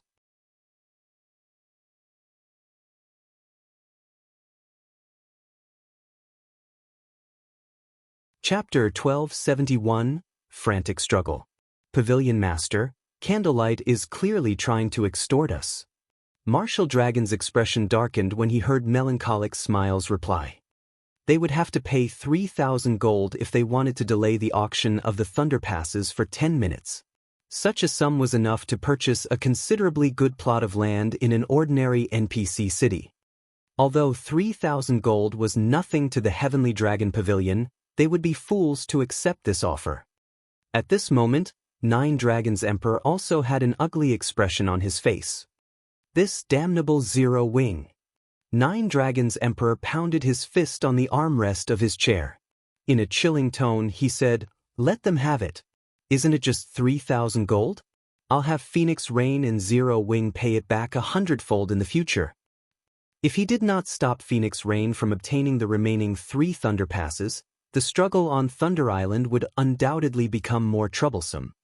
Meanwhile, the other 4 superpowers also paid the 3,000 gold without hesitation. After all, acquiring the 3 Thunder Passes would greatly bolster the forces they could send to Thunder Island. In just a brief moment, Shifeng earned 15,000 gold, enough money for him to buy a golden land in a major NPC city. While the bidding for the Thunder Passes was on hold, Melancholic Smile continued auctioning one item after another. Meanwhile, every one of these items was highly contested by the players in the first-floor hall. Some of these items were on commission from other players, while some were dark gold weapons and equipment from Zero Wing's warehouse. The fine gold rank magic light set equipment that was auctioned managed to garner the attention of those on the second floor. The various major powers knew full well how difficult it was to obtain such high-level set equipment. Despite all their efforts in challenging level 50+ monsters, they had yet to get even a piece of level 50 fine gold equipment, much less fine gold set equipment. In the end, the secret pavilion bought the magic light set equipment for 4,000 gold. Meanwhile, each one of the 100 advanced mana armor kits offered sold for roughly 150 gold. After the auction of the advanced mana armor kits came to an end, the sale of the bronze engineering locomotives began. Nowadays, the various major powers in God's domain were frantically collecting high-ranking mounts as well as equipping their elite members with common mounts. They all understood that the era of mounts had already arrived. If they did not quickly equip their guild members with mounts, they would end up trailing the other guilds before long. After all, once players had mounts, they could save up on plenty of travel time. High-ranking mounts even possessed combat capabilities. Now that the Candlelight trading firm was selling bronze mounts, the various major powers naturally wouldn't let this opportunity get away. I believe everyone has seen the bronze engineering locomotives attributes already. The starting price will be 150 gold, and each increment must not be lower than 10 gold. Begin. The moment Melancholic Smile announced the start of the auction, whether it was the various large guilds or adventurer teams, they all began placing bids fervently. 160 gold. 170 gold. 180 gold. In the blink of an eye, the price of the bronze engineering locomotive reached 350 gold.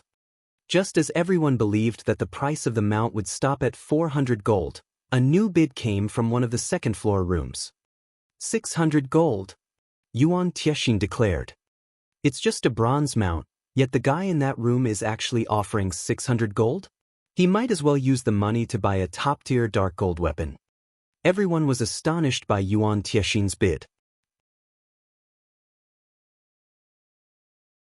While they understood that bronze mounts were extremely rare, they were definitely unwilling to spend 600 gold to obtain one. Uncle Yuan, we could have gotten the mount for just 500 gold. Why did you offer 600? Purple Jade asked curiously. After the price reached 400 gold, the representatives of first-rate guilds no longer showed much interest. It would have even been possible to obtain the engineering locomotive for just 460 or 470 gold, yet Yuan Tiexin had offered 600 gold. Even if the secret pavilion was rich, they should not be wasting their money in such a way. This is an order from the guild leader. He has tasked us with purchasing every engineering locomotive that comes up. If I only bid 500 gold this time, other people will still harbor some hope of purchasing it later on. If I offer 600 gold at once, they will give up on trying for the mounts that come up later on in the auction, Yuan Tiexin explained, chuckling. What? Didn't we already obtain plenty of engineering locomotives from Zero Wing before?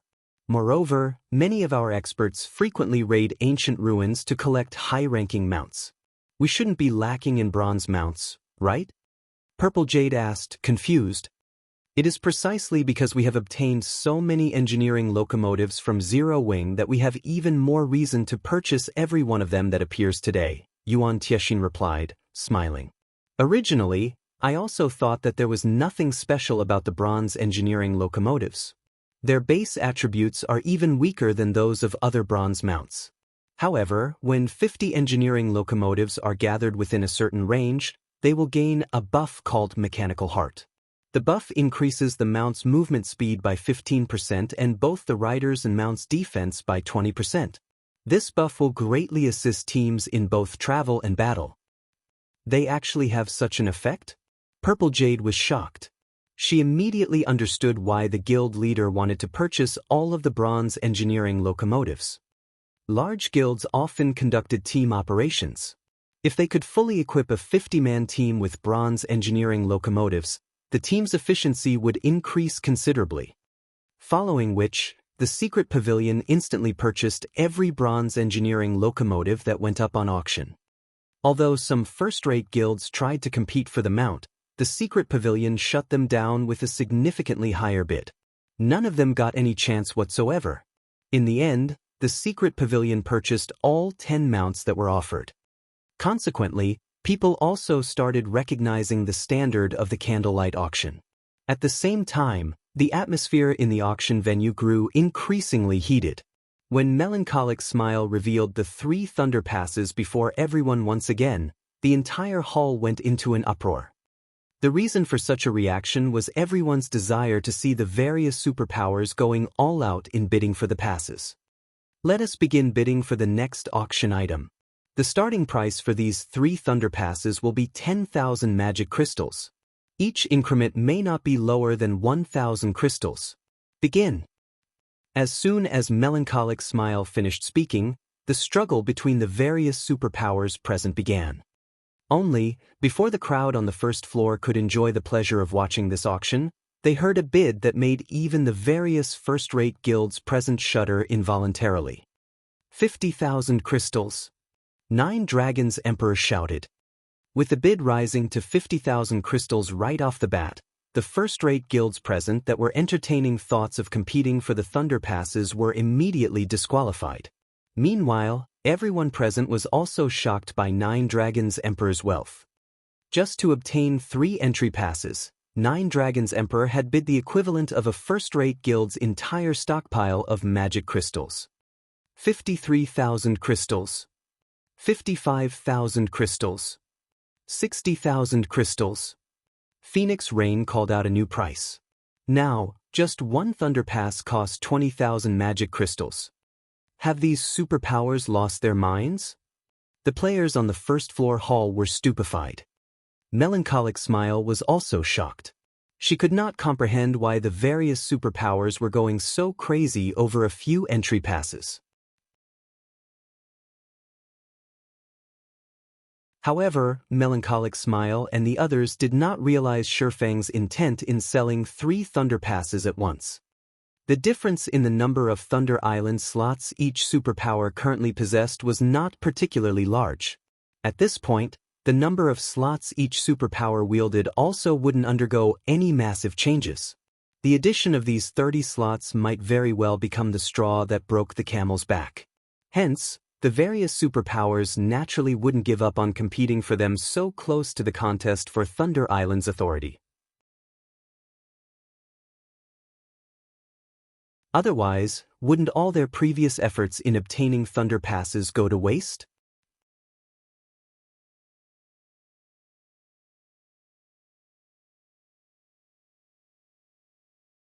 Chapter 1272, Growth of the Guild. Just as everyone was feeling shocked at the wealth of the various superpowers, a new bid appeared once again. 70,000 crystals. Are magic crystals rocks? The players in the first-floor hall felt their minds going numb when they heard this price. The bids were actually rising in increments of 10,000 magic crystals. In the past, they only knew that the superpowers of the virtual gaming world were existences that should not be provoked, as the disparity was simply too big. Now, however, it would seem that the gap between both sides was far larger than they imagined it to be. 80,000 crystals. Sirius shouted without hesitation. Too much profit was at stake on Thunder Island. At this crucial moment, the Battle Wolves naturally could not afford to fall behind. Hence, the guild had mailed 300,000 magic crystals to Sirius in order to obtain the last 3 Thunder Passes. In reality, though, obtaining the additional 30 slots was only secondary to the Battle Wolves Guild. The crucial point was that these 30 slots must not fall into the hands of another power. Shortly after Sirius placed his bid, the representative from Miracle raised the price by another 10,000 crystals. In less than a minute, the price for the 3 Thunder Passes had already reached an astronomical sum of 250,000 magic crystals. They sure are desperate. Shifeng was greatly surprised when he heard this figure. Although he had long since known that the Thunder Passes would fetch a high price, he had never imagined that they would be this valuable. Just 3 Thunder Passes would already allow him to settle his debt with Phoenix Rain. Big Sis Rain, what should we do? We don't have that many magic crystals left anymore, Blue Phoenix said anxiously. The person who placed the 250,000 crystal bid was Nine Dragons Emperor. If Nine Dragons Emperor obtained the 3 passes, he would definitely suppress their side during the contest on Thunder Island. Phoenix Rain also frowned at this scene. She never thought that the situation would develop in this manner. If it were the other powers that obtained the passes, she wouldn't have minded it that much. However, if Nine Dragons Emperor got the passes, she would lose her chance to become the Great Pavilion Master. After a moment of silence, Phoenix Rain's lips curled up into a bright smile. However, her smile also carried a hint of bitterness. She immediately contacted Shifeng once again. Team leader Yifeng, I wish to borrow 300,000 magic crystals from Zero Wing, Phoenix Rain said, smiling. Of course, I won't be borrowing it for nothing. I will use 2 golden shops in 2 of the Apocalypse Empire's top 3 NPC cities as collateral. If I cannot return 400,000 magic crystals in 7 days, those 2 golden shops will become the Candlelight Trading Firm's possession. Big Sis Rain. Blue Phoenix jumped up in fright when she heard Phoenix Rain's words. Those 2 golden shops are the foundations of the Phoenix Pavilion. Although the Apocalypse Empire was very large with a high player population, it had only 8 NPC cities that had a player population of over 5 million. Meanwhile, The 2 golden shops Phoenix Rain mentioned were located in 2 of the 7 other major NPC cities, aside from the imperial capital. Currently, the value of these 2 golden shops was not one bit inferior to the candlelight trading firm in White River City. How could they possibly use such important assets as collateral? I understand what I'm doing, Phoenix Rain said determinedly. Hearing this response, Blue Phoenix fell speechless. With the Phoenix Pavilion's current state, how could they possibly collect 400,000 magic crystals in just 7 days? As expected of the Demon Queen, the actions she takes are truly flawless. Shi Feng was inwardly surprised by Phoenix Rain's offer. Although using the 2 golden shops as collateral might seem greatly disadvantageous to Phoenix Rain, in reality, that wasn't entirely the case. After all, whether Phoenix Rain managed to repay her debt or not, she would not make a loss. If she succeeded in redeeming her debt, she could simply retrieve her shops. Even if she failed, the shops would become the candlelight trading firm's possessions, not Zero Wing's.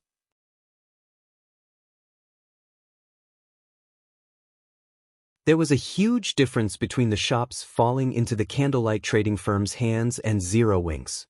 After all, Phoenix Rain owned 20% of the candlelight trading firm's shares.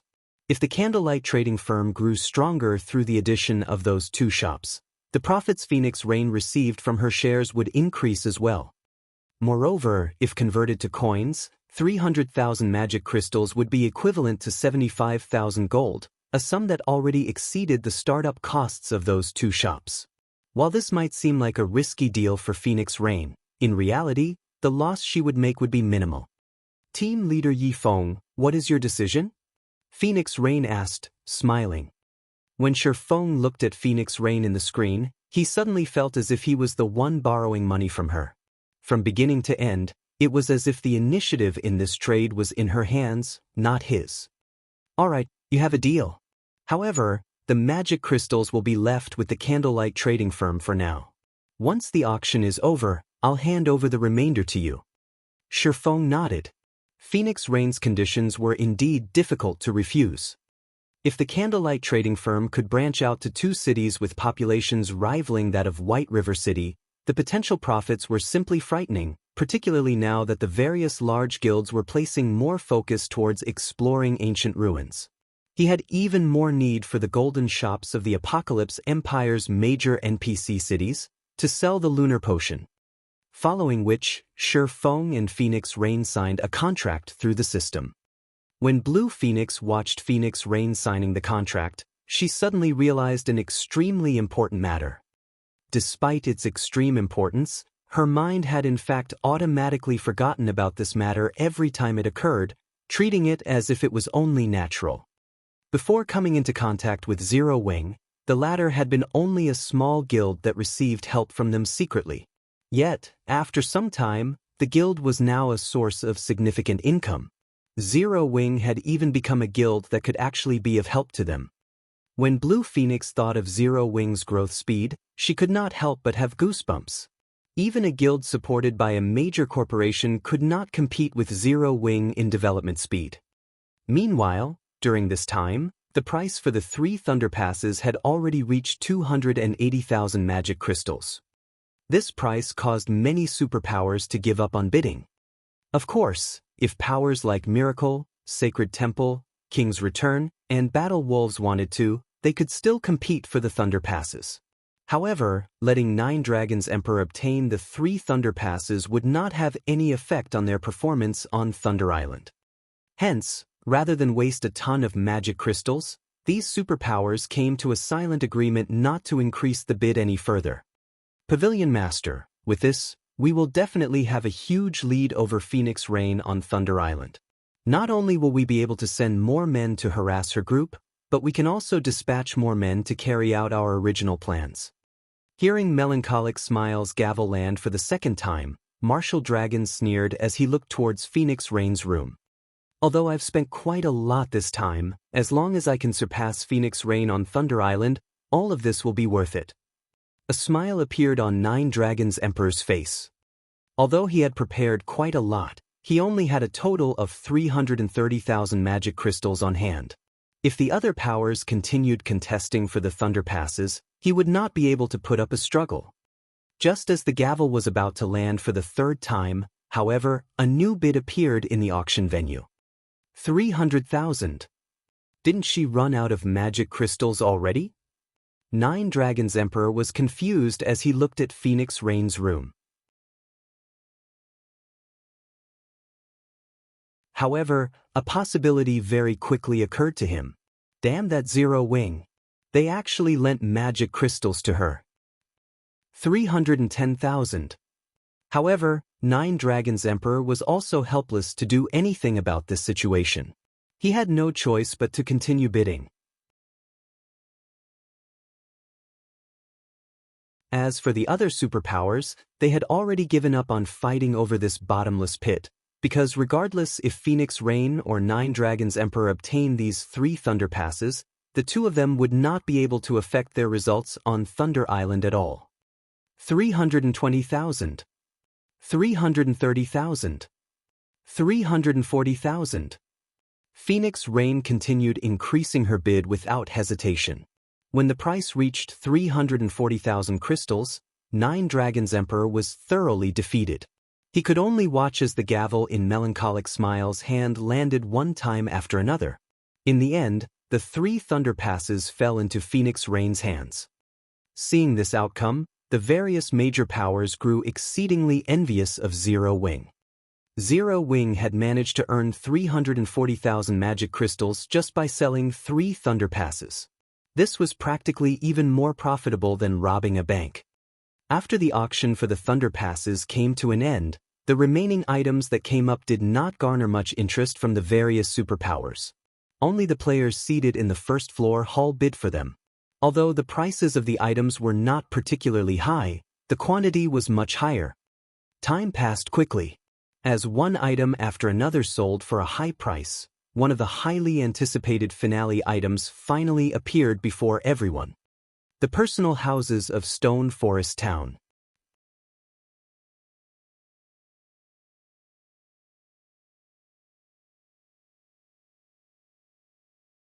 Chapter 1273, Enviable Zero Wing. The moment the image of Stone Forest Town's personal houses appeared, the players in the first floor hall grew restless.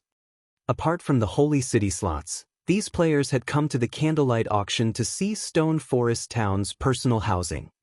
The various major powers might ignore the personal houses, but to independent players, these houses were extremely important. If I can get a house, I can easily travel to Stone Forest Town's battle arena. I can definitely surpass those other experts. Using the houses in Stone Forest Town as a training ground isn't a bad idea either.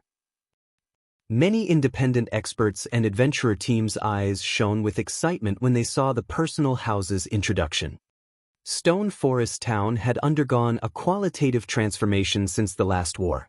Not only was the town's mana density much higher, but the number of wandering merchant NPCs visiting the town continued to increase.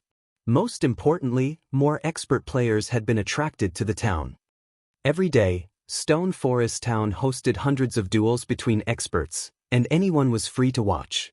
One could also participate in the Battle Arenas tournaments, fighting for the chance to learn the rumored combat techniques and enjoy more benefits in the establishment. However, traveling to and from Stone Forest Town was somewhat inconvenient as the town didn't have any teleportation arrays for public use. If they could purchase a personal house, traveling to and from Stone Forest Town would be a lot easier. Now that everyone has seen the personal houses, the starting price is 300 gold per unit, and each increment must not be lower than 10 gold. Begin. As Melancholic Smile finished speaking, the first floor's players shouted one bid after another. 310 gold. 320 gold. 500 gold. The price's rise was simply staggering. With 500 gold, one could purchase a considerably good house in an NPC town. However, it was obvious that the price had yet to reach its limit. Only after the price reached 610 gold did it finally stop. After watching the first house sell, the various major powers grew envious. Constructing a house in a player town was extremely cheap, with the cheapest only costing 20 gold and the pricey houses costing up to 100 gold. However, the more expensive a house was, the more space it occupied. Needless to say, to maximize their land use, Zero Wing would have constructed the 20 gold houses rather than the 100 gold houses. Now, every one of these 20 gold houses sold for more than 600 gold. The candlelight auction sold a total of 50 houses, but it was nothing compared to the number of adventurer teams and independent players present. The following houses sold for much higher prices than the first. Among the 50 houses, the most expensive had sold for 740 gold. On average, the houses had sold for 650 gold. By auctioning the 50 houses, Zero Wing had made 32,500 gold. Although this was spare change to superpowers, to first-rate guilds, it was a massive sum of money. It was enough to equip many of their elite members with common mounts. Guild leader, this is a rare opportunity. Why don't we sell a few more units? Melancholic Smile contacted Feng and suggested after seeing the players' disappointment. It was clear that the number of houses they had offered was far from enough to satisfy the demand. No, we'll stick with our original plan. We want them to learn about the benefit of Stone Forest Town's houses first. In the future, we'll be able to sell the houses for a higher price. Feng instantly rejected the proposal. Although Stone Forest Town could accommodate many more houses, he had other plans for the town, Stone Forest Town's migration plan in particular. By the time that plan came to fruition, they would attack far more players, and the houses would fetch a much higher price. He had simply offered these 50 units to introduce everyone to the benefits of owning a house in Stone Forest Town. When the auction for the personal houses came to an end, the various superpowers in the second-floor rooms focused on the stage. The next auction item was the reason they had come to the candlelight auction. The slots to enter the holy city of Titan. To ordinary guilds, these slots were not of much use.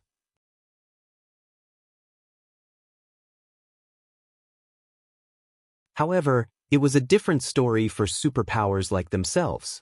The slots could help some of their famous lifestyle players become true masters. A master lifestyle player had the power to transform their trading firms. Their trading firms would earn ample profits. Naturally, this would increase their guild's development as well.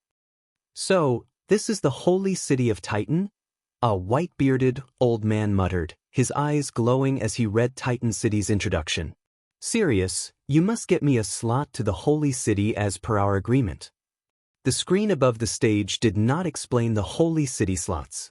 Rather, it displayed information about the holy city itself.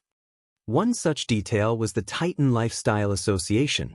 The information revealed that the establishment's workshops, which players could rent, had a mana density far greater than the basic meditation rooms. Moreover, the floating island contained research rooms, and players could use these rooms to study various materials. There were also plenty of Master Rank production videos. There were even Grandmaster Rank production videos available. However, players were required to enter the advanced research room to gain access. Only, entering these research rooms was very costly.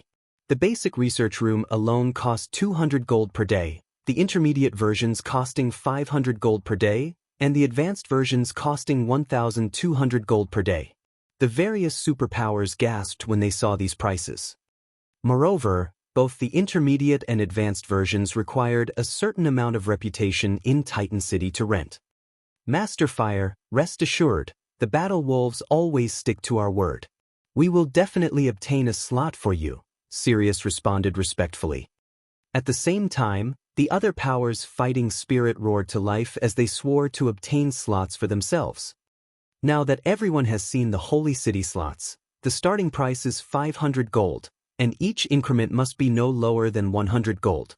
If you don't have enough money, you may offer cities' lands as collateral.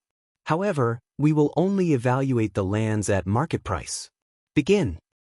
After Melancholic Smile announced the next round's rules, the venue's atmosphere reached its boiling point.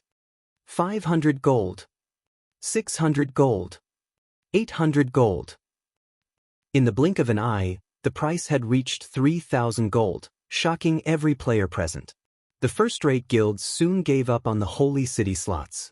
They could already purchase a relatively good plot of land in an ordinary NPC city with that kind of money.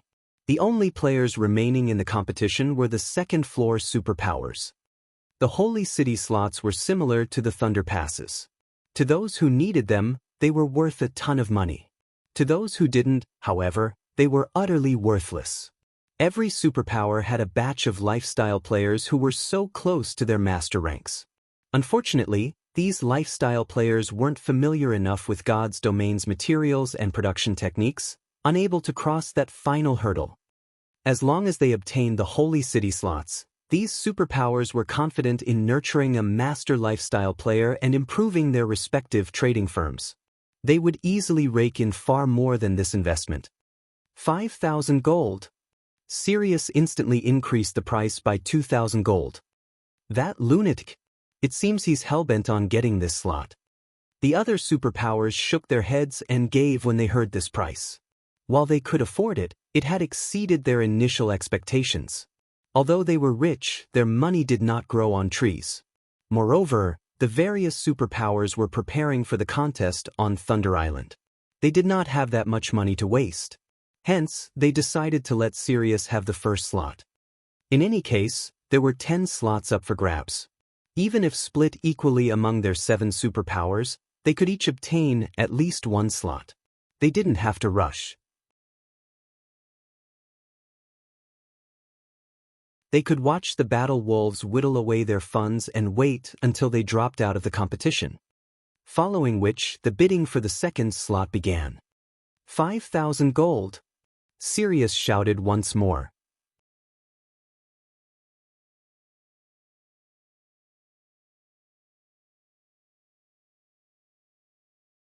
Chapter 1274, Frightening Wealth.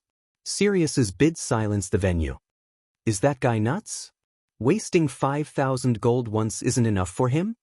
Sirius's generosity stunned the players in the first-floor hall.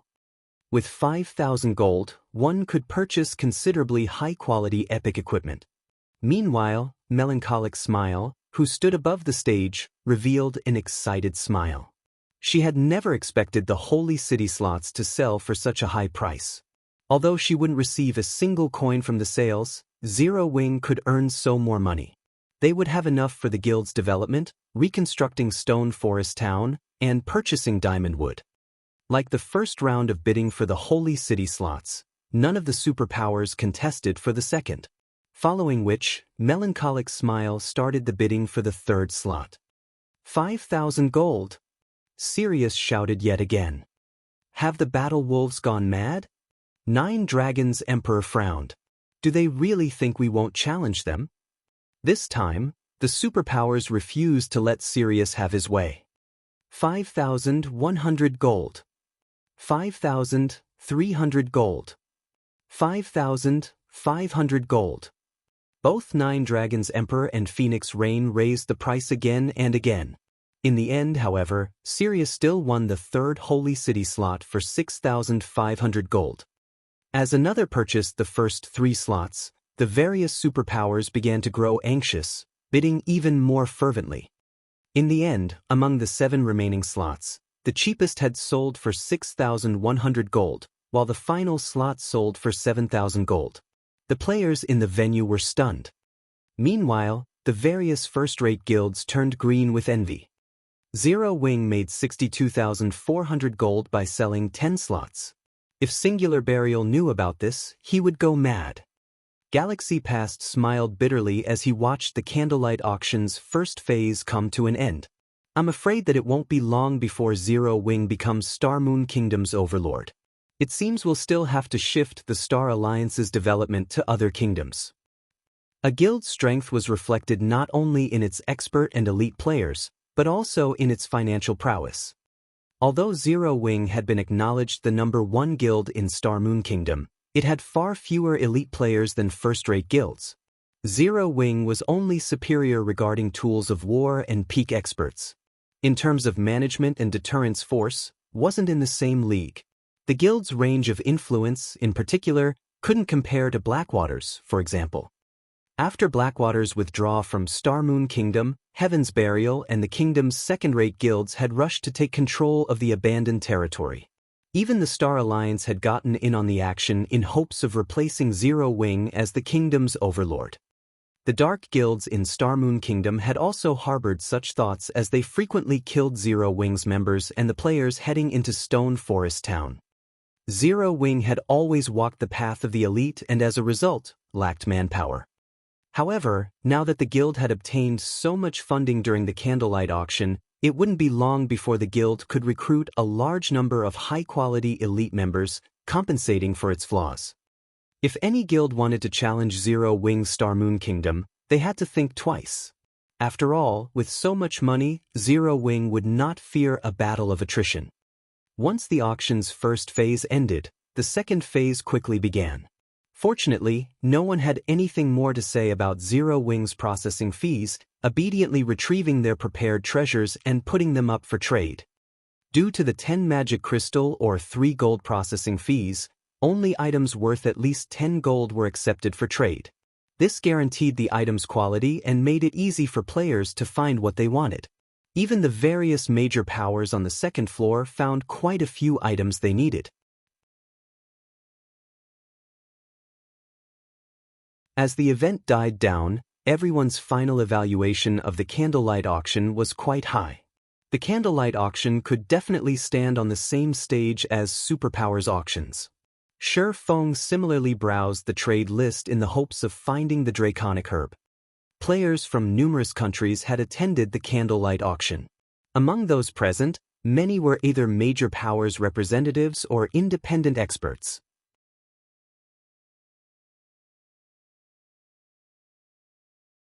The likelihood of finding the draconic herb here was much higher than searching for the herb elsewhere.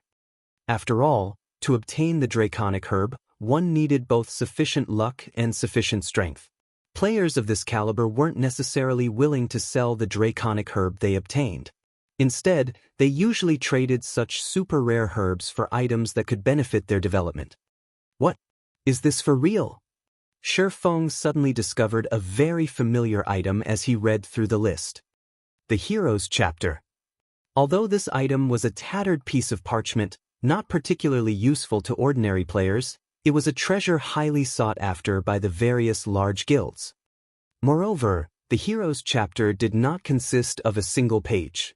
Rumors had it that if one completed the Heroes chapter, it would be more valuable than a legendary item. In reality, a single page was already worth more than an epic item. In the past, one page easily sold for 15,000 gold. The Heroes chapter had only one purpose: to summon a hero to defend a town or city. The summoned hero functioned like guardian NPCs in an NPC city. In the past, Shi Feng had obtained a page and summoned a hero to defend Shadow's main city. Shi Feng had never imagined that the Heroes chapter would show up in the candlelight auction. The owner sure knows how to drive a hard bargain. Shi Feng was astonished when he saw the player's price. The other party requested a top-tier, level 45 dark gold greatsword and top-tier, level 40 dark gold plate gauntlets and boots. Aside from epic and growth-type weapons, level 45 dark gold weapons were the best available.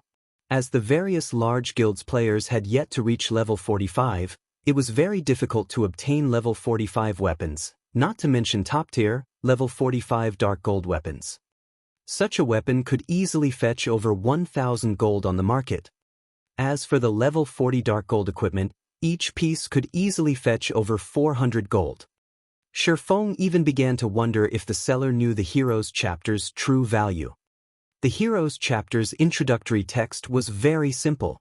It only stated that one could recruit a hero that was tier 3 and 10 levels higher than the summoner to defend a town or city. From the introduction, one could surmise that the Heroes chapter was on par with a tier 3 summoning scroll. Only, this summoning scroll did not have a duration. However, it could only help protect towns or cities, not help players grind or raid dungeons. Hence, the chapter's value should be limited. At this stage of the game, it'd be surprising if it could sell for 600 gold. If it were an actual tier 3 summoning scroll, though it could go for a little more as it could help fight powerful bosses. What the introductory text had not mentioned was the fact that the Tier 3 hero could grow. The introductory text only revealed the hero's base attributes. Moreover, unlike personal guards, it was much easier to level heroes. Even the weakest among them could grow to level 180, Tier 4, while the more powerful heroes could grow to level 200, Tier 5. Forget it. I'll just have Melancholic Smile trade for it. Shi Feng then contacted Melancholic Smile. Shortly after, Shi Feng found the Draconic Herb. Similarly, the other party had asked for the high price of a piece of level 45 top-tier dark gold equipment. Fortunately, this wasn't an issue for Shi Feng. There was plenty of level 45 dark gold equipment in Zero Wing's guild warehouse. Time passed quickly. Soon, the auction's second phase ended as well. Although each player had not put up many items for trade, a lot of players had attended. Shi Feng earned over 2,000 gold and 150,000 magic crystals during the second phase. Only, as Phoenix Rain had borrowed quite a bit, he hadn't earned as much as he would have liked. After the auction ended, news of Candlelight Auction's wealth spread to the various major powers. Damn it! How could this have happened? Singular Burial, in the distant Starmoon City, felt himself age by several years when he read the report. He hadn't thought that the Candlelight Auction would be such a huge success. Starmoon City's auction was a joke in comparison. Moreover, now that Zero Wing had earned a fortune, Heaven's Burial's development was at risk. Following which, Singular Burial contacted Flame Blood and asked, "Blood, how are things going on your side?" Guild Leader, I've tried my best to lure the small guilds and adventurer teams over. Although some of them have started to wise up and grow suspicious, things on Abandoned Wave's side are developing smoothly. I don't believe it will be long before Heaven's Burial owns Starmoon Kingdom, Flame Blood said excitedly. Notify Abandoned Wave that Zero Wing has secured a lot of funding. If we don't hurry, the guild will be even more difficult to deal with in the future, Singular Burial commanded sternly. Also, think of a way to help Abandoned Wave hasten his progress. I don't care if you're exposed in the process. Understood. Hearing Singular Burial saying so, Flame Blood could not help his surprise. Just how far has Zero Wing developed to make the guild leader so nervous? Meanwhile, Shi Feng had stealthily reached White River City's City Hall. "Sir, how may I be of service to you today?" the female receptionist asked as she approached Shi Feng. "I'd like to construct a city," Shi Feng responded.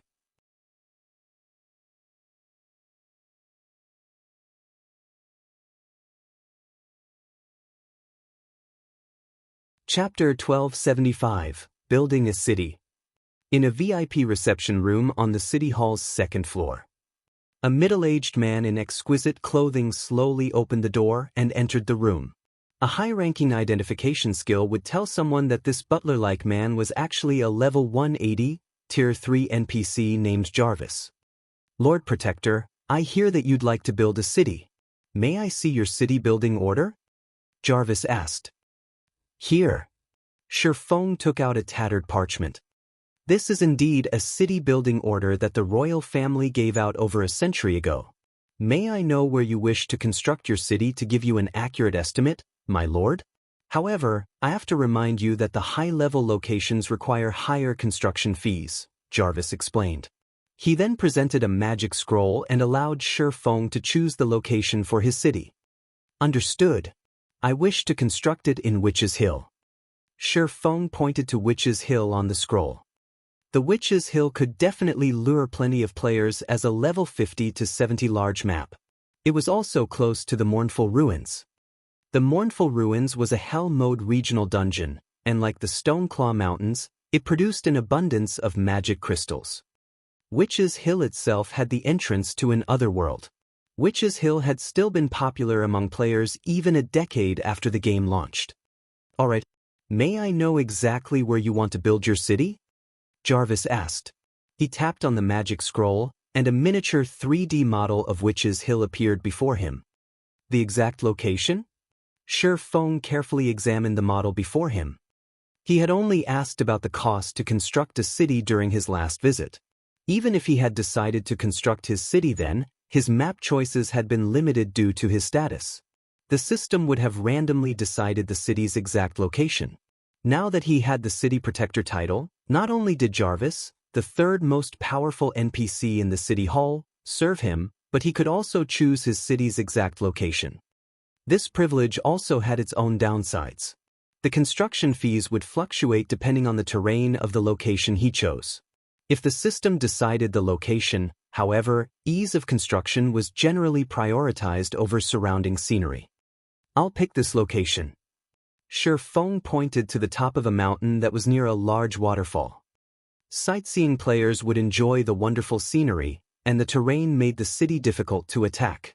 The only inconvenience one would face was ascending and descending the mountain. Level 50 players and above, however, generally had their own mounts, so traveling the distance would not be a problem. Lord Protector, you've chosen a location with complicated terrain. The manpower and resources required will cost at least 60% more to build here.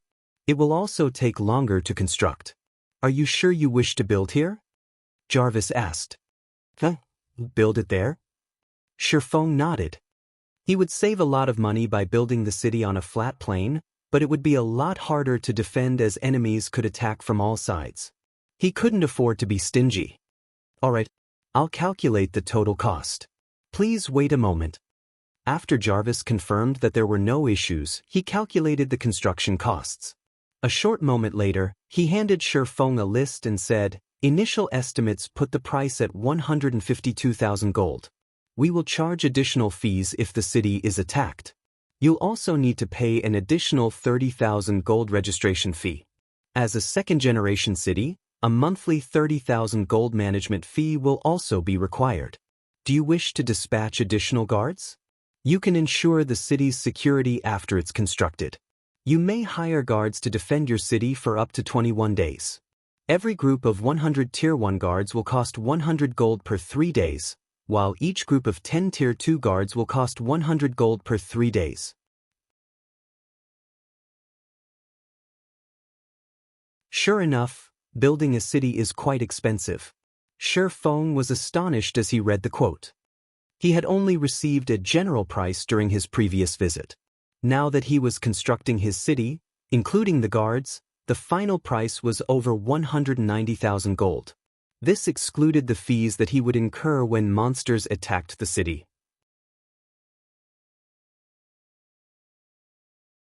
Originally, he had planned to build the city after he finished collecting the required 7 luminaries crystals to construct the 4 towers of elements. Now that he had the Heroes chapter, he could repel possible invaders even without the 4 towers of elements. Naturally, he had to construct the city as soon as possible. I wish to hire 1,000 Tier 1 guards and 100 Tier 2 guards for 21 days, Shi Feng said. Alright, your total bill comes to 192,000 gold. Jarvis excitedly announced. This was his first large transaction. It will take roughly 6 to 10 days to construct the city depending on the local situation. Shi Feng handed over 196,000 gold. He had earned quite a bit with the Sea God's blessings, but he had only decided to take 30,000 gold with him. He had left the remaining funds with Fire Dance for purchasing runic fragments and teleportation fees. Meanwhile, Shi Feng made a fortune during the candlelight auction. After deducting the various costs, he had earned over 210,000 gold. The major powers in Star Moon Kingdom felt as if a noose had been placed around their necks. Even a first-rate guild couldn't compete with Zero Wing with such abundant funds. Trying to fight Zero Wing would be a death wish. Lord Protector, here is the deed to your land. From now on, you are one of Star Moon Kingdom's lords and will enjoy the status of Count, Jarvis said respectfully. System, congratulations. You are the first player to become a lord in Star Moon Kingdom. Rewarding 30,000 guild popularity, 1 city teleportation magic array design, and Star Moon Kingdom's Count title. The position of Star Moon Kingdom's Count was completely different from a city's Count. The difference was like the difference between heaven and earth, as one could possess land of their own, while the other could not. With this, I'm broke again. Shi Feng sighed as he looked at the deed in his hands. He only had a little over 40,000 gold on hand now. He would barely have enough to purchase diamond wood and reconstruct Stone Forest Town after deducting the funds for his promotion quest. He had nothing left for the guild's development right now. However, Shi Feng didn't mind. At the moment, it was far more important to obtain a city than to focus on Zero Wing's development. Earning enough money wouldn't be a concern if Zero Wing had a city. The city could provide far more profits than Stone Forest Town. The rewards are astounding. There's actually a city teleportation magic array design. Shi Feng was shocked as he looked at the design in his bag. The city teleportation magic array was far more advanced than the teleportation magic array he possessed. It could accommodate more people at a time with a significantly lower operating cost. Its only flaw was that it only allowed one to teleport between guild towns and cities. It wasn't possible to teleport to NPC cities. Even so, the city teleportation magic array design was a treasure worth tens of thousands of gold. Normally, one could only obtain the design from super large-scale Hell Mode team dungeons. However, the drop rate was only 2%. Moreover, the design only dropped from the dungeon's final boss. Getting the design now saved him a lot of trouble. He could link the city directly to Stone Forest Town once it was constructed. This would drastically increase the value of both the town and city. Now that I've dealt with everything, it's about time to challenge my promotion quest, Shi Feng thought as he gazed at the soul orb in his bag.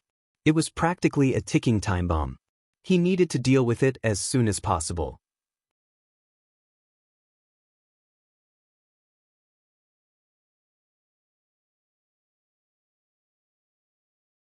Chapter 1276, Upgrading the Magic Sword. Chapter 1276, Upgrading the Magic Sword. Starmoon City, Shadowblade Ruins. The Shadowblade Ruins was the nearest level 40 to level 50 high-resource map to Starmoon City. Every day, tons of players would travel to this map. However, the players currently there were in a panic. The reason for this was the sudden assaults of powerful monsters all over the map. Moreover, among these monsters' numbers were the highly intelligent one-horned humanoid monsters, whose combat standards were significantly higher than elite players and whose attributes were likewise high. These humanoid monsters were like wolves ravaging a flock of sheep as they charged into the various elite teams in the map. Every one of their attacks easily bypassed the defenses of players, directly landing on vital points on the latter's bodies. Even healers could not keep up with the damage. Only the experts leading these elite teams could keep up against these humanoid monsters, and just barely at that. Leader, our instantaneous movement magic scrolls aren't working. A level 40 swordsman wearing light blue armor reported anxiously. How can this be? Weren't there a few guys that used the scroll to escape from danger an hour ago? The robust level 41 shield warrior holding back a humanoid monster frowned when he saw the number of monsters attacking his team increasing. Currently, the Shadowblade Ruins was still a very dangerous map for players. Hence, when exploring it, every team would prepare some Tier 0 instantaneous movement magic scrolls in order to escape any traps or monster encirclements they encountered. Meanwhile, hundreds of monsters had already surrounded their 100-man team right now. If the team were up against only several hundred elite monsters led by chieftains, they could still manage somehow. Now, however, the monster army they faced had 3 level 50+ lords and over a dozen level 50+ chieftains. In addition, there was a level 51 one-horned humanoid monster, a greater threat than even the lord-ranked monsters. Meanwhile, standing on high ground a short distance away from this elite team, 2 players were observing the entire battle. One of these players was an assassin wielding a pitch-black crystal. This assassin's skin was entirely gray, save for a blood-red mark imprinted between his eyebrows, his body giving off a dark aura. If Shi Feng were present, he would definitely recognize this assassin to be Abandoned Wave, Blackwater Guild's ex-guild leader.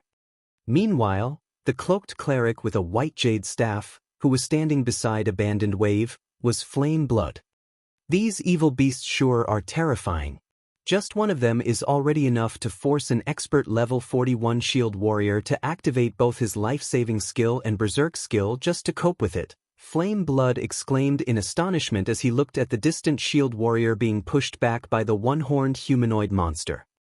This is nothing, Abandoned Wave said, smirking. That's just a recently created evil beast. Since we now have the entire Shadowblade ruins locked down, let's stop toying around with these people. Saying so, Abandoned Wave tapped on the pitch-black crystal he wielded. Immediately, 5 level 55, Lord-ranked evil beasts appeared before him. Compared to the level 51, Chieftain-ranked evil beast, these 5 evil beasts were not only larger in size but also had a trace of cunning in their eyes. It was clear that these Lord-ranked evil beasts were much more intelligent. So strong. Flame Blood shuddered involuntarily as he looked at the 5 Lord-ranked evil beasts. He was one of the peak experts of Heaven's Burial, and his senses were telling him very clearly that just one of these evil beasts could kill him in 2 or 3 moves. Meanwhile, 5 such monsters in total were present.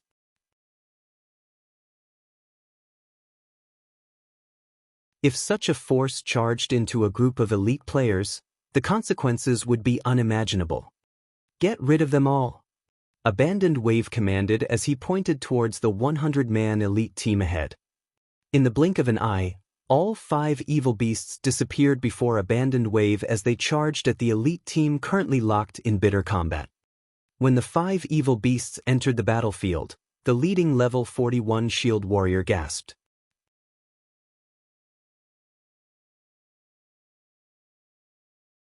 We're doomed. The shield warrior despaired when he saw one of the Lord-ranked evil beasts killing a teammate with one blow. After just a short moment, the 100-man elite team led by an expert was annihilated. Not a single player managed to escape alive. Abandoned Wave walked over to the battlefield and began a ritual. Suddenly, the corpses of these elite players started transforming into monsters one after another. The expert shield warrior's corpse became a thinly built special elite-ranked evil beast. Aside from this expert shield warrior, 2 other players' corpses turned into one-horned evil beasts. Only, they were elite-ranked evil beasts. Ha! Guild elite teams really are great. I managed to obtain 3 evil beasts from annihilating a team. Zero Wing, just you wait. It won't be long before I make you all taste despair. Abandoned Wave laughed in satisfaction as he looked at the 3 newly created evil beasts. Alright, let's head to the next location. The battle there should be ending soon as well. The difference between killing an adventurer team and a guild elite team was simply massive. Previously he had managed to create only 1 evil beast, despite killing 3 adventurer teams. Now, however, 1 guild elite team had given him 3 new evil beasts. Among them, one was even an evil beast with high potential. After a few more days at this rate, not to mention flattening Stone Forest Town, even raiding an NPC town would be a piece of cake for him. Elsewhere, after Shifeng finished dealing with the construction of his city, he contacted Melancholic Smile and had her find 5 trustworthy advanced enchanters to become the Candlelight Trading Firm's core enchanters as well as have them sign a strict contract. His Tier 2 promotion quest was extraordinary and would definitely take a long time to complete. Hence, Shifeng wanted to deal with all guild and trading firm-related matters first. Only then would he be able to focus on his quest. At this point, the Candlelight Trading Firm was already the publicly acknowledged #1 trading firm in Star Moon Kingdom. It also possessed a 3-star shop. As a result, plenty of lifestyle players were applying to join the trading firm every day. Even basic and intermediate lifestyle players did not have much of an advantage when they sought to join the trading firm. They could only become reserve members after passing the trading firm's test. Only advanced lifestyle players got to become official members immediately upon passing the test. Despite such strict requirements, a flood of applicants would still come to the trading firm. Hence, while it might be difficult to find advanced enchanters in other trading firms, the Candlelight Trading Firm boasted quite a few. Whichever one of you is willing to become a core enchanter of the Candlelight Trading Firm, come register with me. Melancholic smile shouted in the lounge for advanced lifestyle players. Immediately, the various advanced lifestyle players inside the lounge perked up their ears in interest. However, when they heard that the offer was only for enchanters, many of the lifestyle players present turned to look at the enchanters among them with envy. Huh, it's actually enchanters this time. I wonder when it will be us forgers' turn? An advanced forger said, sighing dejectedly. Silent Wonder, who was also resting in the lounge, grew confused when she saw the downcast expressions the crowd in the room was wearing. What was there to feel envious about? Becoming a core member of the trading firm meant signing a strict contract and losing much of their freedom. On the other hand, non-core members only needed to make a certain amount of items each day. Once they hit their daily quotas, they could do whatever they wanted.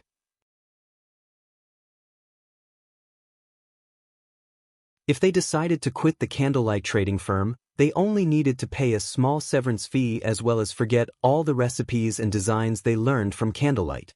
As for core members, if they wished to leave the trading firm, they had to not only pay a massive severance fee but also clear their masteries to zero and forget all the recipes they had learned before. They would have to start all over again from scratch. Silent, you might not know this since you're new, but the candlelight trading firm has the precious slots to enter the holy city of Titan. That is a great opportunity for us to become masters.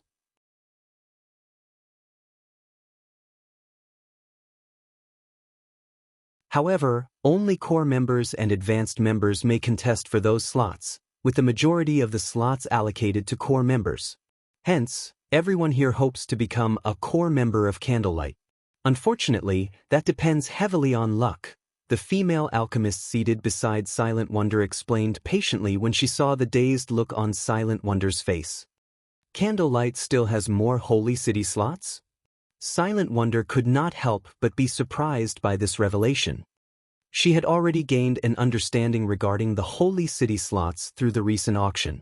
She knew that the Holy City could greatly help lifestyle players in reaching the master rank. However, she had thought that Candlelight had already sold all of the Holy City slots it had during the previous auction. This revelation tempted Silent Wonder. However, when she remembered the words Feng had said to her before, she quickly dismissed the notion from her mind. She had very nearly reacted the way Feng had said she would. Inwardly she thought to herself, with my abilities, I refuse to believe that I won't be able to earn a Holy City slot myself. Just you wait. You will definitely be the one begging me to stay in Candlelight later on. Inside a special forging room on the Candlelight trading firm's 6th floor. 5 advanced alchemists followed Melancholic Smile into the room and immediately grew nervous. Seated before them was a legendary existence who was both the guild leader of Starmoon Kingdom's #1 guild as well as the kingdom's #1 expert. I've asked you to come here for a very simple reason. Learn this basic enchantment design. Afterwards, focus on making basic runestones. Don't worry about the materials. In addition, the one who manages to make the most runestones within a certain period will have a Holy City slot with their name on it. Feng then placed the basic enchantment design he obtained from the Sea God's temple on the table. The basic runestone was something none of the current major powers possessed. However, it was a common consumable in God's domain. Not only was it cheap, but its effects were prominent as well. As long as the Candlelight trading firm could produce it, there would be no need to fear a lack of demand for it. Currently, he had already spent most of the income from the Candlelight auction. Meanwhile, he needed a lot more money to develop his future city. Hence, he needed to plan for the future right away. Now that the Candlelight trading firm had obtained the 20 shops from the secret pavilion as well as the 2 golden shops mortgaged by Phoenix Rain, he definitely had a good opportunity to sell the basic runestones and increase Candlelight's fame in God's domain. Upon hearing Feng's words, the 5 advanced enchanters immediately grew excited at the opportunity to learn the design for such a precious item as well as the chance to visit Titan City. Without hesitation, the 5 players clicked to learn the design and promptly left the special forging room to research the production method of the basic runestone in the hopes of increasing their success rate. Meanwhile, after Melancholic Smile and the others left the room, Shifeng took out 30 level 45 fine gold weapons and 10 level 45 dark gold weapons.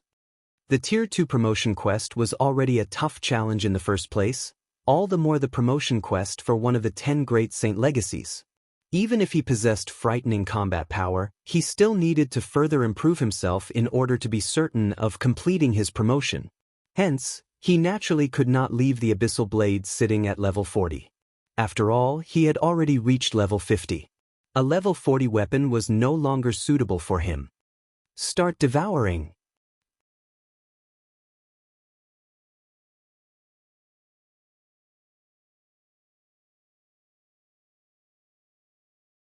Chapter 1277, Swords to Dust. Chapter 1277, Swords to Dust. Inside the quiet forging room, the entire space started trembling as soon as Shifeng had the Abyssal Blade devour the weapons on the table. His heart ached as he watched the top-tier weapons turn into dust one after another. Currently, level 45 weapons were extremely rare in God's domain. With many expert players only at level 41 or level 42, level 45 weapons were worth a lot of money. A level 45 fine gold weapon could easily sell for over 400 gold at the moment, just slightly cheaper than a level 40 dark gold weapon. As for level 45 dark gold weapons, even one with average attributes could sell for more than 1,000 gold. However, even at such a price, nobody was willing to sell these weapons. Yet, now, Shifeng had sacrificed 30 fine gold weapons and 10 dark gold weapons. Their total value easily exceeded 20,000 gold. Even the upper echelons of super guilds would not dare to carry out such an extravagant upgrade. They would definitely choose to do so only after mainstream players had passed level 45. However, Shifeng could not care less right now. His Tier 2 promotion was of utmost importance. Just challenging the promotion quest once would already cost him 188 mana stones and 10,000 gold. With the funds Zero Wing currently had, he could not afford to fail. When the Abyssal Blade was done devouring the essence of the weapons, Shifeng felt an unprecedented pressure descend on him, preventing him from moving at all. Meanwhile, the space around the newly transformed Abyssal Blade also began to crack as if the surrounding space couldn't support the Abyssal Blade's existence. Roar! A dragon's roar resounded throughout the room. Immediately, the space inside the room disappeared into the void as darkness enveloped Shifeng's surroundings. Shortly after, streams of pitch-black smoke started flowing out from the dark void and into the Abyssal Blade. Then, as if the black dragon carved onto the hilt of the sword had gained life, the carving actually climbed up the blade, leaving blood-red runes in its wake. Once the entire blade of the sword was covered in runes, the miniature black dragon returned to its original position at the hilt and stopped moving. Although the surrounding space had also calmed down, the Abyssal Blade, which was hovering before Shifeng, had an extraordinarily evil presence. The entire sword emitted a faint, black fog. The runes shone with a bloody radiance as well, lending the weapon an extra hint of eeriness. The Abyssal Blade really is getting increasingly dangerous. If I'm not absolutely confident, I definitely must not upgrade it to level 50. When Shifeng held the hovering Abyssal Blade, he could distinctly feel it pulsating as if he gripped a living creature. He could not help but shudder at this sensation. Level 50 was a major turning point. Although he was unsure if a backlash would occur if he upgraded the Abyssal Blade to level 50, he still needed to be extra careful about it. Otherwise, he might lose his life without even knowing how he died at that time. Meanwhile, after being upgraded to level 45, the Abyssal Blade received a significant improvement to its various basic attributes. Upon seeing the magic weapon's attributes, Shifeng felt even more confident in tackling his promotion quest. Abyssal Blade, one-handed sword, magic weapon. Attack power plus 1510. All attributes plus 105. Attack speed plus 22. Ignore levels plus 15. Attacks have 65% chance to cause 200% damage. 35% chance to cause 300% damage. Every attack increases damage by 2% to a maximum of 20%. If wielder belongs to a swordsman-related class, all skill levels +4. Increase free ability points received for every increase in level by 2 points. Equipment level 45. Can be upgraded, devour 50 level 50 fine gold weapons and 20 level 50 dark gold weapons to upgrade to level 45. Equipment Tier 1.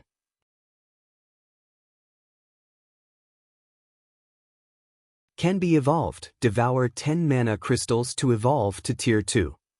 Additional active skill 1, Phantom Kill, Tier 1.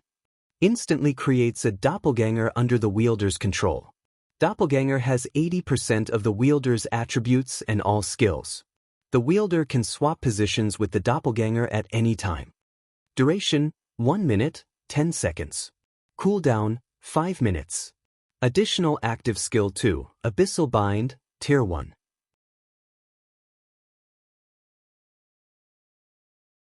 Binds enemies and prevents movement, reducing defense by 100%. Duration, 4 seconds. Cooldown, 50 seconds.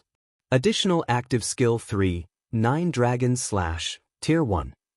Instantly creates 12 phantoms of the Abyssal Blade for wielder's use. Each phantom sword deals up to 60% damage. Duration, 30 seconds. Cooldown, 5 minutes. Additional active skill 4, Abyssal Curse, Tier 1.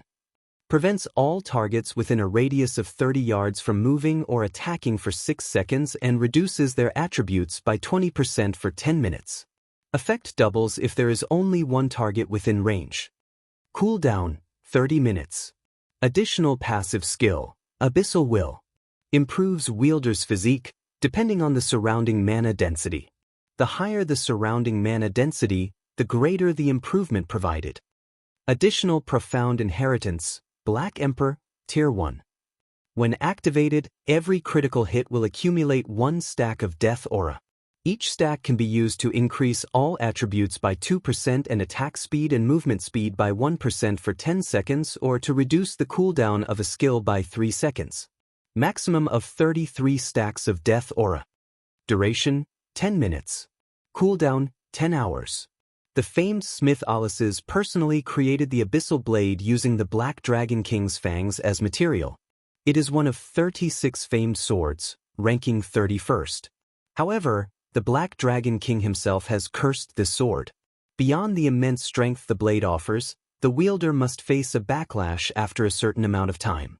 However, after Jack had remodeled the Abyssal Blade with a star crystal, the strength of the backlash has been reduced greatly. If the wielder is unable to suppress the backlash, the wielder will receive the Black Dragon King's curse, permanently reducing all attributes by 50%. Unable to be dropped. Unable to be traded. Unable to be destroyed. Its basic attributes sure have increased significantly. Just its attack power can already rival that of an epic two-handed weapon. Its heavy weight is also amazing. Shi Feng was inwardly astonished as he casually swung the Abyssal Blade a few times. Compared to a lightweight one-handed sword like Killing Ray, Shi Feng personally preferred one-handed swords that were heavy. In his previous battles, due to his constantly rising level, he had gradually relied more on Killing Ray, which dealt more damage.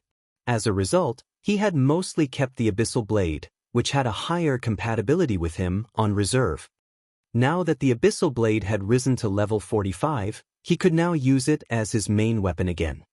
Following which, Shi Feng went to his warehouse and stored some items that he would not need for the promotion quest, clearing out the clutter in his bag. At the same time, he also retrieved some magic scrolls and necessary potions from the guild warehouse.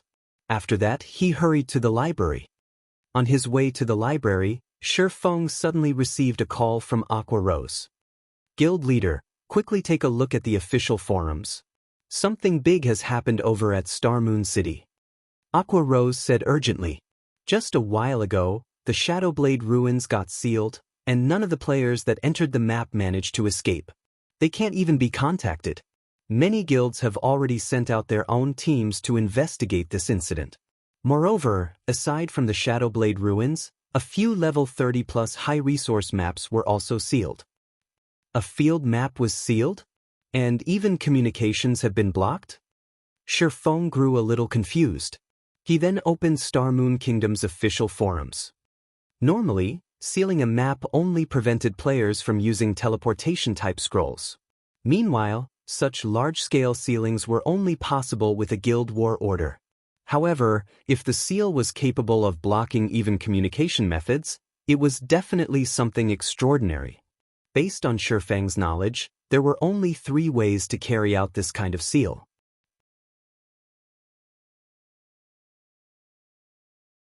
After opening the official forums, he found that discussions regarding the sealed field maps dominated the entire forum. Shadowblade Ruins sealed.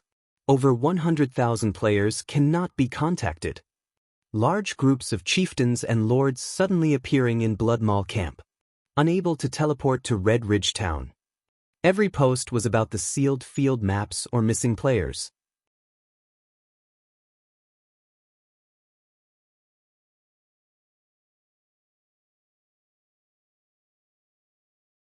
Chapter 1278, Tier 2 Promotion Quest. Chapter 1278, Tier 2 Promotion Quest. This seems like a good opportunity. Shifeng's lips hooked up after he finished reading through the related posts on the forum. An opportunity? Aqua Rose looked at Shifeng in the screen in confusion.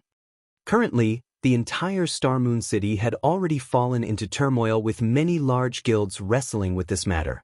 After all, nobody was sure whether this weird phenomenon would spread to the surrounding areas. If it did, Stone Forest Town might even get dragged into the mess. That's right. This is a good opportunity, an opportunity to upgrade White River City, Shifeng said, smiling.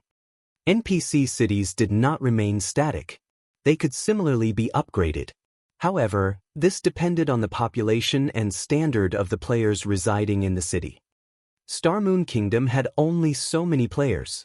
Meanwhile, Star Moon City was generally a player's first choice when choosing a city to develop themselves in. Hence, despite White River City's various advantages, it just barely surpassed Star Moon City to become the most populous NPC city in the kingdom. As for the other NPC cities within the kingdom, the player population there would mostly remain constant for the foreseeable future. It would be very difficult to attract players from other cities and countries to migrate to White River City. After all, everyone had long since familiarized themselves with the towns and cities they started in. Now that a problem had occurred at Star Moon City, if this problem continued festering, many players would no doubt consider developing elsewhere. If they could lure these players to White River City, they might be able to upgrade White River City. Upgrading an NPC city brought with it many benefits. One such example was the flying transportation feature, which enabled players to gain additional leveling spots. In White River City's case, the additional leveling spot was the Eclipse Gate. Not only did the Eclipse Gate have plenty of advanced and military quests, but the leveling speed and resources available there were also extraordinary. Moreover, the Eclipse Gate was a level 40 to level 70 leveling spot. If White River City could activate the flying transportation feature, the leveling speed of Zero Wings members would undoubtedly increase.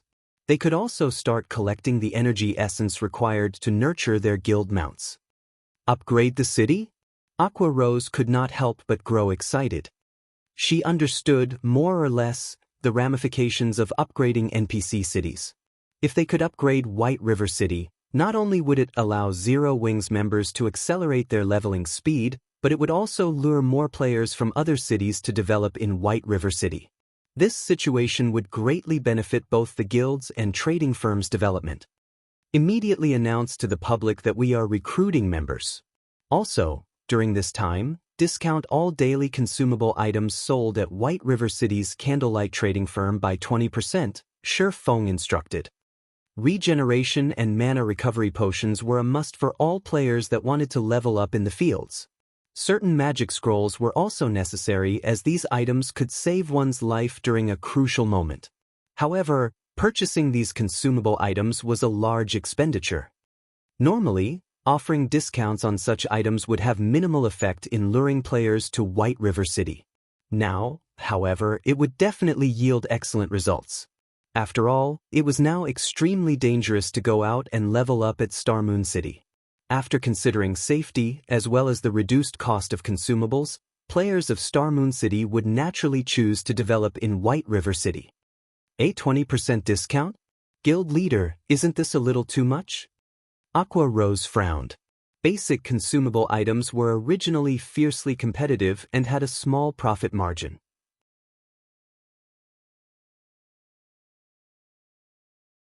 If they sold them at a discounted price now, they would only break even. Relax. We'll earn it back sooner or later, Shifeng laughed. He understood Aqua Rose's worries. However, she did not know what kind of effects would accrue with White River City's upgrade. Compared to the benefits they could gain when White River City was upgraded, a small loss like this was not worth mentioning whatsoever. Understood.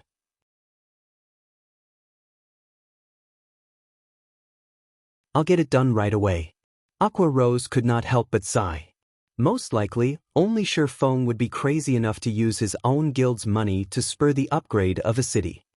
Following which, many posts relating to Zero Wing's recruitment appeared on Star Moon Kingdom's official forums. At the same time, everyone also discovered a shocking matter. White River City's candlelight trading firm was actually selling daily consumables at a 20% discount. Crap. This is insane. With this 20% discount, I'll be able to save up enough money to get a mount much more quickly. A 20% discount? If this is true, developing at White River City might not be a bad idea. Previously, the players of Star Moon Kingdom kept discussing the sealed maps. Now, however, these players all talked about Zero Wing instead. Many independent players also showed great interest in the 20% discount on daily consumables. Damn this Zero Wing. They're actually using this opportunity to poach our population. Singular Burial gnashed his teeth in anger when he browsed the various discussion threads on the official forums.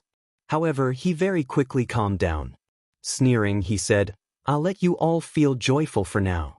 When the time comes, both Stone Forest Town and White River City will become mine." Currently, the various large guilds still did not know that Abandoned Wave was slaughtering the players inside the sealed maps. Meanwhile, the evil beasts and monsters under Abandoned Wave's command were also growing at a rapid pace. As long as they managed to wipe out the players inside these maps and were further trained for a certain period, Stone Forest Town would eventually change ownership. Guild leader, are we just going to let them continue poaching the players here? Daybreak Fog asked. Of course not. Chuckling, Singular Burial said, since everyone feels that Star Moon City is in chaos, we can't let White River City remain peaceful either. Immediately notify all the dark guilds. Tell them to stop killing players around Stone Forest Town and shift to White River City. Instead, they can kill however many players they want. Just make sure to make a mess over at White River City. I want to see just how long Zero Wing can continue poaching players. Understood. Daybreak Fog then bowed and left the room. White River City's library. As soon as Shifeng stepped into the Star Moon Hall, he immediately felt as if he had stepped into a muddy swamp, his movements becoming extremely sluggish. You've come. Charlene's gaze shifted from her book to Shifeng. Smiling, she said, "It seems you've made quite a lot of preparations. Have you decided to challenge your promotion?" Shifeng then took out 188 mana stones and 10,000 gold from his bag. Seeing this, Charlene waved her hand. By the time Shifeng reacted, the mana stones and the bag of 10,000 gold in his hands had already disappeared, reappearing in Charlene's hands instead. Meanwhile, the sound of a system notification also entered Shifeng's ears. System, congratulations, you have accepted the Blade Saint class's Tier 2 promotion quest. Alright, since you've already decided to take the challenge, I'll tell you some of the risks, Charlene said as she jiggled the bag of money in her hand a few times. Smiling, she continued, your promotion is somewhat special. If you fail, it won't be as simple as dying once. You also won't be able to challenge it again for another 20 days. Most importantly, I can only send you there. I cannot guarantee whether you can return or not. Charlene's words rendered Shifeng speechless. Something like this should have been explained before he accepted the quest, yet Charlene actually did so only now, after he had accepted. I'm helpless about this as well. After all, the location you are heading to is the former residence of a god.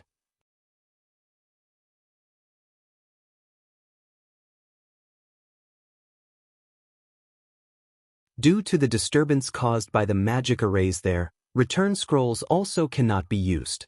This could also be considered a very normal situation. Charlene rolled her eyes at Shifeng when she noticed the ugly look on his face. She then smiled and continued, "Right, I forgot to ask which place you wish to go. You have 3 options, each of which has its own difficulties: Hell, Azura, and God. Which one do you plan on choosing?" Upon hearing Charlene's words, Shifeng was momentarily stunned.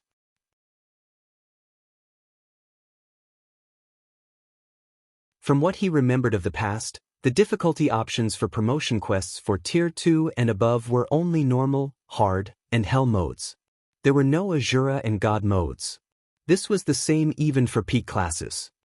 As long as one was an expert player, they had a high chance of clearing a normal mode Tier 2 promotion quest as long as they had made sufficient preparations. However, even expert players would have trouble clearing hard mode. Needless to say, hell mode was even more difficult. Shifeng had never heard of anyone in Starmoon Kingdom successfully conquering a hell mode Tier 2 promotion. Moreover, this was only in the case of ordinary classes. The promotion quests for hidden classes were far more challenging. Yet now, even the lowest grade was hell mode.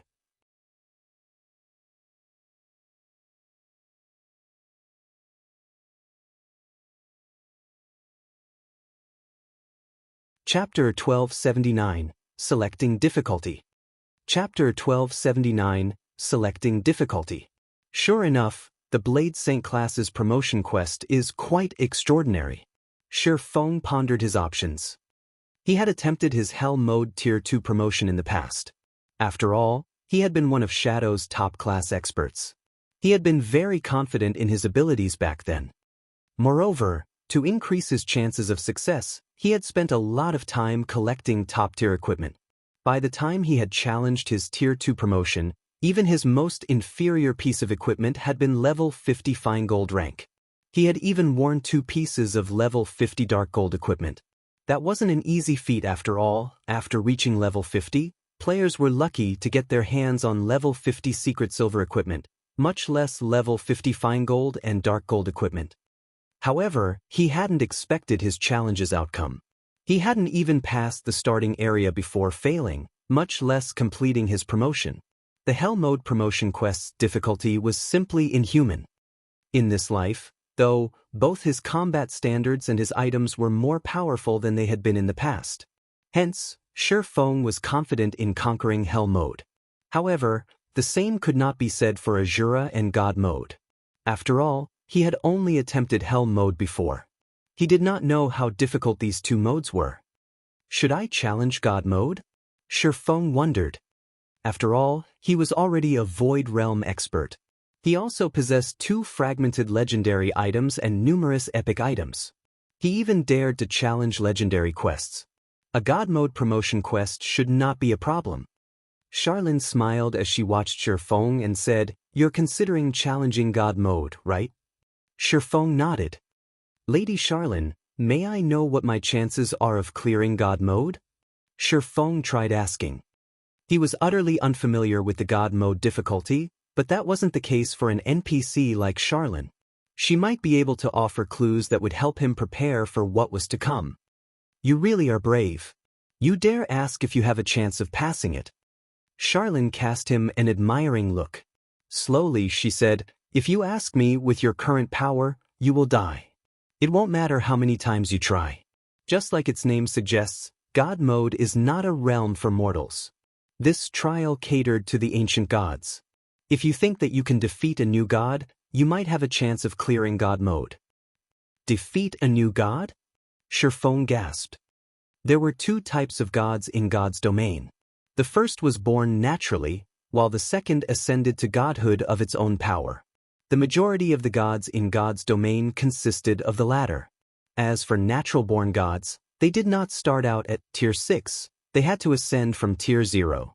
Only, they would not encounter a bottleneck in their growth. Even if they did nothing but breathe, they would reach Tier 6 eventually. Moreover, even at Tier 0, natural-born gods had extraordinary combat power. In terms of life rating, natural-born gods were even superior to dragons. Not even a domain realm expert could stand against such an immensely powerful being, even if both had the same level, tier, and attributes. Fighting any Tier 6 god required at least a full party of Tier 6 players. Then what about Azura mode? Shifeng asked. Azura mode? Charlene carefully evaluated Shifeng. After pondering for some time, she said, Azura mode represents mortals' limits. Unfortunately, you still have some time before you reach that standard. However, you might have a fighting chance with such high-quality weapons and equipment. Unfortunately, that chance isn't very high. I'd say that you die 9 out of 10 attempts. In my opinion, you're better off challenging Hell mode. The trials the ancient gods left behind are outstanding. Passing even the easiest trial is already an impressive feat. So 10%? Shifeng smiled bitterly.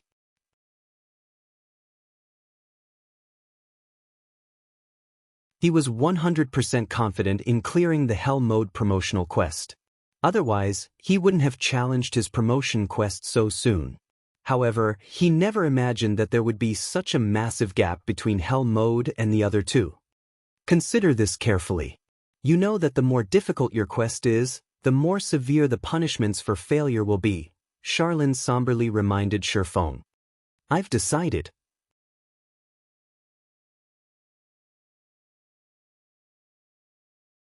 I want to challenge Azura mode. After weighing his options for some time, Shifeng gave his answer. Developing in God's domain was akin to sailing against the current. If one were not moving forward, they would drift backward. He had already reached his limit. If he wished to improve, he needed to take risks. Challenging Hell mode wasn't a risk, it wouldn't help him. But he couldn't choose God mode either, as that was beyond a challenge. By choosing God mode, he'd just be asking for a beating. If he cleared Azura mode, he would be handsomely rewarded.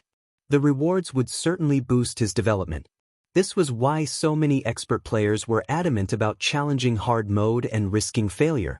Some experts had even gone as far as to delay their progress, challenging Hell mode until they passed it. Otherwise, they would have a more difficult path after their promotion. Fine. Don't regret your decision. Charlene sighed. She then used the mana stones to form a magic array. All 188 mana stones hovered in the air, creating an artificial starscape. However, while the scene was beautiful, the pressure the 7-colored magic array radiated was terrifying. Moreover, this pressure grew as time passed. As Charlene chanted her incantation's final verse, a black hole manifested in the middle of the hall.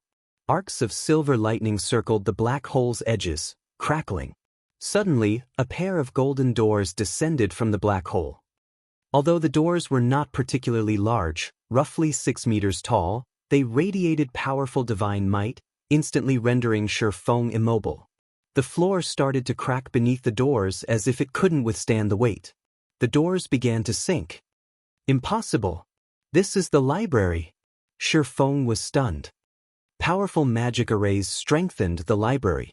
Even Tier 4 NPCs couldn't damage the building, yet a pair of doors crushed the floor. It was clear that the floor wouldn't last long as it began to give out and crumble. Divine strengthening. Seeing this, Charlene quickly started to write divine runes in the air. The divine runes merged with the ground, creating a magic array. Only after the magic array appeared did the doors stop sinking. The divine might filling the hall also weakened, allowing Shifeng some freedom of movement. However, after summoning the golden doors, Charlene had significantly paled. Sweat beaded on her forehead. As Charlene had said, it was not easy to summon these doors. This task normally required 3 Tier 5 magical classes to accomplish. Once the door stabilized, Charlene started chanting another incantation while she drew more divine runes. After writing over 100 lines, she opened her eyes. 2 golden magic arrays then surfaced from her eyes. Space-time connection. Charlene sent 1 line of golden runes into the doors after another. After a minute, The doors finally started to open. Through the gap between them, Feng could see a path through a silver vortex. The path itself radiated divine might, while the rest of the space was pitch black. He could not see the path's end. Feng finally understood why Charlene had said that she could not guarantee his return once he entered the trial. Go quickly. I can't maintain it for long, Charlene hurriedly commanded. Her complexion was deathly pale, and sweat covered her face. Not daring to delay a moment longer, Feng dashed into the silver vortex, vanishing. Charlene slowly closed off the path. As she watched the golden doors fade, she whispered tiredly, I pray for your success. That you're tuning in to the Wang Lin's Journey YouTube channel. Don't forget to subscribe and join us on this journey to catch the most captivating stories.